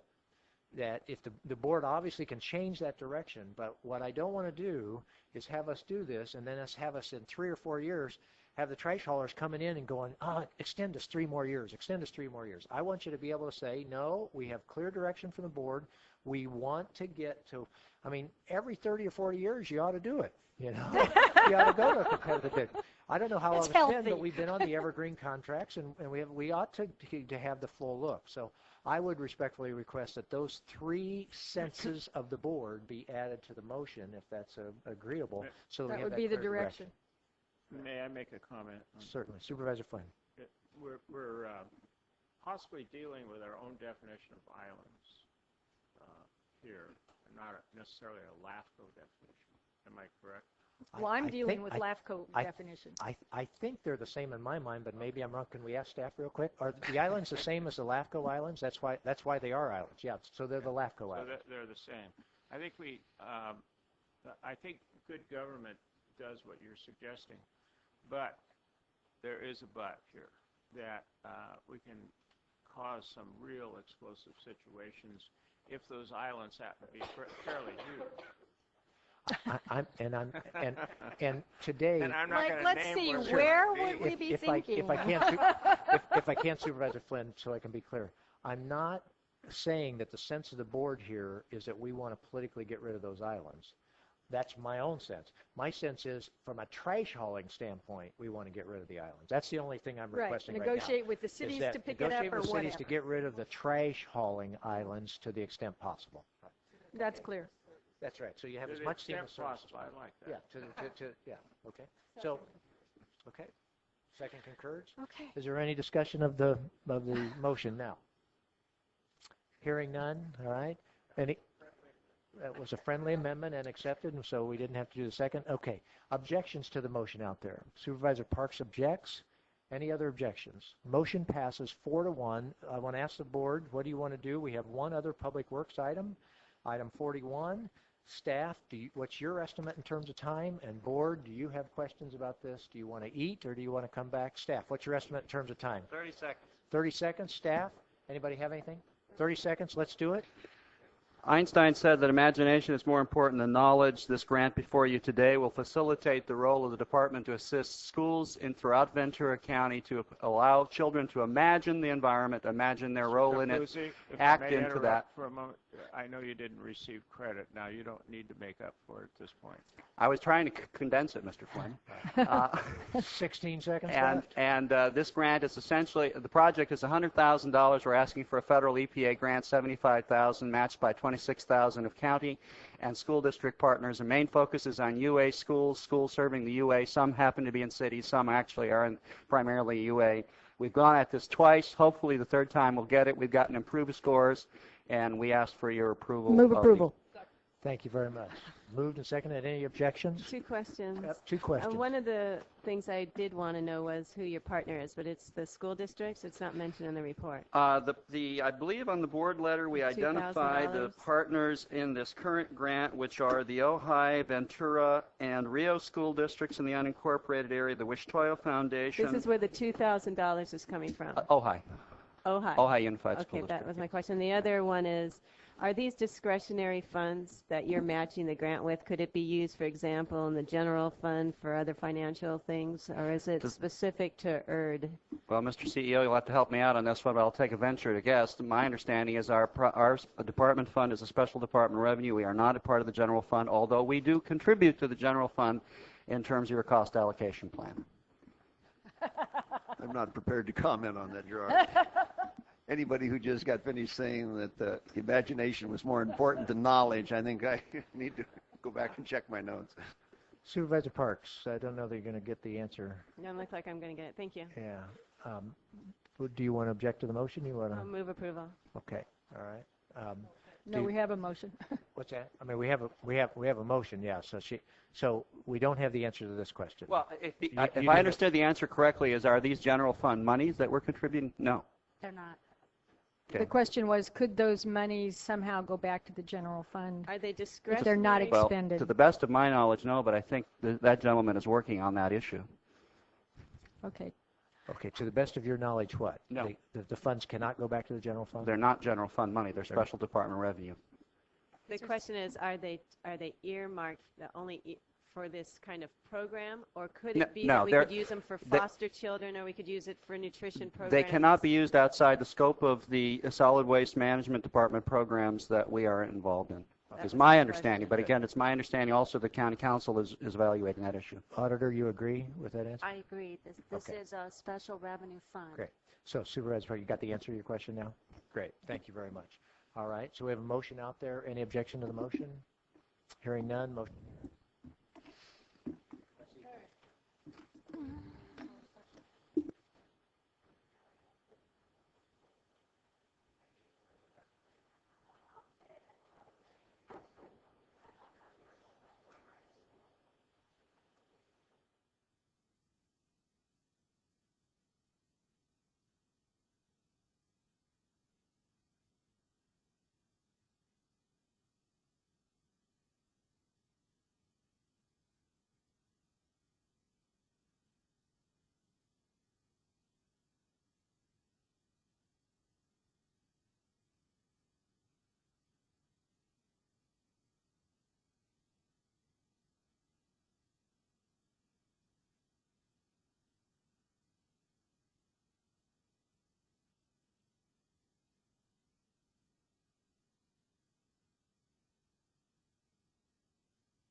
Approval of General Plan Amendment, update the hazardous chapter of the hazardous appendix of the Ventura County General Plan. Staff Thank you, Chairman, members of the board. This is a continued item from January 13th. At that time, the board directed staff to prepare some language that spoke to the issue of coordination and cooperation among agencies for emergency response, and we've prepared that language, which is on page 2 of your agenda today. Our recommendations as they stood on the 13th remain the same, and they are on page 1 of the agenda with the addition that you add the language as proposed on page 2. With that, I'd be happy to answer any questions. Only just make sure you keep us straight when we actually make our motion. Okay, based on I think we only have to do the staff recommendations. That's correct. What's that? And I think all we're required to do is the staff recommendations, unless we get into this again. But clerk, we don't have to identify add page 2 and all of that. Just No, we've done that on the third recommendation. We added the language, and staff suggested changes discussed below, and that takes in. Okay. Does that conclude your staff report? Concludes the staff. Questions for staff? This could be the fastest time certain 1:30 we've ever had. Are there any cards? Questions? And no cards? Mr. Chair, I would like to move staff's recommendations. Moved and seconded to approve staff's recommendation. Any objection? Hearing none. And thank you. We've got 15 minutes. You want to go back? What's that? Yeah, because we could do the one of them. Yeah, sure. 15 minutes, right?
session for our 2 o'clock time certain item, and it's a recommendation brought to us by Supervisor Flynn. Supervisor Flynn.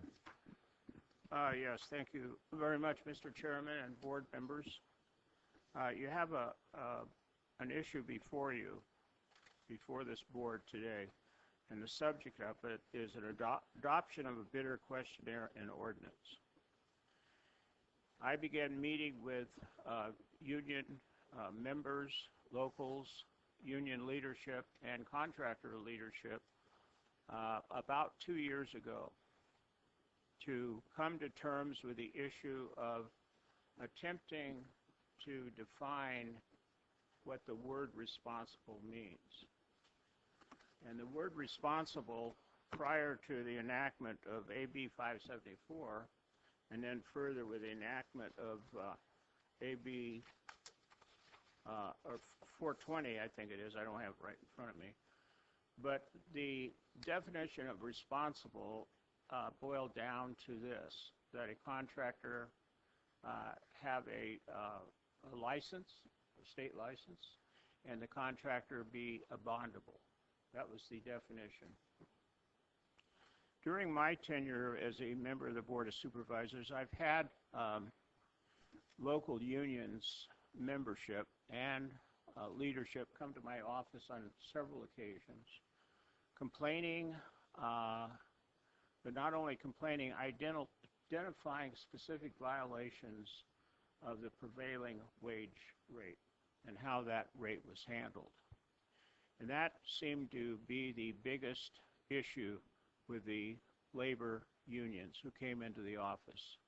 When they had an issue like that, we would then call in the Public Works Director and a Public Works staff, and with the union membership or leadership, I should say, attempt to resolve the issue.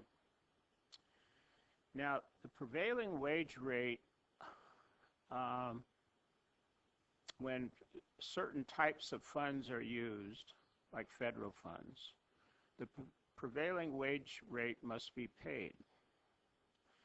The problem is that through the years, and I'm becoming very specific and blunt here, some contractors, not all contractors, some contractors, not many contractors, would base their bid on not paying the prevailing wage rate. By not paying, I mean by that, they would require that the people who worked for them put some money under the table when they were paid.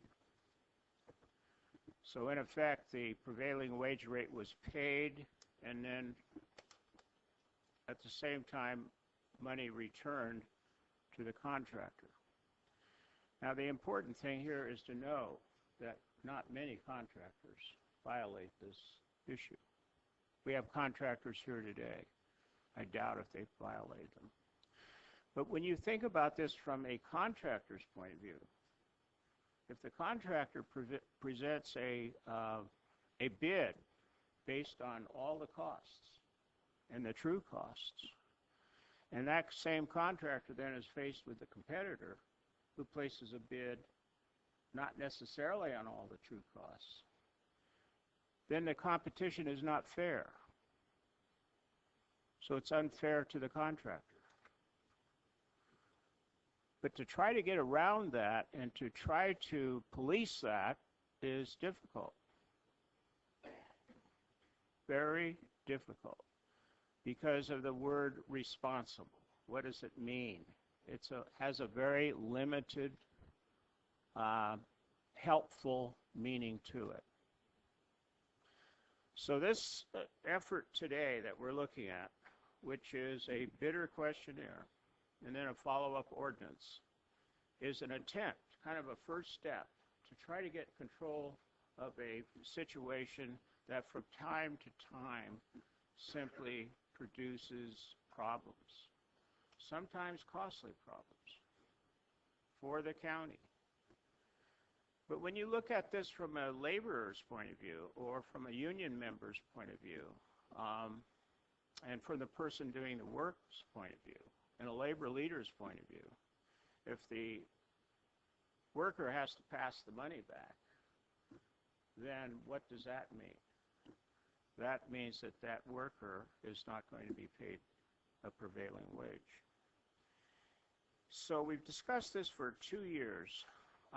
Supervisor Lacey and I once brought the issue before the board, but for reasons, some good, some bad, it simply didn't work.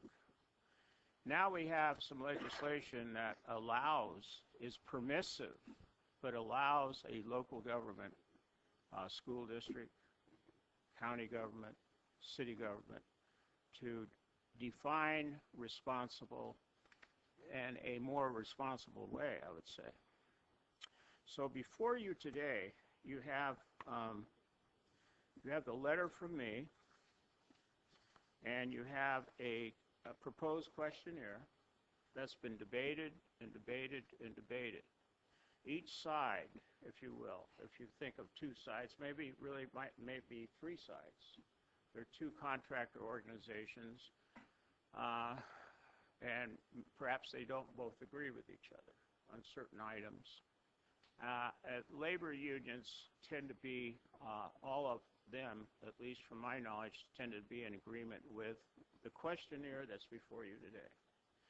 My best reading, and again it's a reading, is that the Ventura County Contractors Association, at least members of that association, are in agreement with what is being presented. But we'll be able to hear that public testimony, whether or not that's the case or not. That's my reading.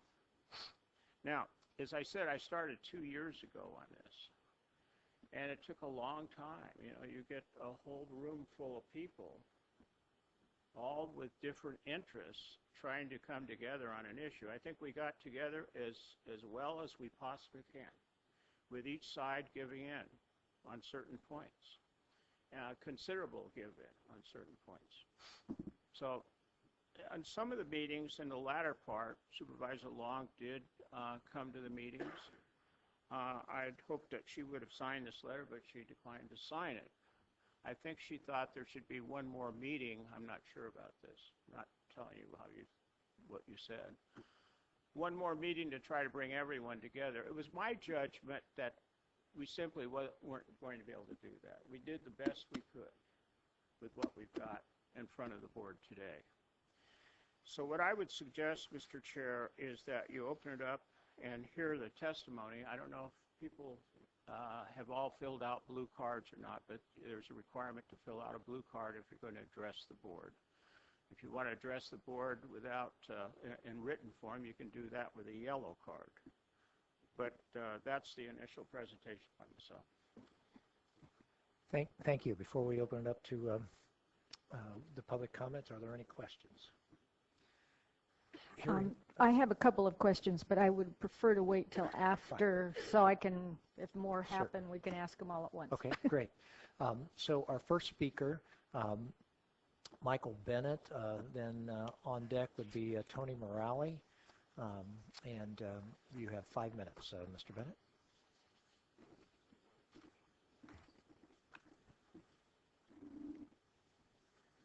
Good afternoon. I just wanted to state, you're looking at a second-generation contractor. I was raised in the city of Ventura. My kids are now going to the same schools I did. I grew up here in this county. I intend to retire in this county, assuming I can afford it. I have a vested interest because I'm proud of this county. The history of the problems surrounding this is not localized. It's a statewide, if not a nationwide issue. In the history past, 25 years I've been doing this, the bonding companies self-qualified. A contractor couldn't get bonding unless he was capable of effectively doing the work. That's no longer the case. The Contractor State License Board qualified by having a license. That's no longer the case. I'm a contractor, I see it from the inside. Right now, I'm licensed and qualified by bonding to build a dam. I have no idea how to build a dam, and I wouldn't try it. That doesn't mean others don't. Agencies are open to this problem. At the state level, there's a standardized pre-qualification form. It's been written, it's been proven, it's been to legal challenges, it's passed them. It's part of that assembly bill. Caltrans learned the hard way the lack of using this right here in our county on Highway 33. The contractor went defunct. Caltrans tried to have the bonding company finish the work. They were also defunct. That whole fiasco ended up costing us all a year delay on using Highway 33 and taxpayers $1.3 million. All it takes is one of those in this county. You can pay for a lot of review on pre-qualification forms. I agree with the adoption of an ordinance, wholeheartedly, 100%. I disagree currently with its current format. I think that questionnaire is too brief and needs to mirror the Department of Industrial Relations from the state of California pre-qualification. Thank you. Thank you, Mr. Bennett. Tony Morali, and the next is Martin Cowenberg. Thank you. Good afternoon. You have a previous letter that our association has sent before you. First of all, I represent the Associated General Contractors of California. For your information, it's the largest trade association in the United States, and we are also the largest statewide trade association here in California. We really don't believe a change in this process is necessary. The contractors that are a member of our association that also work here on many of your projects find the current process pretty satisfactorily. Yes, there's not a perfect world. You do have a problem occasionally with a contractor, and I think the Public Works Department has to take those on an individual basis and deal with those. If, however, you're insistent on going forward with a pre-qualification format, I have to concur with Mr. Bennett's comments about a standard pre-qual that already exists in our state, the model that's established by the Department of Industrial Relations. But also at our last meeting, which was November 5th, there was a series of questions which still remain unanswered, and they're on the second page of that handout. And I would think at a minimum that you're going to have to address those questions before you could even move forward with this, because there's a lot of issues that remain unanswered.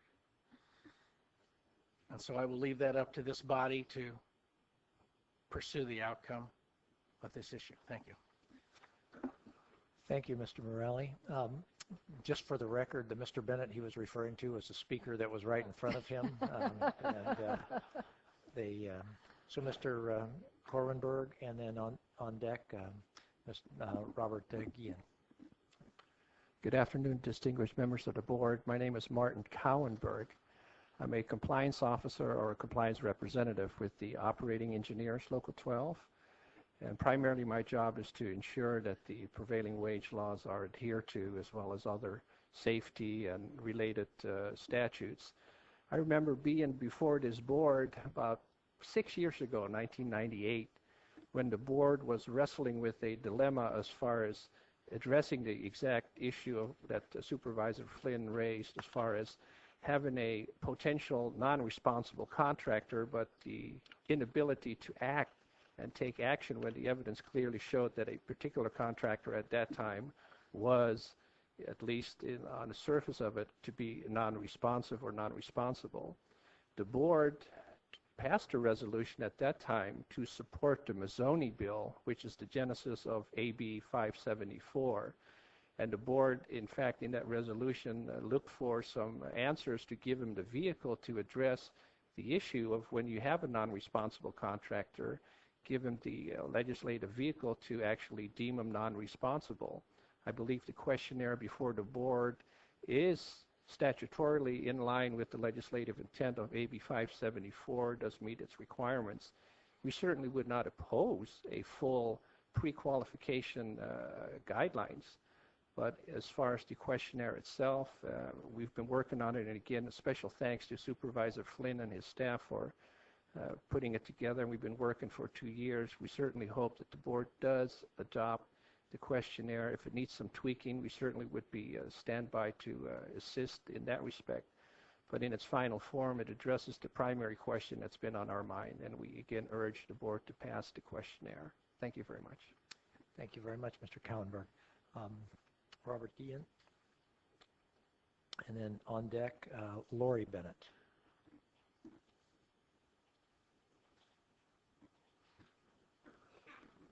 Good afternoon, board members. Mr. Johnson. Name's Robert Gillian. I work for the Ventura County Building and Construction Council. I also am a lifelong resident of Ventura County. In fact, I have 4 generations of El Rio School there on Vineyard. I live in Mr. Flynn's district, and the previous speaker said 2 years. I think I've been doing it for 7 years now. It feels like I've been here for 7 years trying to get something put together.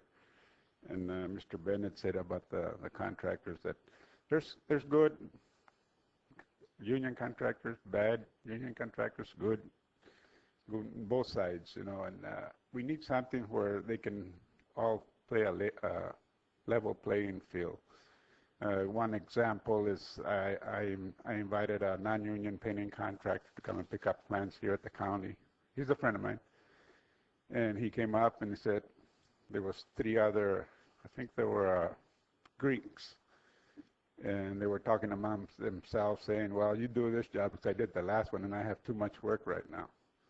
So he didn't even bother to pick up the plans. And now this is a non-union contractor. Okay, he knew these guys, how they work. So that's why we need something in paper that says to respond. And locally, Oxnard, the city of Oxnard, I work with them, and they do have a pre-qualification. Oxnard School District has a pre-qualification. So it's not nothing new. I mean, it's been around for a long time. It doesn't protect that every contractor is going to be good. But I can stay here all day and tell you how they do it and how the process they do to cheat and all that. But I don't want to spend that time. I just hope that, you know, like I said, we've been working at it for, well, 3 years at least, to my knowledge, just trying to put something that all of us could work with to give the good contractors a fair chance at county projects. I can stay and give you here all the bad projects that's happened. I remember me and Susan Lacey and County Council and Art DeLay sat down and told him how bad that County Moore contractor was going to be. He had no workman's comp. He had a terrible. He had never done anything like it. And everything we told him, everything that went bad. Oak Park Library, same thing. I don't know if it's open yet. Is it open, Mrs. Sparks? How long has that project's been going on? That's the contractor didn't know what the heck he was doing, or he still doesn't know what he's doing. We have a contractor now that's still bidding county projects, and he has all kind of environmental lawsuits on him, and he's still bidding some of your projects. So that's why we need some kind of this is a start. I ain't saying I wish we had the whole package from the state, but to me this is a start that we can get something settled, and thank you for your time. Thank you very much, Mr. Guillen. Lori Bennett, and then on deck, Mark Pakowitz.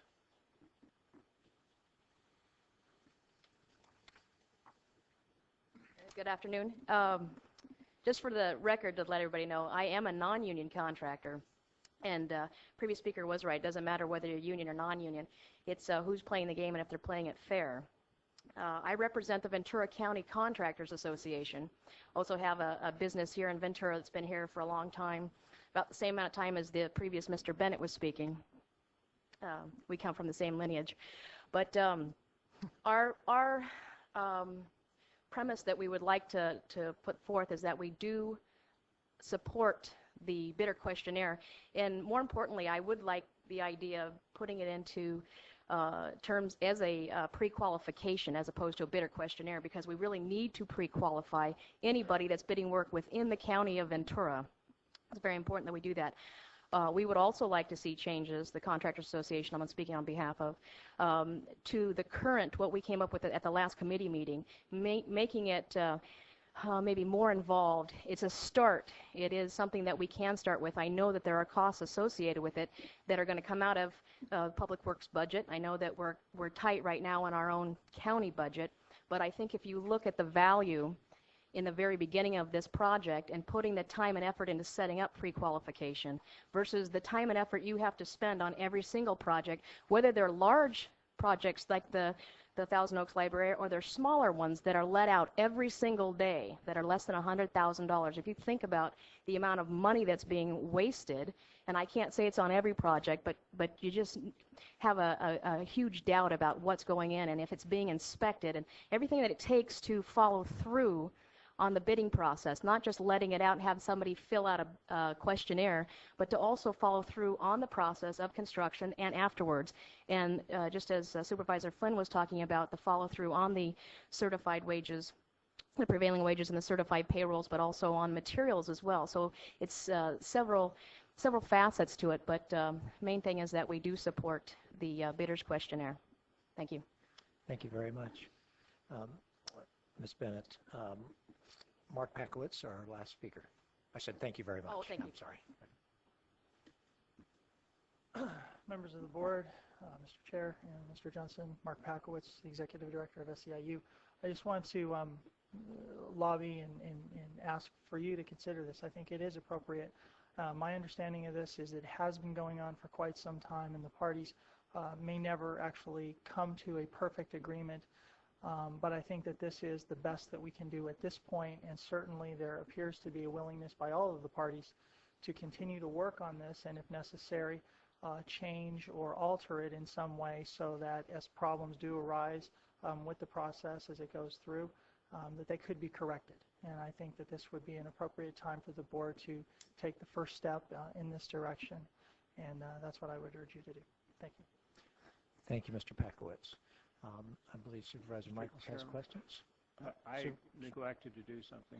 Supervisor. I wanted Ron Coons to make a presentation on the questionnaire, so that's spelled out.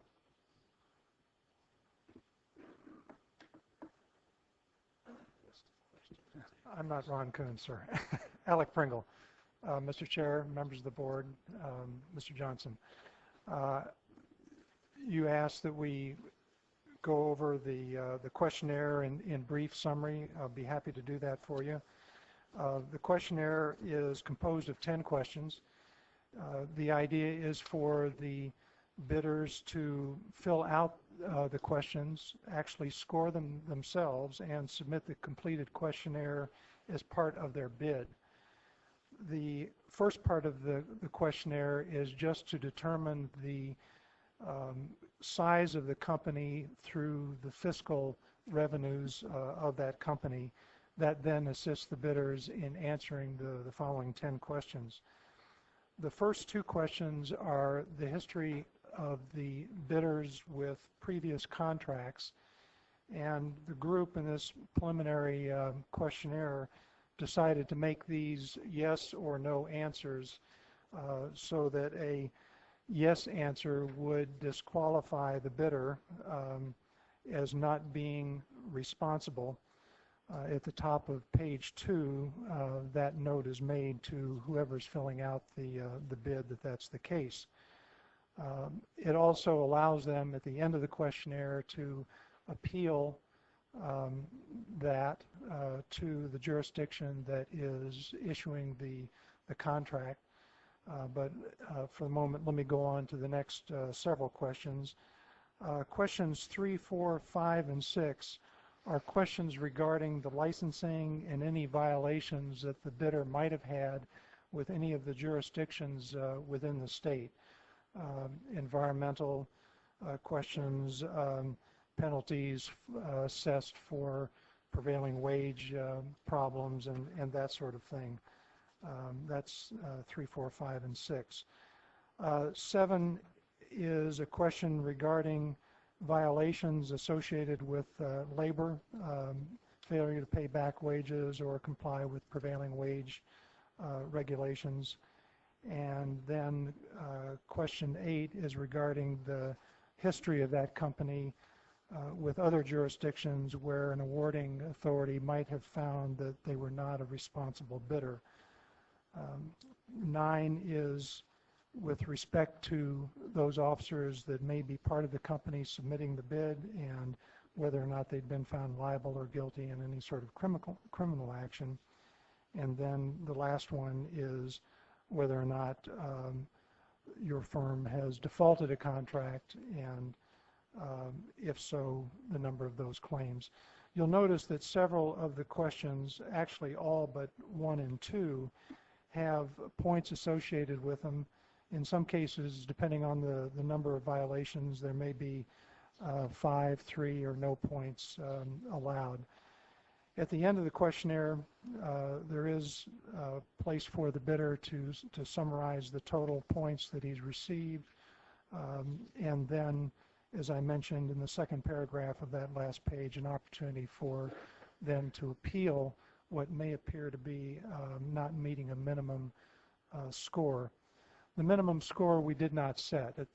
We discussed having some sort of minimum at the last meeting that we had, but we didn't set a cutoff for that, so that's left blank on the sample that you've got.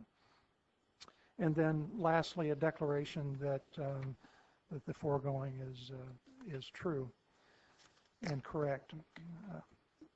That summarizes the questionnaire as we had completed it through the last meeting. I'll be happy to answer any questions that the board might have. Okay, now, Supervisor Michaels. Well, I guess my first question is, I don't even think I was here last time this was heard. And what was the genesis for this and for the work on it? I don't remember the board addressing this and saying that we were interested in having this reviewed again or anything like that. So what was the genesis for this? I believe it was initiated at Supervisor Flynn's request through some meetings that we started several years ago. Yes, ma'am. Okay. Well, I'll take that up with the board members but later. I do think that was part of, as we left it in 1999, to bring back something if we had legislation that allowed, that gave permission to do this, and this is an effort to do that. Well, under board comments, we can discuss that because I don't believe that to be true. But the questions I have for staff, number 1, have we had any contract issues recently, or as long as any of you guys have been here, that would have been prevented by this questionnaire? To my knowledge, to the best of your knowledge, and granted, I'm asking you a tough question here. I don't know of a bidder that would not have qualified. That's not to say there might not have been, but I'm not aware of any that would not have qualified using this questionnaire. Okay, one of the letter from stated, why not, stated something about using the state questionnaire. I'm asking my questions in the wrong order because the next one's going to be silly, but what? If you might, I don't believe that we've gone through all the cards, and I don't know if you understood that. At the beginning, you said you wanted to hear all the input before you would ask questions. We went through all of the cards. That's all. Oh, we have gone through. Okay, except for the yellow cards, which we've all read. Are to be read. Okay, I'm sorry. I thought I didn't know we had. Has anybody submitted a blue card that hasn't been called? Okay, we're done with the public I'm sorry, I testimony. didn't catch that. Okay, no problem. Why not the state questionnaire, since it's already accepted, etc.? It's a much more voluminous questionnaire. It certainly could be implemented as it was initiated by the state. It would require additional staff to administer it.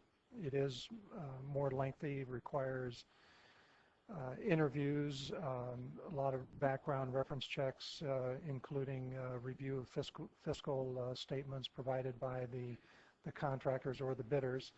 So there's no reason that it could not be implemented other than, as I see it, the cost to the county of doing that and balancing that against the return, cost-benefit ratio, so to speak. So by listening to your answer, I'm assuming that you are not going to verify the answers to the questions if we accept this thing? As it is currently proposed to you, we would review the questionnaire to make sure that it was filled out completely, that the points provided by the respondent total up correctly, and that meant the minimum score. Well, what the heck good is that?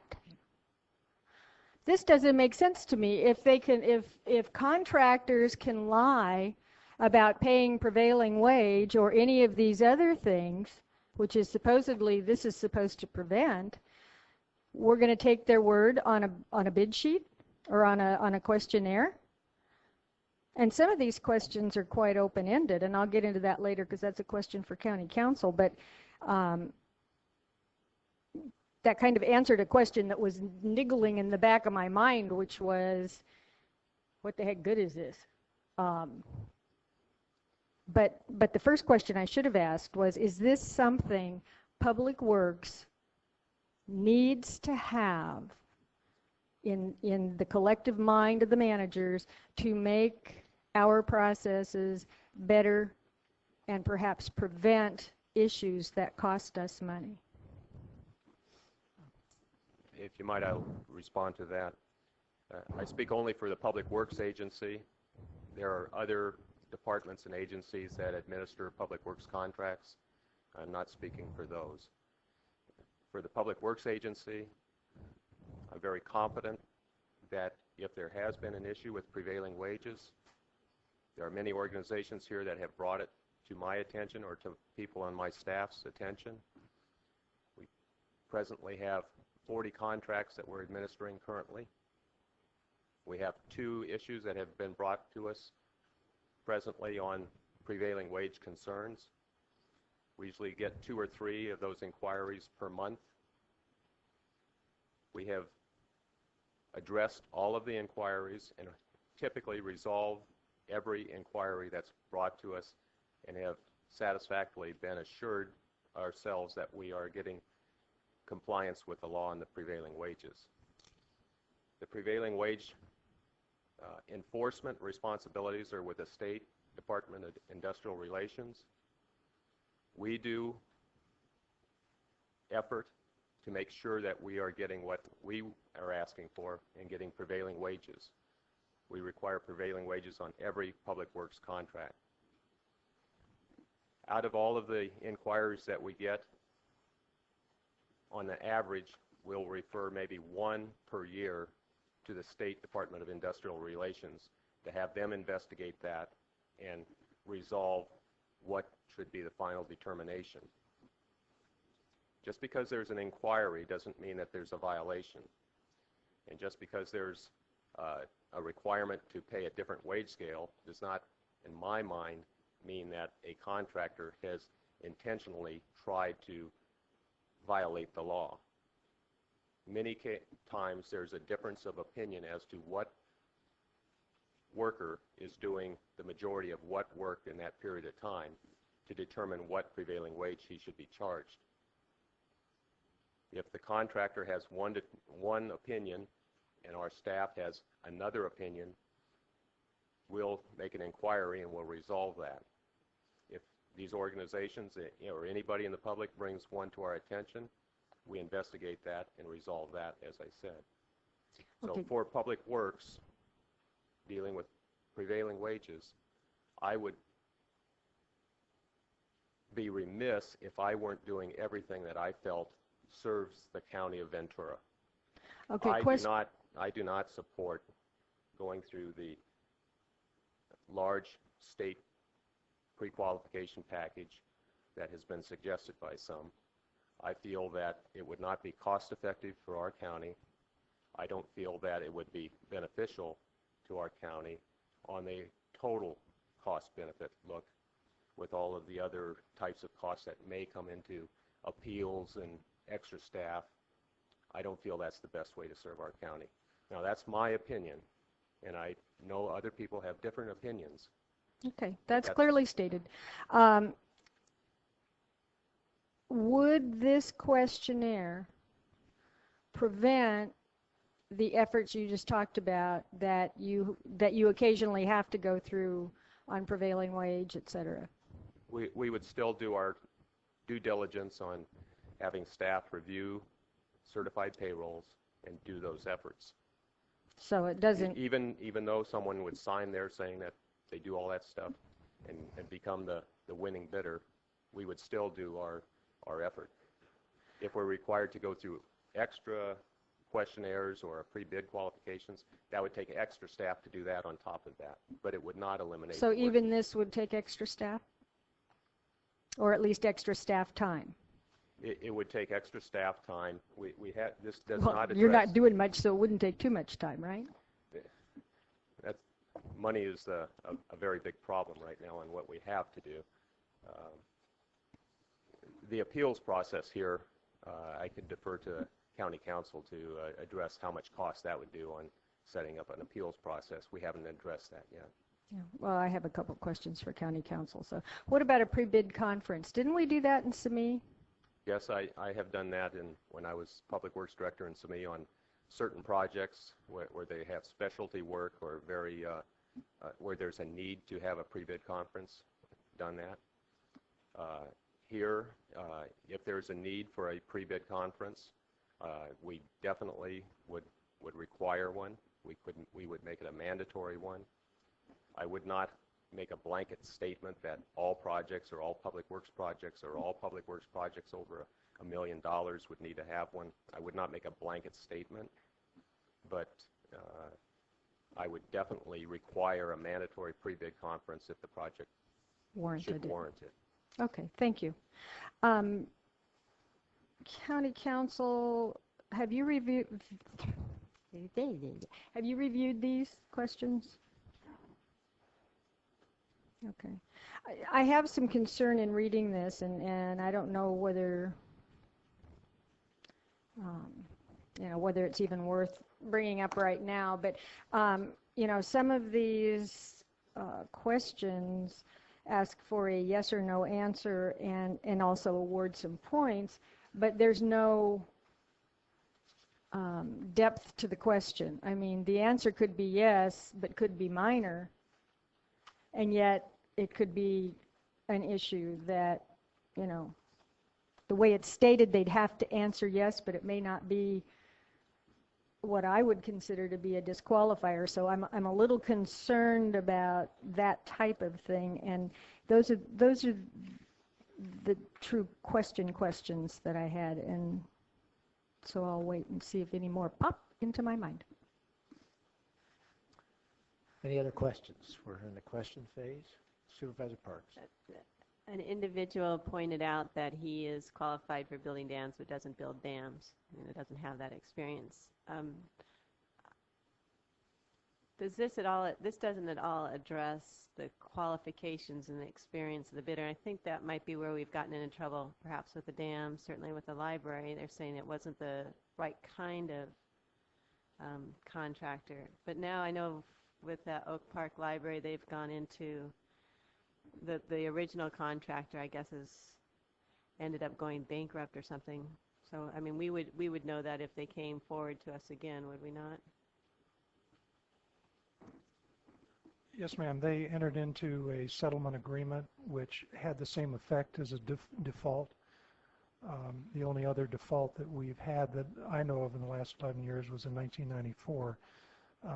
But there are experience requirements that can be embedded in the plans and specifications.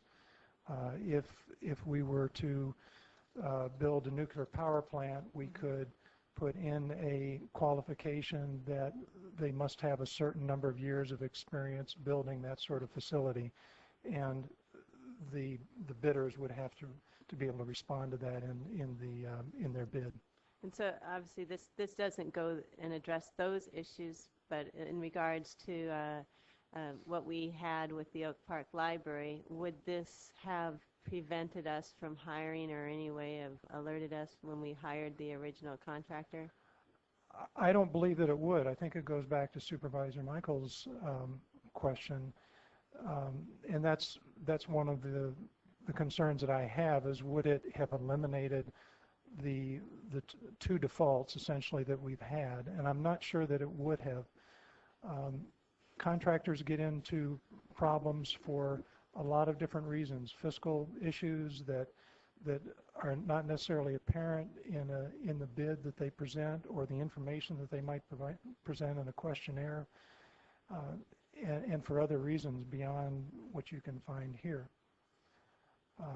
So I don't believe that it would have disqualified them. Okay, thank you. Any other questions? Just to follow up on that real quick. Supervisor Michaels. Thank you, Supervisor Parks, because that was one of the questions I couldn't remember I thought I wanted to ask you. Since we've had some issues, well, you say two defaults. Let's just talk about only the biggies, the defaults. Has Public Works and or anybody else who lets contracts gone back and changed some procedure in order to maybe address that issue and prevent it from, I mean, there's always new ones that crop up, but I am assuming we learn as we go along and we change bids and how they're presented and et cetera based on if we, on a previous perhaps less than happy experience? Yes, ma'am, we do. I think the biggest thing that we've changed, and it was really a recommendation that came from County Council, was where we have projects that have specialty requirements, we put that into the bid package. We not only talk about the experience that the contractor needs as a whole, but in some cases, for example, at the Ventura County Medical Center, we have a requirement for specific individuals in the contractor's organization will have certain experience requirements building hospital facilities. So we do learn from that, as well as trying to just make sure we have a good set of plans and specs. More than anything else, that's, I believe, the key to Do those mainly drive the bid? The plans and specs more so than some of this other fluffy wuffy stuff? No, absolutely. That's what the bidders are bidding on is the plans and specifications. I think to a lesser extent the reputation and of the organization that's administering the contracts. I mean, we all build a reputation on, are we strictly enforcing the contract? Do we make them do what it says, or do we miss things? And I think that helps. But the plans and specifications, I believe, are the key. Okay, thank you. One step farther than that, not only on our experience, but I must compliment County Counsel's office. Dan Murphy advises us on all of our construction contracts when we have a legal question. Anything that's happening elsewhere that becomes a court case and resolved, we get immediate notification of what that issue was, and then we modify our plans and specs to incorporate those problems that have happened elsewhere through court case resolutions. Okay, we're finished with the question part of this. Now I'd like to open this up to either comments or motions. Anybody? Pardon me? I said I'm closing the questioning part of this and now opening up to comments or motions. I see Supervisor Long. I want to make some comments here. And I'm not sure if I may not have more questions, but I truly feel that the work is not done yet, and I felt that we had progressed around the table with the folks out here in the audience in trying to see what was best to make to allow a process that was going to provide in this county the absolute best bids on county contracts with a process that was as fair and subjective, not objective, to folks who wish to bid. And I think that our problem, and it goes back to the original legislation, was that trying to do all things for all people under one umbrella. And the complexity of this board, frankly, has never had a real discussion since the Mazzoni discussion as to the what is now the legislation under AB 574.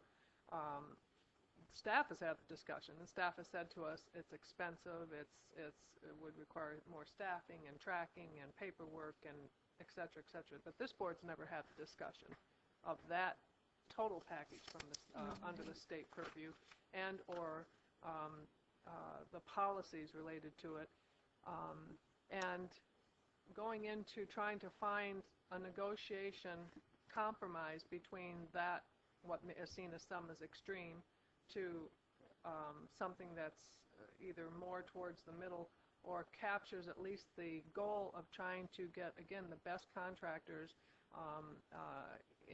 doing services in this county on county-related business as possible. I felt the work wasn't done yet. That's why I did not sign on to the letter. I thought we were going to get back to the table yet one more time, at least one more time, if not a couple more times, to address the questions that are still out there.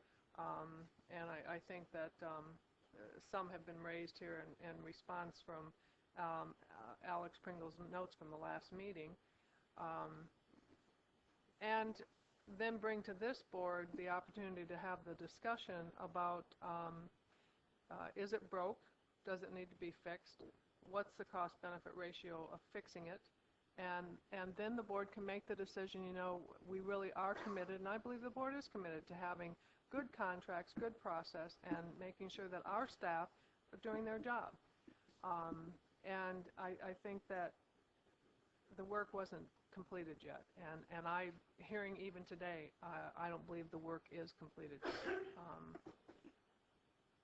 And I would like to, one of the questions or proposals that hasn't been explored thoroughly, and we do this in other parts of other agencies in our county, we have pre-bid, pre-submittal meetings, in essence, with our planning department. They hold a whole process. If someone comes in and says, I want to build a house, then they bring everybody in the county who has a role in building that house.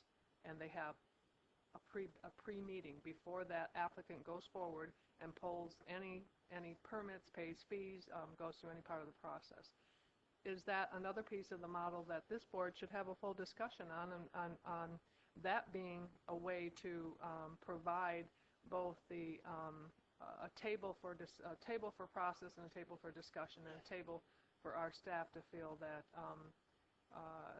they've engaged the community in making sure that, again, we're getting the best process on all of the contracts that, not all of the few contracts that we let in Public Works, but so I'm still sitting here frustrated with what I feel is a not complete process, a not complete vetting by the community of this process, and then perhaps not even a good policy discussion by this board of what has taken place from 1999 to today and what brought us to this questionnaire. So that's any other any other comments? Supervisor Michaels. Yeah, just briefly, and Supervisor Long touched on it, but I would kind of reverse that order. Whereas Supervisor Long stated that she didn't think it was ready to come to the board yet, I firmly believe it should have come to the board first in the form of a policy discussion and question, do we wish to pursue this? You know, talk to staff, is it broke, does it need to be fixed, etc., and what are the implications of moving forward under the permissive portion of 574. And I think that should have happened first, especially given what's going on with county finances and state finances, and we can't say this just started yesterday. The finance issue's been there a long time. And I'm concerned that a whole lot of expectations were raised, that a whole lot of time and energy was spent prior to the board having the discussion as to whether we wanted to implement the permissive portion of this based on our staff. And so, you know, I think it's probably wise that we start doing that first. before expectations are raised. Because quite frankly, even wordsmithing isn't going to get me there on this one. This does not solve a problem, and too many of you out there in the audience have heard me say it before, that I don't do things just for drill. If we have a problem, we need to address it quickly and fix it. But I don't want to go through just an exercise, and I feel that's what this is. Based on even a cursory reading, I don't see this solving any problems. It makes somebody answer some questions, but after that, what? We have no way, or not proposing a way, to validate any of the answers. And I'm going to be very honest with you, I am not about to take on the risk of asking these questions, acting upon them, and then being sued. Talk about more expense than we already have on issues that we've never had to deal with up until now. I am not ready to go there.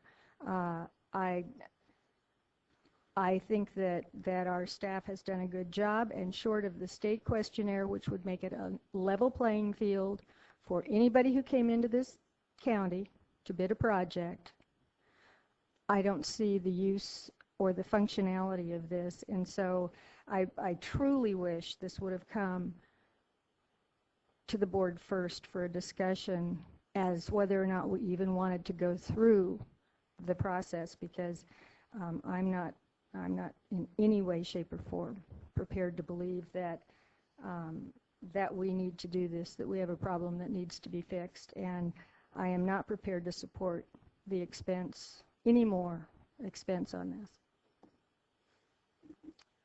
Any other comments? Supervisor Flynn. Well, I have some comments. I think I would like to ask the board to continue the item, that we have more meetings, that we try to address the issues that have been raised here today. Now, you know, simply to listen to staff, and that's it, and staff says there's no problems, that excludes the total community that's dealing with these issues. Both, especially smaller contractors, have come to me and said there are problems. Unions have come to me and said there are problems. And our staff says there are no problems. So it kind of puts people up here in a funny position because they are the county staff. However, I'm one, as an elected person, to give, and it's my duty, to give the people who are not staff a chance to be heard and a chance to have some impact on what we're doing. I've heard some contradictions here, but the one thing I see everyone here in this room agrees with, we want to make sure that we have good contractors, good and honest contractors. The contractors out here fit that description, but there are some contractors that don't. And yet the present system, regardless of what Ron Kuhn says, allows those contractors to get into the system. So to put it briefly, I would hope that we would continue the item. We'll go back and start talking again. We'll get the group together again. Kathy Long made that suggestion. I assume you would go along with it. And that would be my motion. There's a motion to continue the item and have more hearings. Is there a second?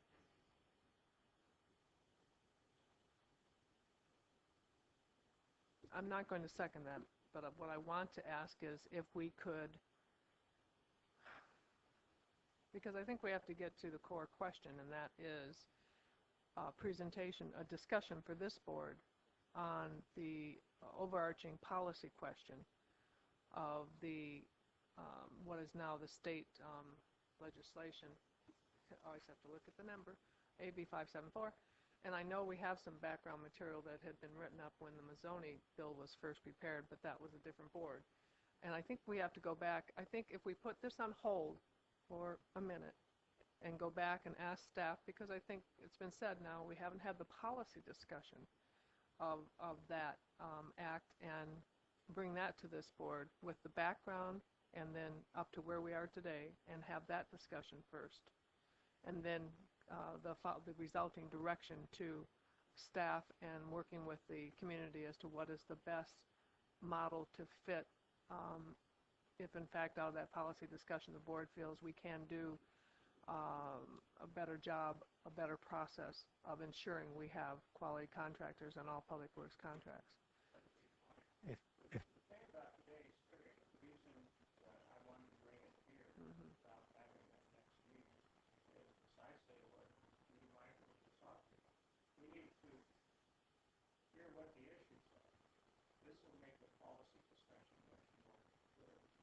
And if I might just add, back during that time, there was clearly one or two folks in our community that had made front page headlines for poor practices and environmental violations. And so there was no question that particular incident was a lightning rod for what was a policy discussion at that time on the legislation. Since then, the legislation has been enacted with the public contract code, and we never have had follow-up discussion of that as to cost and process and options. So if I could, we have one motion on the floor that I think has died for lack of a second. Now, I think you're offering a substitute motion. Is that right? Or what do you? Well, if we have to put it into a motion, that if the board's in agreement, that we ask staff to pull together between county council and our staff the history on the AB 574, the existing public contract code section. And I know that the work had been done earlier on some potential the review of cost and staff time but the policy questions for this board on adopting that full section. Okay, so your motion is to do that work and bring it to the board before there are additional meetings, so different than what was happening. And put all of this on hold. All right, so that's the motion. Is there a second? It's been motioned and second. I will, now we have a motion and a second out there, I'll speak to this. I have consistently been a supporter of the prevailing wage and this type of legislation. I support the concept that I think we're trying to address here, which is to make sure that we appropriately disqualify inappropriate contractors. But I recognize that's not easy to do. There are a lot of complications in that, and so I would support. I'm certainly not ready to say we've arrived at that point at this point in time, so I support the motion to bring this back. Thank you. Any other comments? Supervisor Parks. Just two. One is that I'm glad that staff does adjust as they learn from experience, and that will help us in the future. And I also want to thank Supervisor Flynn for all the work he's done to bring it forward. And this is a new piece of information for me, the act, and also I'll appreciate the future discussion on it. Okay. Thank you very much. Any other comments on the motion? So it's been, Supervisor Michaels. Yeah, just quickly. Just so no one misses the point that I was trying to make, and I'm certainly in support of a level playing field. We had this discussion a long time ago, and the prevailing wage and those things which do make for a level playing field. That's not what is really at issue with me here right now. The thing I have the biggest problem with right at this moment is the fact that all of this work was done prior to the board directing that it be done. We should have had this motion first before any of that work went forward. The downside of doing that ahead of time is, as I said, it raises expectations. And that is then, in turn, unfair. If, in fact, the majority of this board decides that we're fine the way we are, or want to go a different direction even than this, or different questions or whatever, then we face a buzzsaw that really wasn't necessary. If there was an issue out there, it should have been brought to the board, either in the form of someone coming forward during public comment asking the board if they would take up the policy question, or the board itself addressing the issue and saying this is something either we've collectively heard about or one of us has heard about. Should we pursue it? That's what's sticking in my craw today, and I want to be real clear on that. We can't keep doing this kind of stuff. We don't have the staff time and the energy to be able to do these kinds of exercises and have them then end up not being acted upon or not being what a majority of the board is willing to work with. So that's the issue today, and I want to be very clear about that. It has nothing to do with anything else. May I make a comment? Supervisor Mr. Chair, I really don't agree with what you said. And the reason being is that we are elected people. We're not staff. We're not part of the bureaucracy. We should be more connected, as this does, with the community in order to bring things forward to rectify problems. And this was an attempt to do that. But if you're going to apply that across the board, then you need to apply that to yourself. Judy Michaels. I can think that our auditor controller is no longer in our closed sessions because of a unilateral action that you took. No public vote was taken on that at all. The question never came to the public here in the public forum. We're trying to deflect the issue here, and I'm not going to engage in this. I made my comments. It's over. I know you made your comment, but I'm pointing out an inconsistency here. I appreciate the discussion. I think it's probably a healthy time for us to end this, vote on the motion, and move forward because we still have a long closed session that we have to have. So we have a motion out there that has been seconded. Is there any opposition to the motion? Hearing none, motion carries. Thank you very much, and we are now adjourned back into closed session. Back into closed session.